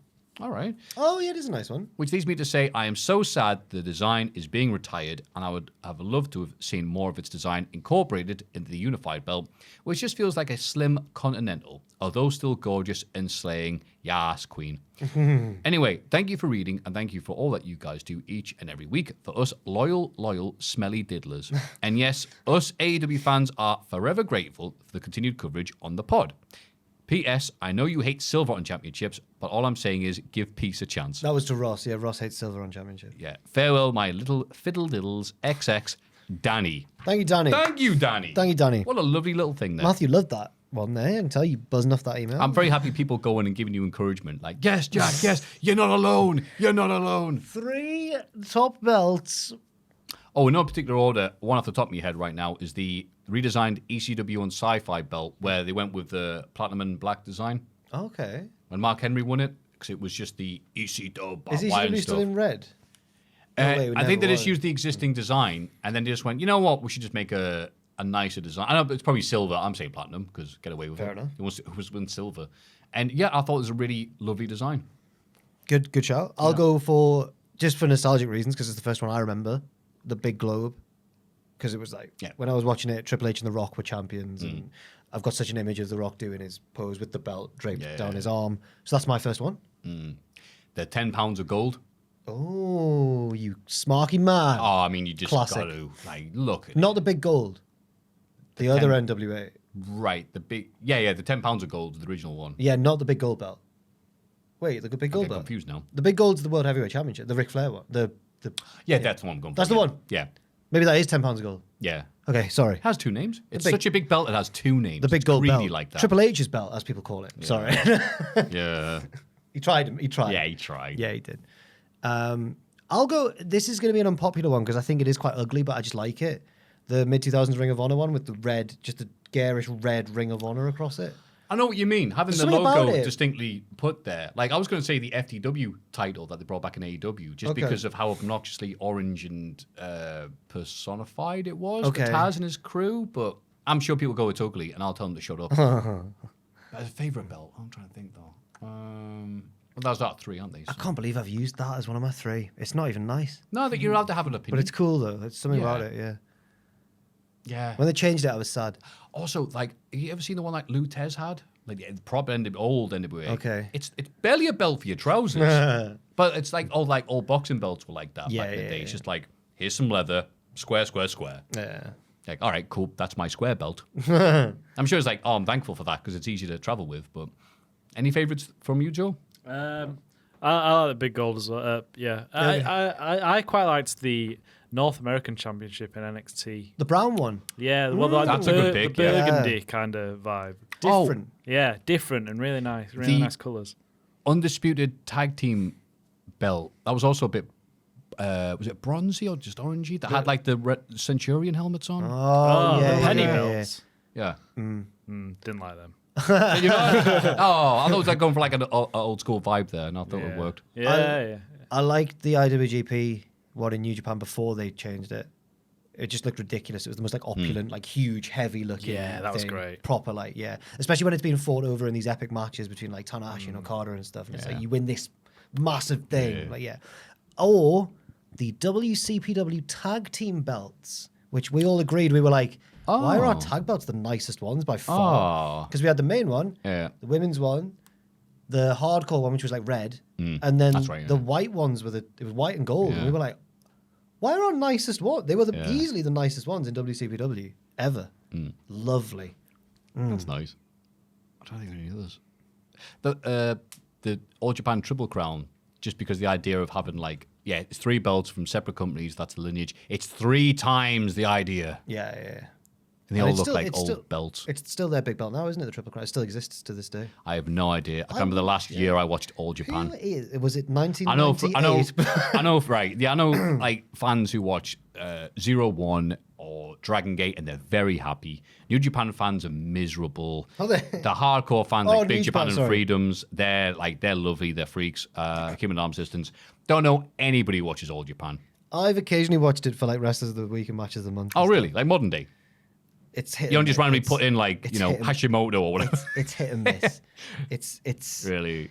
It's hit and miss. The last good thing they did was actually in Noah instead, when Oh, I Kenta remember Miyahara the- was feuding with Nakajima. Yeah. And they crossed promotional lines. Remember that? But since then, Yeah. the current champion, I don't know who he is. Jun Saito. Oh, everyone knows From him. the Saito brothers. Joe was about to say that's his favorite champion right now. Jun Saito from the Saito brothers. He debuted in 2021. That's why I don't particularly Oh, know him. God. He's a champion. He's the Triple Crown champion currently. I hate him. Oh, okay. And it's still the Triple Crown then? It is still the Triple Crown Fantastic. champion. Who was the last one I recognise?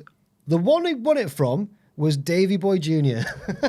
I don't know who's a Triple Crown. Oh, well that was done, in, mate. that well was in done. November 2024 that he won that, and he lost it on New Year's Eve. Oh, Davey. Oh, So this John Sido's had the belt for half a year now. That's not fair. He's a Brit. He's probably raging hungover Yeah, at I that know. point in his life. Who's defending the titles then? He's Canadian, but Davey Boy Smith Jr. I interviewed him at Wembley. I look like a little child. He's not. There's nothing junior about him. And Contrary to the name, he's rather large. And all I thought going into this was like, I kept being like, obviously AEW Wembley's the next day, and I thought, don't do it, because that's all he'd ever get asked. Don't do it, and I didn't. And then he brought it up himself, and I thought, oh, good. I've waited for him to do it, but he must get. That must be the only question he gets. Yeah. The only interaction I've had with him was when I made a little joke about the Edge versus Randy Orton. God, I can't believe this match is still on match at Mania that one year, where for no reason they decided to do a spot where someone got choked with a Bowflex, which is rather similar to what happened with a certain wrestler whose name rhymes with Chris Benoit. Okay. And I did a little like, oh, okay. And someone asked me, can you send that to me? I want to send it to Davey Boy Smith Jr. I went, don't do what? Yeah. Why you do that? He goes, no, he loves that type of humor. I'm like, oh, okay. I mean, I guess you got to. Huh. I thought it was gonna be like, how dare you disrespect, be like Jericho and Chavo was like, how dare you disrespect Chris Benoit type situation. It's like, no, like, screw that idiot. Would Davey Boy be all right with his knowledge being made public? Okay. He's a very large man. Yeah. He could squash me like a bug. I'll just pretend to be a fan. That'll scare him off. You're so great, Davey Boy Jr. Can't talk about your back. No, be on the podcast. He's there trying to like get in the car, drive. Okay. Anyway, mailbag at cultaholic.com, page.com/cultaholic.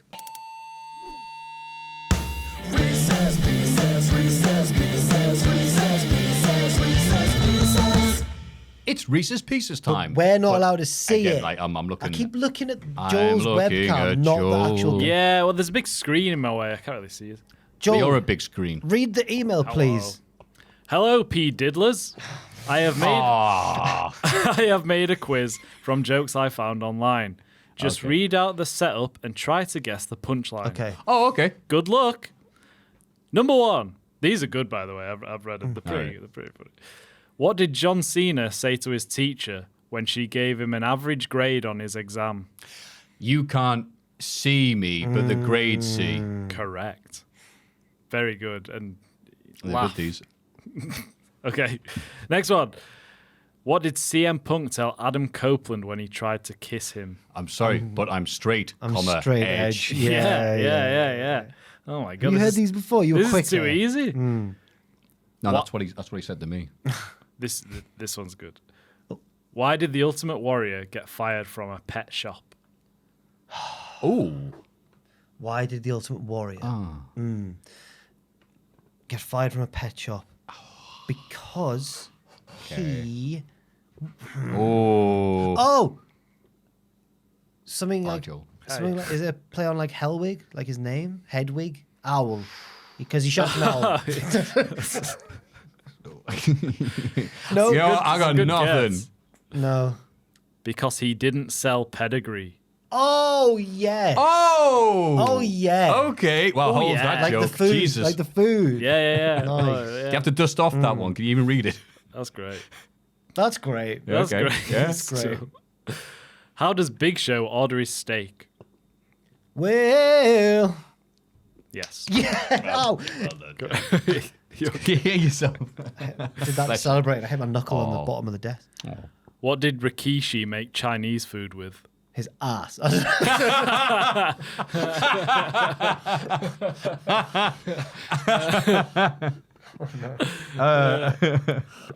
you make Chinese Oh, food. he did it with a wok.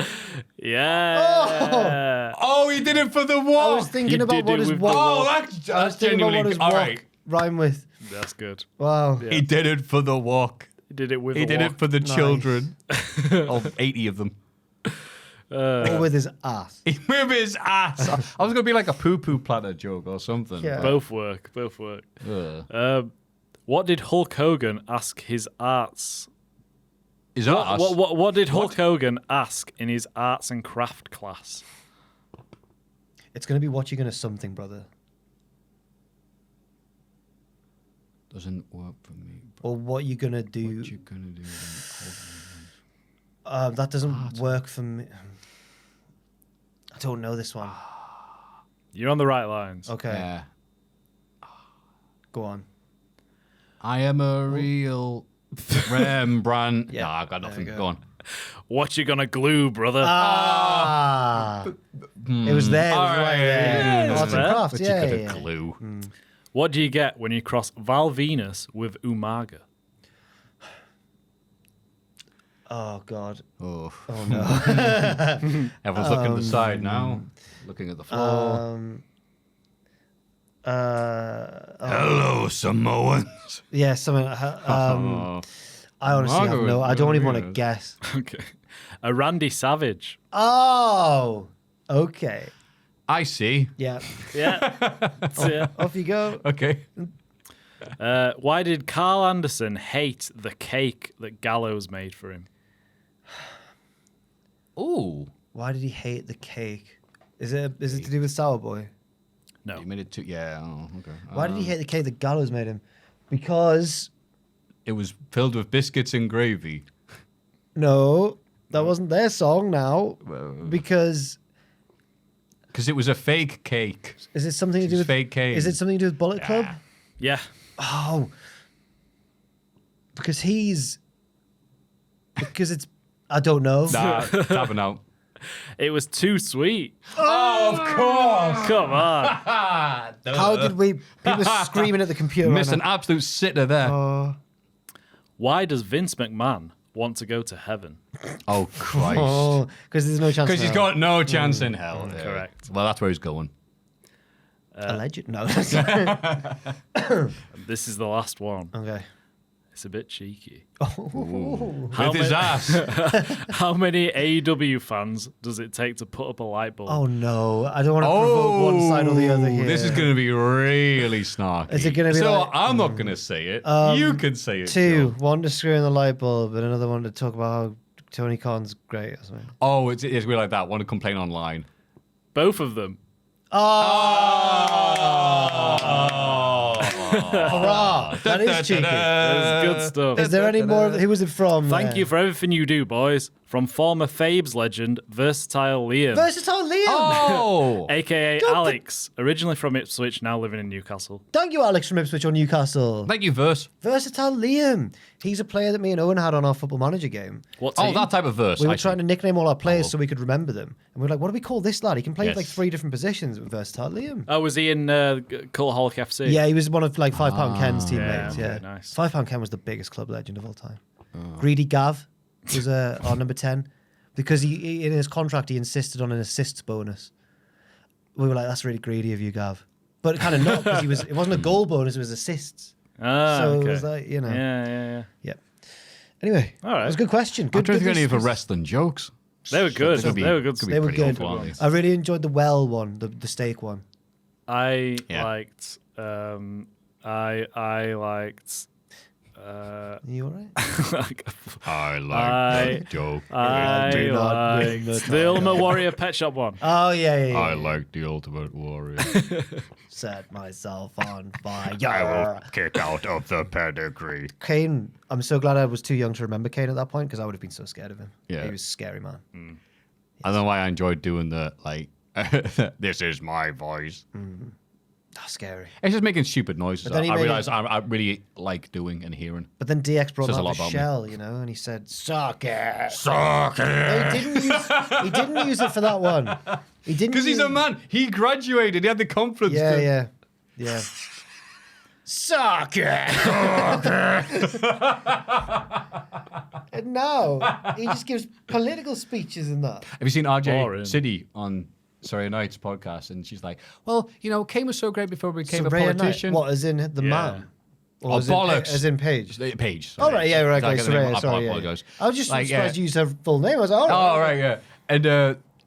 And I just going, that's not true. Kane was always dumb. It's just because you guys had CTE or you're on drugs, you didn't realize. Yeah. And she's trying to, well, no. He used to be like, no. We always, it's like, what are you talking about? Because you always hear online people talk about, you know who's smart? How- Kane and Val Venus. And Soraya's like, look, I'm trying to get out of this. But like, How- RJ is just going hard, going, no, we heard this for years. And he is right. We heard this for years. How does he? Yeah, but how does he get away with saying this sort of stuff?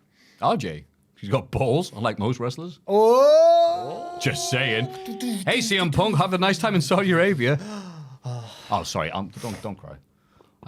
Hey, I've just realised we've got nothing to point at the end. No TV. Oh, crap. We'll have to start the podcast again then, won't we? Yeah, just stroke the walls. Yeah.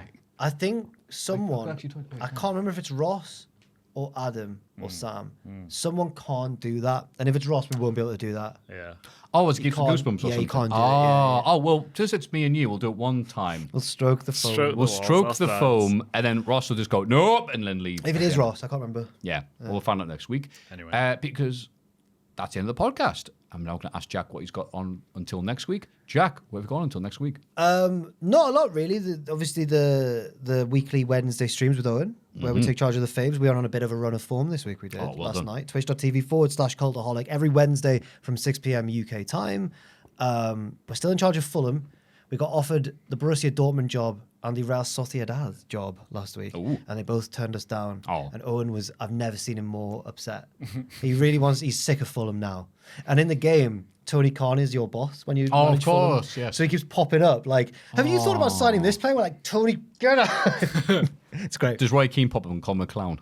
He doesn't, unfortunately. Oh, damn it. What about you? What about yourself? It'll be me and Tom doing the Colour Classic SmackDown review. We are in January 03, and we're trying to get away from the smell of December 02, one of the worst months in the history of WWE in terms of content. Wow. Al Wilson, Bill DeMott getting a push, Sexy A-Trade. It's all here, it's all crap, but we're getting to the Rumble, so things will be all right in the end. We hope. And I'll just be doing this Twitch streams on Sundays now because exciting stuff is happening in my life on Thursdays. Nice. And I don't want to be telling people, well, it's bright and sunny outside. Yes, I would love to stay inside and watch it WCW 2000. No, I'm going to go outside and kiss people. So, Oh, Maffew. so, yeah. It's a hot boy summer. Exactly. Smoochy. If you've got a violin, watch out.